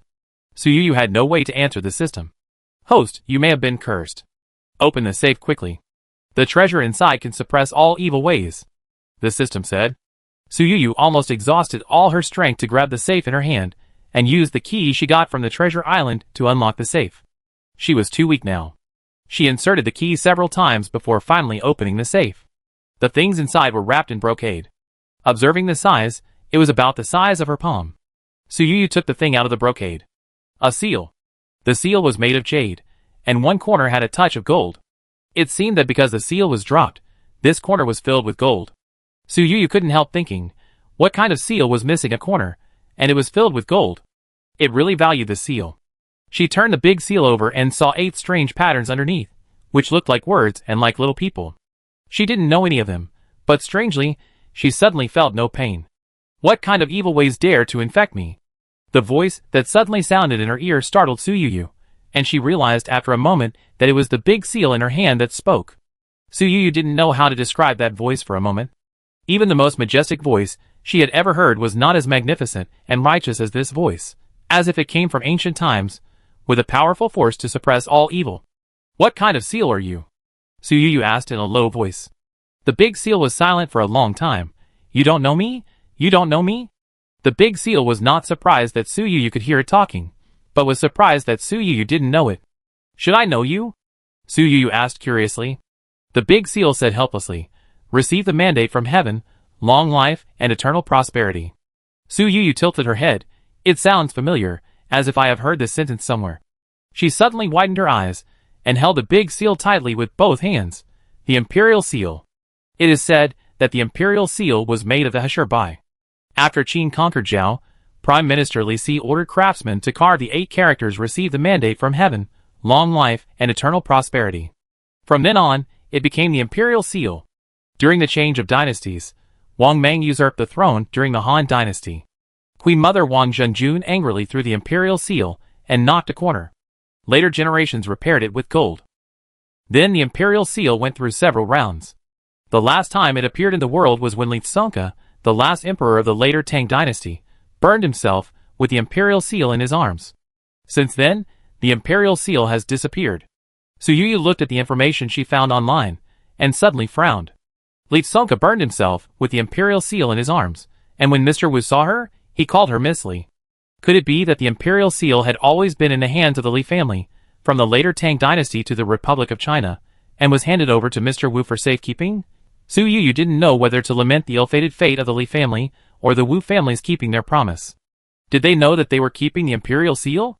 If they knew, they would not be tempted by such a huge treasure, which was really admirable. She suddenly understood why the system wanted to treat this task as the last task. Indeed, only such a national treasure could be worthy of the status of the king of all treasures. Su Yu thought belatedly that she had already obtained the Imperial Seal. If she died, Would she also be called passed away? Is she the second empress? Girl, try harder. Let's suppress those evil ways together. The Imperial Seal suddenly said. Su Yu asked, do you know someone is harming me? Do you know who it is? How to suppress it? The Imperial Seal's voice was full of casualness. Who cares who it is? It's just a mouse. I can easily destroy it. Chapter 357. The Jade Seal was so confident that Su Yu swallowed what she wanted to say and asked, well, what do you want me to do? Pick me up and press it against your heart. The Imperial Seal said. Although Su Yu was puzzled, she still picked it up and pressed it hard against her heart. She used great strength and felt that half of her ribs seemed to be broken, and there was a sharp pain in her heart. But this time, the pain was different from the previous one. It gave Su Yu a feeling of pain and pleasure. A burning sensation went from her heart to her limbs and bones, and gradually turned from burning to warmth. She felt as if she was bathing in the spring sunshine, and her whole body was warm. At the same time, in a hidden forest in Hunan province, a cave that few people reached, a painful wail came. Xiuwu, Xiuwu. The scarred man who was in charge of guarding Wu Xiaoguang at the entrance of the cave heard the call, and hurriedly ran to the depths of the cave. Brother, what's wrong with you? The scarred man's voice trembled, and his face was full of panic. Obviously, he had never seen his elder brother lose his composure like this. Blood, human food, I want human food. The Red Dragon King screamed miserably. The scarred man immediately returned to the entrance of the cave, put Wu Xiaoguang down, and then dragged him and stumbled towards the depths of the cave. Wu Xiaoguang had heard such a miserable cry before, and he was scared. Although he didn't know what was hidden inside, he smelled the bloody smell that was so strong that it almost condensed into substance, and immediately began to struggle violently. Brother, I have money. My aunt has no money. My aunt's family are all high-ranking people, either university professors or officials. If they find out that you kidnapped me, you will be in trouble. Wu Xiaoguang's threats had no effect on the scarred man. He was too lazy to respond, and let Wu Xiaoguang talk nonsense. Until the man was sent to the deepest part of the cave, Wu Xiaoguang looked at the scene inside that was like hell on earth, and was so scared that his breath was choked. He clearly remembered that there were men and women screaming in the deep of the cave before, but now there were only 3 pieces of rotten meat. If it weren't for the clothes mixed in the blood, it would be difficult to distinguish that they were 3 people. The scarred man, on the other hand, looked accustomed to it. He pulled out a boning knife from somewhere and asked the Red Dragon King, Brother, should we start bleeding him now? The Red Dragon King was limp in the center of the altar at this time. His chest was black, and he could vaguely smell a burnt smell, as if his chest had been on fire. Come here, send him here. I can't hold on any longer. Hurry up, the Red Dragon King said anxiously. Hearing this, the scarred man didn't show any defensiveness at all, and directly pulled Wu Xiaoguang and strode towards the center of the altar. The Red Dragon King grabbed Wu Xiaoguang with his right hand. Wu Xiaoguang felt as if he was caught by a red-hot iron. The burning pain frightened him, and he screamed again, Hot, hot, hot! The Red Dragon King's left hand was not idle either. He took advantage of the scarred man's carelessness and grabbed him directly. Brother? The scarred man was puzzled. The Red Dragon King still looked painful. Xiaowu, you have enough yang energy. Now I can only rely on you to keep my life going. The scarred man struggled madly when he heard this. Brother, I treat you as my own brother. But before he finished speaking, he turned into a painful sob. He laughed at Wu Xiaoguang's death, but he didn't expect that he would melt faster than Wu Xiaoguang. Wu Xiaoguang watched a living person melt in front of him, and was so frightened that he said, let go, let me go. But the burning sensation in the Red Dragon King's heart continued. Although there were no flames around him, he felt as if he had been trapped in a sea of fire for a long time, unable to live or die. In a trance, a strange scene seemed to appear in front of him. It was Su Yu. She held a jade seal in her hand, and pressed it down heavily. The Red Dragon King certainly recognized the 8 strange characters on the seal. It turned out to be. She actually got the Imperial Seal.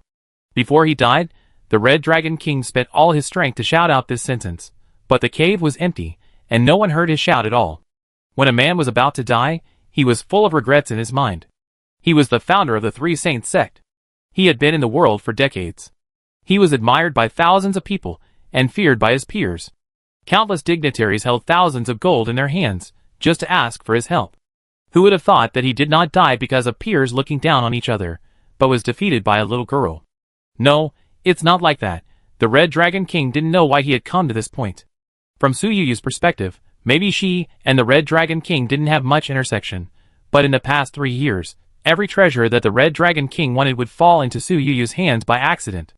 Once or twice, the Red Dragon King just thought it was an accident, but after several times in a row, the Red Dragon King's resentment towards Su Yu grew day by day. He resented Su Yu for always getting there first, and resented the Gu family for not being able to manage their own daughter.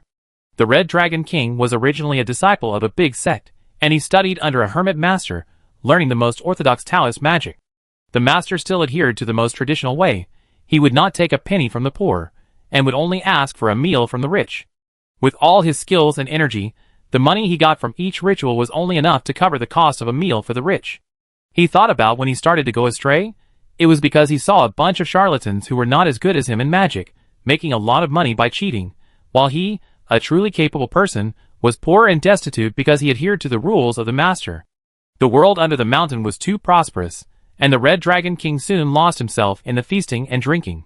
He needed money, a lot of money, and he began to raise his price. But this matter soon reached the master's ears. The master, who had not come down the mountain for 20 years, came down the mountain for him. The master has always been strict.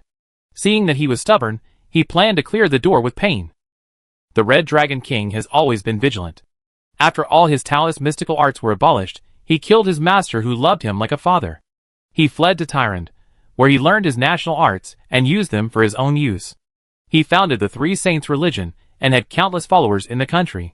The original mystical arts of the master sect were to increase their own magic skills by collecting incense and merits to help people calm their grievances, so money was never the most important thing.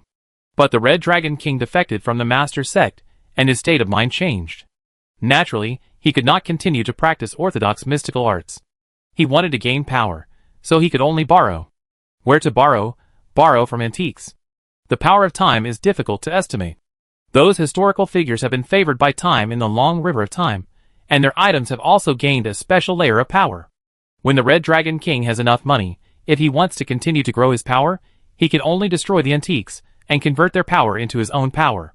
Even if he can only convert 1/10, it is the only way for him. Before he died, he regretted that he did not kill Su Yu earlier.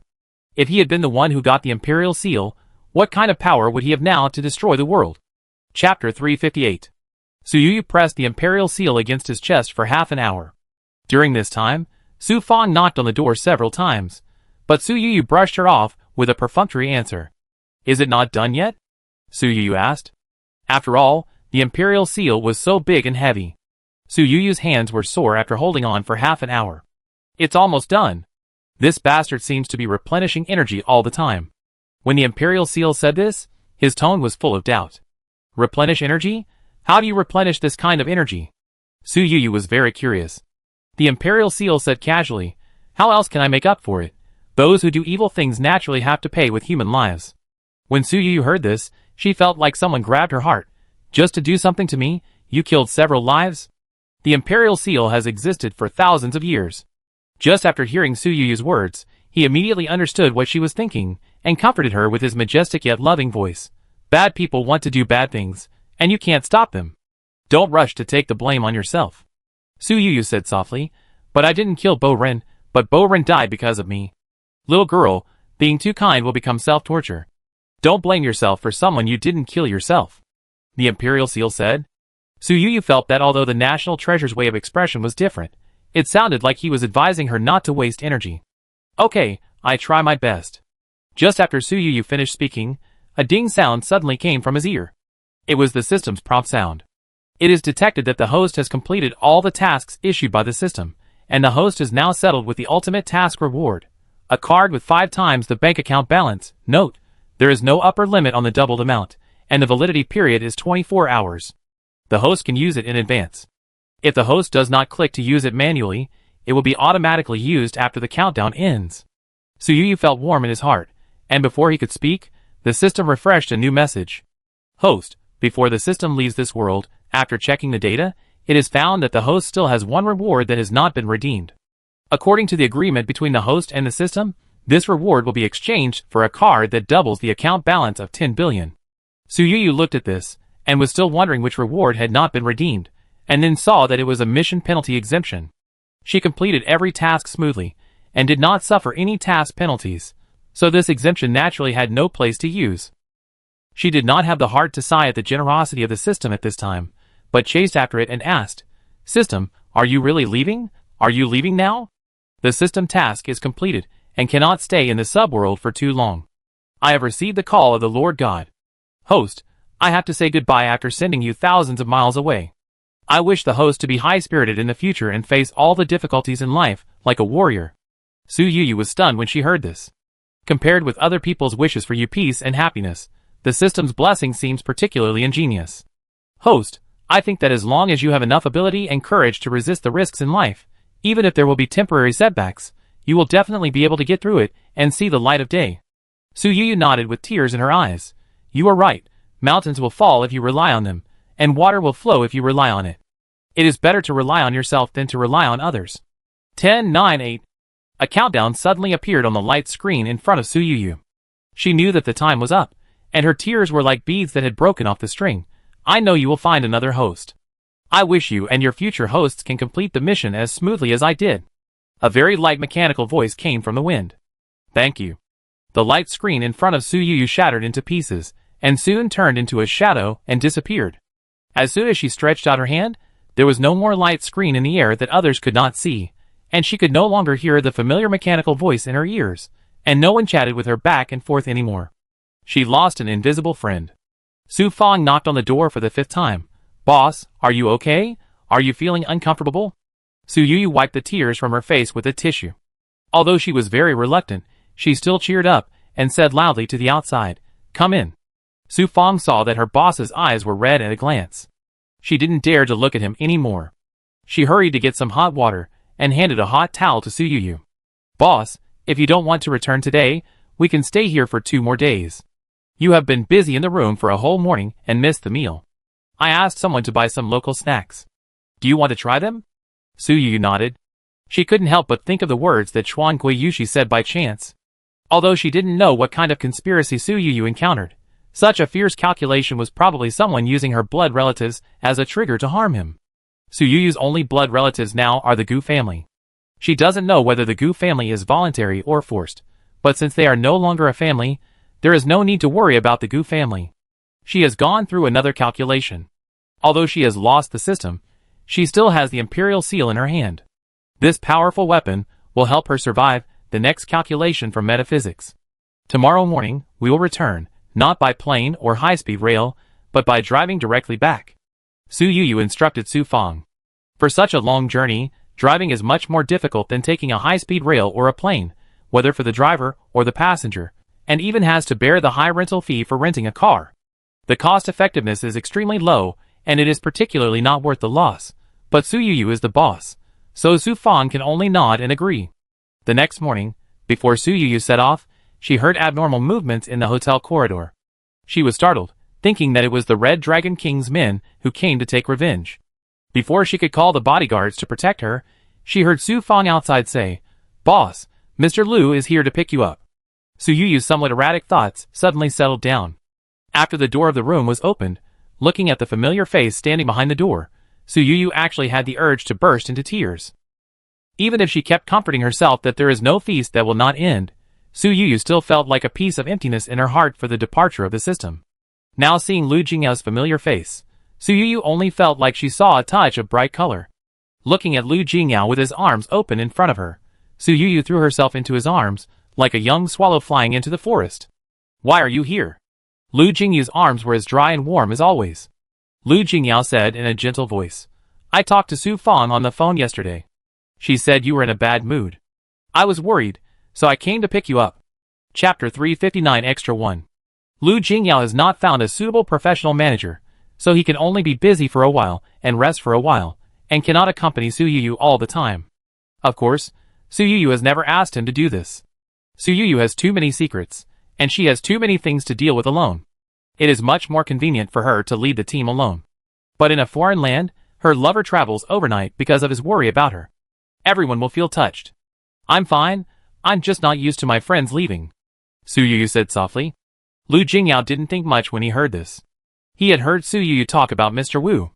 He knew that although Su Yu and the old man had known each other for a short time, they had a deep friendship. He just thought Su Yu was lamenting the departure of the old man. He gently stroked Su Yu's hair and said, "We can come to visit him in the future. If you still feel bad, we can stay here for a while." Su Yu shook her head and said, "Go back. I miss home." Even Lu Jingya's arrival did not change Su Yu's determination. A large group of people chose to drive back to Shanghai. Su Yu did not explain why she had to drive back, nor did she cover up her actions. She did not pretend to appreciate the scenery along the way. Basically, she slept in the car every day. After the car finally arrived in Shanghai after a long journey, Su Yu gave everyone around her a holiday, including 2 assistants and all bodyguards. Although she completed the task easily, she felt extremely tired in her heart. For 5 consecutive days, she did not leave her residence in Shanghai. Lu Jingyao felt that she would get sick easily if she was bored like this, and did not persuade her to go out. He could only call the tellers of major luxury stores to provide door-to-door service. Su Yu knew Lu Jingya's worries, so she forced herself to cheer up and pick out the products she liked. On the 6th day, Su Yu seemed to have completely eliminated the fatigue brought by the trip, and she called the orphanage. "Auntie, the children are on summer vacation now. I want to invite them to Shanghai for a summer trip," Su Yu said with a smile. The director immediately said, "Yu, I know you have good intentions, but if the children see the prosperity and beauty of the big city, I am afraid they will not want to come back, nor will they be willing to accept the difficult conditions in their hometown. The starting point of these children is lower than that of ordinary people. What they need to learn is thrift." Su Yu glanced at her bank account. After the 2 doubling cards given by the system, not to mention her company's market value or other assets, the balance in her bank card alone has reached 700 billion. With such a huge number, it can be said that her speed of spending money cannot keep up with the speed of money making money. "Director, I think thrift and the pursuit of a better life are not in conflict. I hope that the children will not be inferior because they were born in an orphanage and dare not pursue what they want. I think after seeing the prosperity of the big city, they may be able to know more about what they want. I hope that the children will have a sound personality when they grow up." Su Yu's words finally shook the director. Su Yu still remembers the first time she came to Shanghai, because she came here to go to college. She was born in an orphanage, and was funded by the state to study. Her monthly living expenses were limited, and she had to rely on part-time jobs to survive in Shanghai, where prices were shocking. Su Yu could have returned to her hometown after graduating from college, but she stayed. There were limited job opportunities in her hometown, and the salary was low. She understood better than anyone that staying in a big city might be difficult, but there were more opportunities here. She sometimes thought that if she hadn't been recognized by the Gu family in her previous life, she might have become a member of the diligent 996 Army. She might not be able to buy her own house in Shanghai for the rest of her life, but at least she wouldn't end up buried in the snow with no one to collect her body. Su Yu took Lu Xiangyi to plan a travel guide for the children in Shanghai with great interest. Lu Jingyao rarely saw Su Yu interested in anything. The Science and Technology Museum under our company cooperates with primary and secondary schools every year. Children are welcome to visit. Maybe this visit can inspire a few scientists in the future," Lu Jingyao said with a smile. Su Yu has also visited the Science and Technology Museum of Lu Jingyu's company. The sense of the future where technology and life meet is really impressive. She almost did not hesitate to add the Science and Technology Museum to the children's itinerary. She planned this summer study tour with the mood of compensating for her childhood, which was unprecedentedly recognized by the children. After playing in Shanghai for 5 days, every day was full of schedules, and every day the children were all excited. Until the end of the trip, when they were about to leave Shanghai, almost every child's face was full of reluctance. "I want to live in Disneyland every day in the future. I like the Science and Technology Museum. I want to work in the Science and Technology Museum in the future. I love Shanghai. I want to stay here like Sister Yu." Listening to the children's chattering, Su Yu's smile never stopped. Su Yu didn't expect that this compensation for herself would be surprisingly effective. Just 2 days after the children returned to their hometown, the director's mother called again. "Yu, I really don't know what magic you have. In the past, the children said that they couldn't learn, and at most they would go to a vocational school to learn a skill and make a living in the future. Now everyone is forcing themselves to study hard, saying that they want to take you as an example, and go to a famous university, and work in a big company in the future." Listening to the director's mother's words, Su Yu knew that the children's positive and motivated state might not last too long. But what if there are a few of the hundreds of children who can continue to persist in making progress and keep improving because of the positive feedback from their learning progress, then it will not be in vain for her hard work to arrange this. At first, Su Yuyu was worried that the Red Dragon King's men would retaliate. In the second month after she returned to Shanghai, Lu Jingyao brought her a message. Red Dragon King disappeared for a month. He was doing such a shady business. His subordinates didn't dare to call the police, and they couldn't get in touch with the people accompanying Red Dragon King. The master was also in prison and sentenced to death. So people in the underworld speculated that Red Dragon King was probably dead. They are all in the underworld. Others wouldn't just look at a piece of fat meat dangling in front of them and swallow up Red Dragon King's original industry. Su Yuyu knew that Red Dragon King was dead and was a little confused. Won't Red Dragon King's subordinates take revenge? Lu Jingyao said. This group of people gathered for profit. Now the monkeys scatter. They are not clean themselves, and they can't even take care of themselves. How can they care about revenge for their master? Su Yuyu breathed a sigh of relief when she heard this. She thought the matter was finally over, but she didn't expect Lu Jingyao to say, Gu Shuang wants to see you. Chapter 360 Extra 2. Su Yuyu didn't have too many doubts about Gu Shuang's meeting. After Rebirth, she was too far away from the Gu family. Occasionally hearing the names of the Gu family always made her feel as if she was in another world. She said almost without thinking, I don't want to see her. What surprised Su Yuyu even more was why Lu Jingyao was suddenly willing to help Gu Shuang pass the message.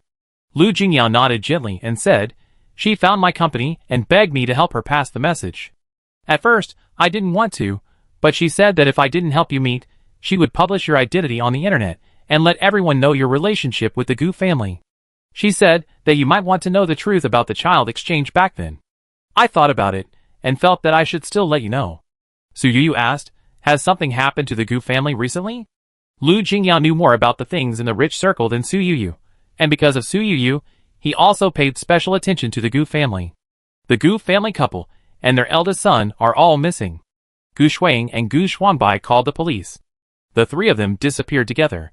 The police also took this case very seriously. They followed the clues all the way to Hunan province. The clues were completely cut off after entering the deep mountains and old forests. Several ways of search and rescue were organized, but no one was found. Su Yuyu listened to this and became more and more certain that these three people were the blood relatives used by the Red Dragon King to deal with her. If she hadn't obtained the heirloom jade seal, a national treasure that has been passed down for thousands of years, it would be her who died, not the Gu family. Lu Jingyao frowned when he said this. I didn't see Gu Shuang. Assistant Lu was the one who passed the message. According to Assistant Lu, Gu Shuang's condition was so bad that even outsiders would be suspicious. Su Yuyu frowned slightly. Lu Jingyao immediately asked Assistant Lu to come in and explain to Su Yuyu in person, Miss Su, I have seen Miss Gu before. Although her condition is different every time, this time she is particularly bad. She is pregnant and confused, panicking, as if a disaster is about to happen. Su Yuyu grasped the topic sharply. Big belly? Is she pregnant again? Assistant Lu nodded. Looking at that, she's been pregnant for at least 4 months. Su Yuyu didn't know where to start for a moment. Assistant Lu continued. Although Miss Gu is still wearing limited editions and looks rich, everyone knows that the good days of the Gu family are over. They will go bankrupt in half a month at most. Maybe it is for this reason that Miss Gu is anxious to see you, hoping that you can help the Gu family. Su Yuyu shook her head. I'm just full and have nothing better to do, so I go to help the Gu family. But she always felt that it shouldn't be that simple for Gu Shuang to see her. Don't worry, I will have people keep an eye on the Gu family, and will never let them do anything bad to you. Lu Jingyao comforted Su Yuyu. Su Yuyu was about to nod, but suddenly thought of something and said, don't pay attention to them. I can't continue to care about them. Su Yuyu wanted to be truly powerful. She didn't want to be trapped in the nightmare of her previous life forever. The Gu family was a thorn that she had to remove. Gu Shuang went to Lu's group several times, and still only Assistant Lu came to see her. Impossible, how could Su Yuyu not see me?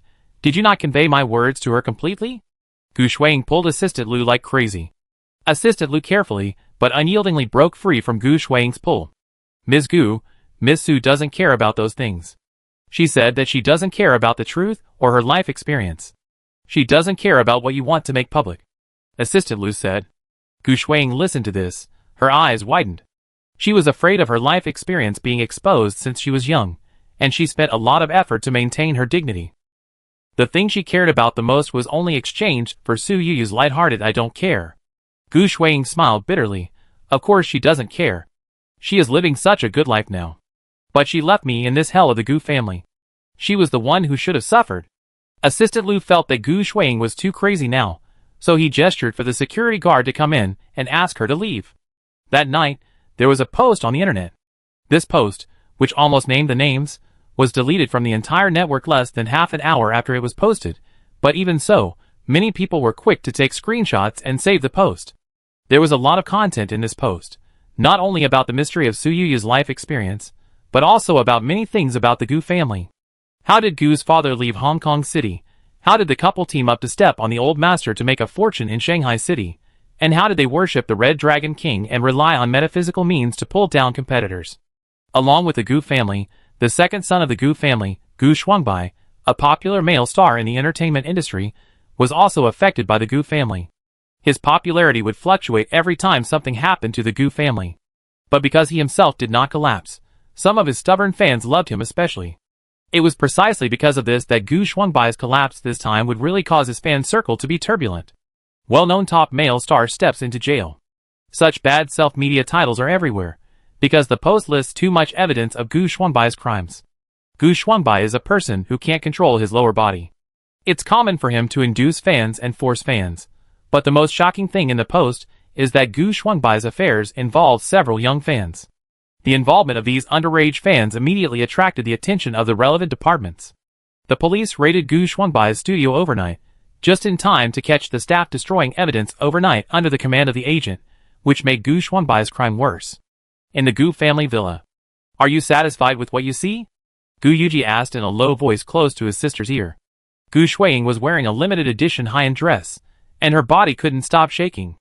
Not far behind her, lying on the ground, was a person who was tied up and bleeding from his lower body. His life or death was unknown. Behind the unconscious Gu Shuangbai, there were 10 5-kilogram gas cylinders neatly placed. Gu Shuiying looked at the crazy handsome face of Gu Yuji reflected on the laptop screen and said in a crying voice, "Third brother, I was really forced. I didn't betray you. Although the family is going bankrupt, we still have money. We can take the money and leave the country and find a small European city to spend the rest of our lives." Gu Yuji slammed the laptop in front of her to the ground when he heard this. "You are not clean. How can you pretend that nothing happened?" Chapter 361 Extra 3. Gu Shuiying's tears fell to the ground like they were free. She hated her fate at this moment. She was the one who had no choice. She could only change her fate by finding a marriage partner that was stronger than the Gu family. But the person who should have chosen her chose Su Yuyu. Gu Shuiying had thought that as long as she could see Su Yuyu again, she would definitely choose to die with the person who took her life, instead of waiting for Gu Yuji, the madman, to pronounce her final fate like now. Your psychological quality is much better than your mother's. Do you know? Why did your mother go crazy? It's because she gave birth to you, a bastard, a product that should not be allowed into the world.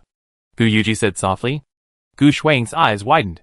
She thought her biological mother was her father's mistress, but she never thought that now it was just the tragedy of the previous generation continuing in this generation. Gu Yuji was still crazy. She was already on the verge of breaking up. Even though she knew that this child was not tolerated by the world, she still had a motherly heart and used all means to replace you and Su Yuyu, so that you could live a rich life for more than 20 years. Gu Shuiying's heart was full of resentment. If she had known that she would end up like this today, she would rather eat coarse food like Su Yuyu. This place is too dirty, and you are too dirty. Gu Yuji murmured in a low voice. The sirens of police cars sounded outside the villa area. The evidence of Gu Shuangbai's crime can be said to be conclusive. The police have not encountered such a bad case for a long time. After obtaining some evidence, they immediately issued an arrest warrant. Just as the police car drove into the villa, there was a loud bang. The huge explosion scared everyone in the villa area. They felt like they didn't know what day it was. They were born in the top villa area in China's first-tier cities. How could there be such a big explosion? The ground shook violently, and after a long time, the other residents in the villa area barely gathered their minds and looked outside the house. Black smoke rose from the Gu family's villa. Other owners couldn't help but feel lucky that the density of residents in the villa area was low, and the explosion of the Gu family villa did not involve their houses. How many people are in the Gu family villa? Evacuate the nearby people quickly. The police in the police car immediately activated the emergency plan. The next morning, the post about the Gu family incident posted by Gu Yuji on the internet, with his real name, was replaced by the explosion in the Gu family villa area before it was over. Su Yu received a notice as soon as she woke up, and then 2 policemen were waiting for her in her living room. The 2 policemen, 1 man and 1 woman, had red bloodshot eyes, and they had obviously been up all night. Ms. Su, a major explosion occurred in the Gu family villa yesterday. The servants of the Gu family villa said that 3 days before the explosion, Gu Yuji evacuated all the servants in the villa on the pretext of giving them a holiday. According to the surveillance outside the villa, there should have been 3 people in the villa at the time, namely, Gu Shuangbai, Gu Yuji, and the pregnant Gu Shuiying. Su Yu patiently listened to the police report, and for a moment, she couldn't figure out what she had to do with it. The male police officer carefully looked at Su Yu's expression, and saw that she didn't look sad at all. Instead, she looked normal. He couldn't help but speak hurriedly. Ms. Su, according to the online post, these 3 people are your blood relatives. The other members of the Gu family have long been missing. If nothing unexpected happens, you should be the only heir to the Gu family's property. Do you know this? Su Yu shook her head. I really don't know. After all, I haven't done a paternity test with them. Even if I want to inherit, I'm afraid it won't work. The police were stunned when they heard this. No paternity test. What about the online post? The Gu family did believe that I was their lost daughter, but when I first recognized them, their attitude was too high and mighty. I didn't like them very much, and I didn't lack money, nor did I lack a group of relatives who pointed fingers at me, so I didn't recognize them as my relatives. The police have made many speculations about the Gu family's explosion, one of which is that Su Yu murdered all the heirs of the Gu family for the Gu family's money. Su Yu said, "Why do you think I want to inherit the Gu family's property? To be honest, isn't the Gu family going bankrupt? I really don't know whether I will inherit the property or the debt. Besides, judging from the romantic appearance of the old man in the Gu family, he probably won't have only me, a girl who is wandering outside." When the police heard this, the expressions on their faces became more and more weird. Su Yu raised her eyebrows. Are there really other illegitimate children? The police said helplessly, Miss Su, this is related to the case. I can't tell you too much. Please understand, and I hope you can tell me if you have other clues. Anyway, this case was not done by Su Yu, and the innocent are innocent. Su Yu was relaxed and spoke without any control. I do have a little clue. About a year ago, I met the Gu family siblings in Jinling City. At that time, Gu Shuiying was also pregnant.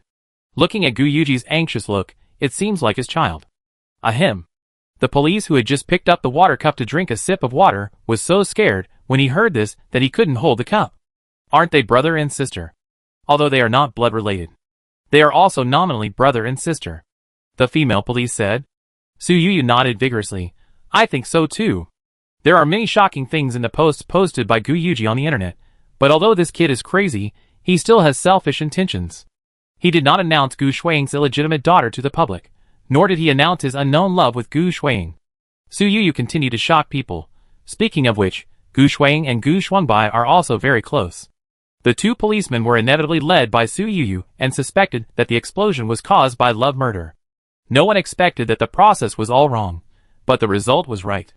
The explosion of the Gu family has been discussed for a while, but even if it attracts attention, new news will emerge. Until 2 months after the explosion, the police issued 2 notices. One is a criminal investigation against Gu Shuangbai. Although he died, the studio still implicated a large group of people. The investigation did not end because of his death.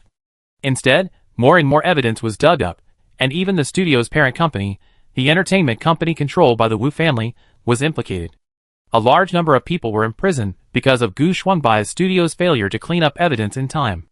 As for the Gu family's explosion case, the police did not fully listen to Su Yu's one-sided statement, but questioned many of the Gu family servants and the assistants of the 3 deceased.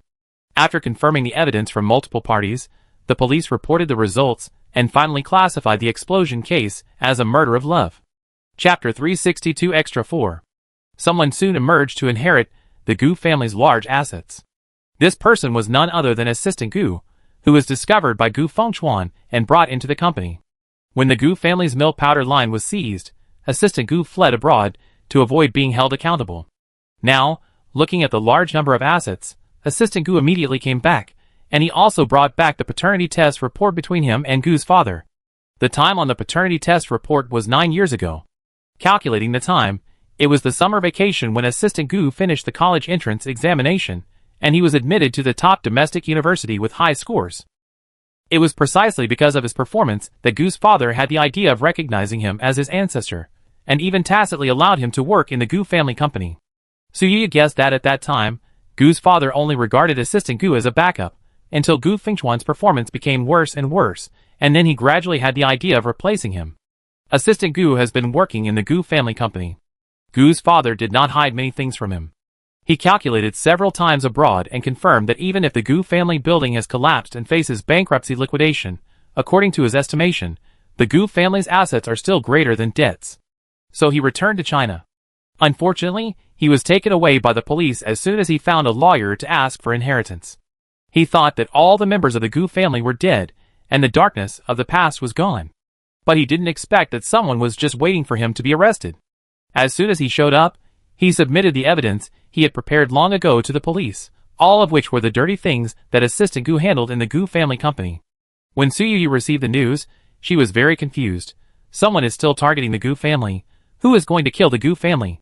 Lu Jingyao knew a little about the inside story, and did not hide it from Su Yu. The one targeting the Gu family is another Gu family. An answer immediately emerged in Su Yu's mind.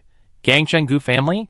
Lu Jingyao nodded and said, the hatred between the Gangcheng Gu family and the Gu family has been going on for a long time. The young master who was plotted by the Gu family at that time was the only child of the original wife of the current Gangcheng Gu family leader. He and his wife were childhood sweethearts and had a deep relationship. Because his wife was in poor health, he only had this child. After his son was killed by a scheme, his wife also died of illness. Even though the person in power remarried and had several more children, he still missed his wife and son who died early. The person in power in the Hong Kong City Gu family is old, and now it is time for the family power to be transferred. According to the news from Hong Kong City, the test given to the heir by the Hong Kong City Gu family this time is to deal with the Shanghai City Gu family. Su Yu did not expect that there was another life involved in this. His childhood sweetheart and his beloved son were involved in the power struggle. No wonder the Hong Kong City Gu family spent so much effort to deal with the Shanghai City family.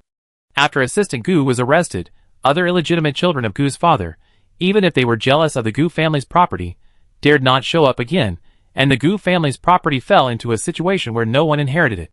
Soon, under the promotion of the people behind the scenes, the Gu family's property was auctioned, and most of the property fell into the hands of the Hong Kong City Gu family.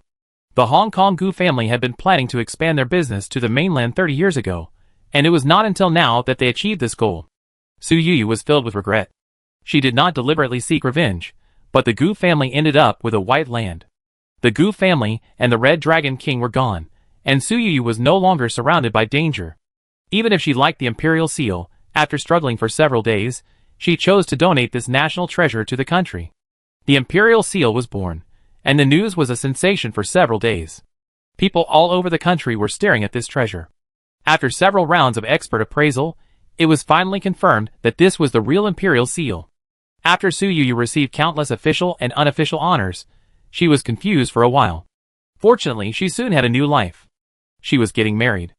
After experiencing the grand proposal ceremony that made the whole network boil, the whole network was waiting to see Su Yu's wedding ceremony. Su Yu's wedding of the century was held on a Nordic island owned by Lu Jingyao. Several planes were chartered to pick up passengers who came to watch the ceremony, and the entire island was covered with pink roses. A couple swore an oath under the witness of the aurora. Only a few photos of such a grand wedding ceremony were circulated on the internet. Even so, there were many detail seekers who could glimpse the luxury of the wedding through these scattered photos. Lu Jingyao worked for a long time in advance for this wedding. After the wedding, he accompanied Su Yu around the world for a month. After the honeymoon, Su Yu, who was an unemployed vagrant, did not continue to hunt for treasures. After doing nothing for a while, Su Yu chose to go to work. She opened an investment company. It was not an investment company led by Xia Ran, but completely led by Su Yu herself. It aimed to find projects that she found interesting. Rather than making money, it was to support ordinary entrepreneurs to make their dreams come true. 95 out of 100 projects of this investment company lost money. After all, the projects invested by Su Yu were extremely whimsical, similar to helping fish learn to ride bicycles. Su Yu didn't expect to make money from this company. She started this company because she liked to see the enthusiasm on the faces of entrepreneurs when they came to the company for interviews and investment. She liked this extraordinary popularity. Even if it was a project that normal people thought was outrageous, these entrepreneurs were extremely confident and felt that they would definitely achieve great success. Su Yu liked this kind of young spirit that was ignorant of the sky and the earth. What's more outrageous is that among this pile of inexplicable projects, there are always projects that are inexplicably successful. The rich returns obtained from a successful investment are enough to cover the vast majority of other failed investments. At the end of the year, the company's accounts were settled. Su Yu thought it would lose money, but after deducting all costs, it settled a small profit. This profit is an astronomical figure for ordinary people, but for Su Yu, it is just pocket money. Su Yu didn't care about these trifles, so she simply distributed all the money to the company's employees. Year after year, this investment company, which invests according to the boss's preferences, has wild investment ideas and higher profits, and even has a trend of keeping pace with the investment company controlled by Xia Ran. Su Yu inexplicably got the title of investment queen. As famous as her fantastic investment ideas is Su Yu's marriage life. In the third year of marriage, relying on Xia Ran, the chosen worker, Su Yu's personal assets exceeded Lu Jingyao and became the richest man in China. Outsiders also jokingly call this couple the richest couple. Either of them has been the richest man, which can be said to be evenly matched. The outside world has also speculated whether this marriage with a strong man and an even stronger woman will go their separate ways because of this, but year after year, the richest couple is still as sweet as ever. Every year during the viewing season, you can see the richest couple traveling around the world surrounded by bodyguards. The marriage lasted for 30 years. The eldest daughter and second son of the richest couple inherited Su Yu and Lu Jingyao's companies respectively. A few years later, the two children were jokingly called the richest siblings. In contrast to the love between the richest couple for a lifetime, there is the superstar Song Jibai. Song Jibai's first leading film was a big hit at the box office and in good reputation. While saving the major theaters that were in danger at the time, it also brought him 2 domestic mainstream film awards, the Best Actor trophy. Song Jibai, who was already popular, became famous overseas with this film. He has filmed countless tear-jerking TV dramas and performed countless poignant and moving love stories throughout his life, but he has never been married.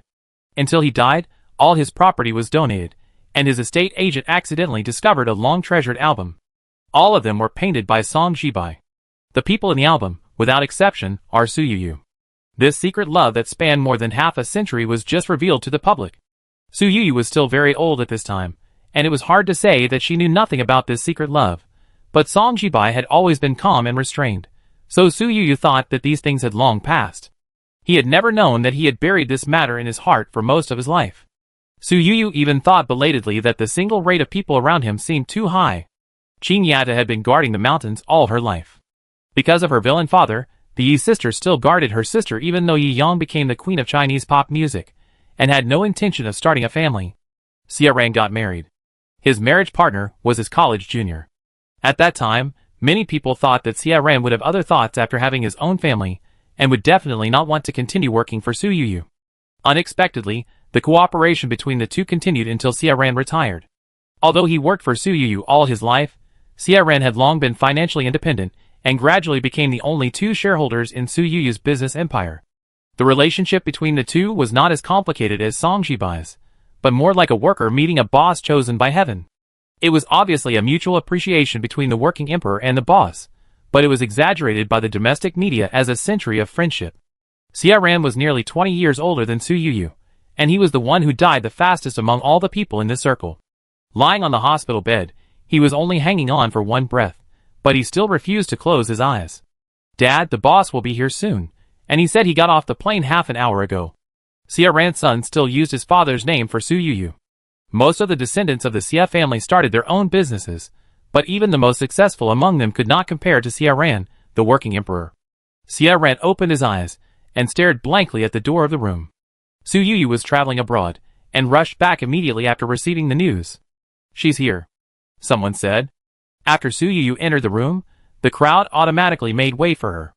Xia Ran's eyes instantly burst into amazing brilliance, and his wife couldn't help but feel a little jealous when she saw this situation.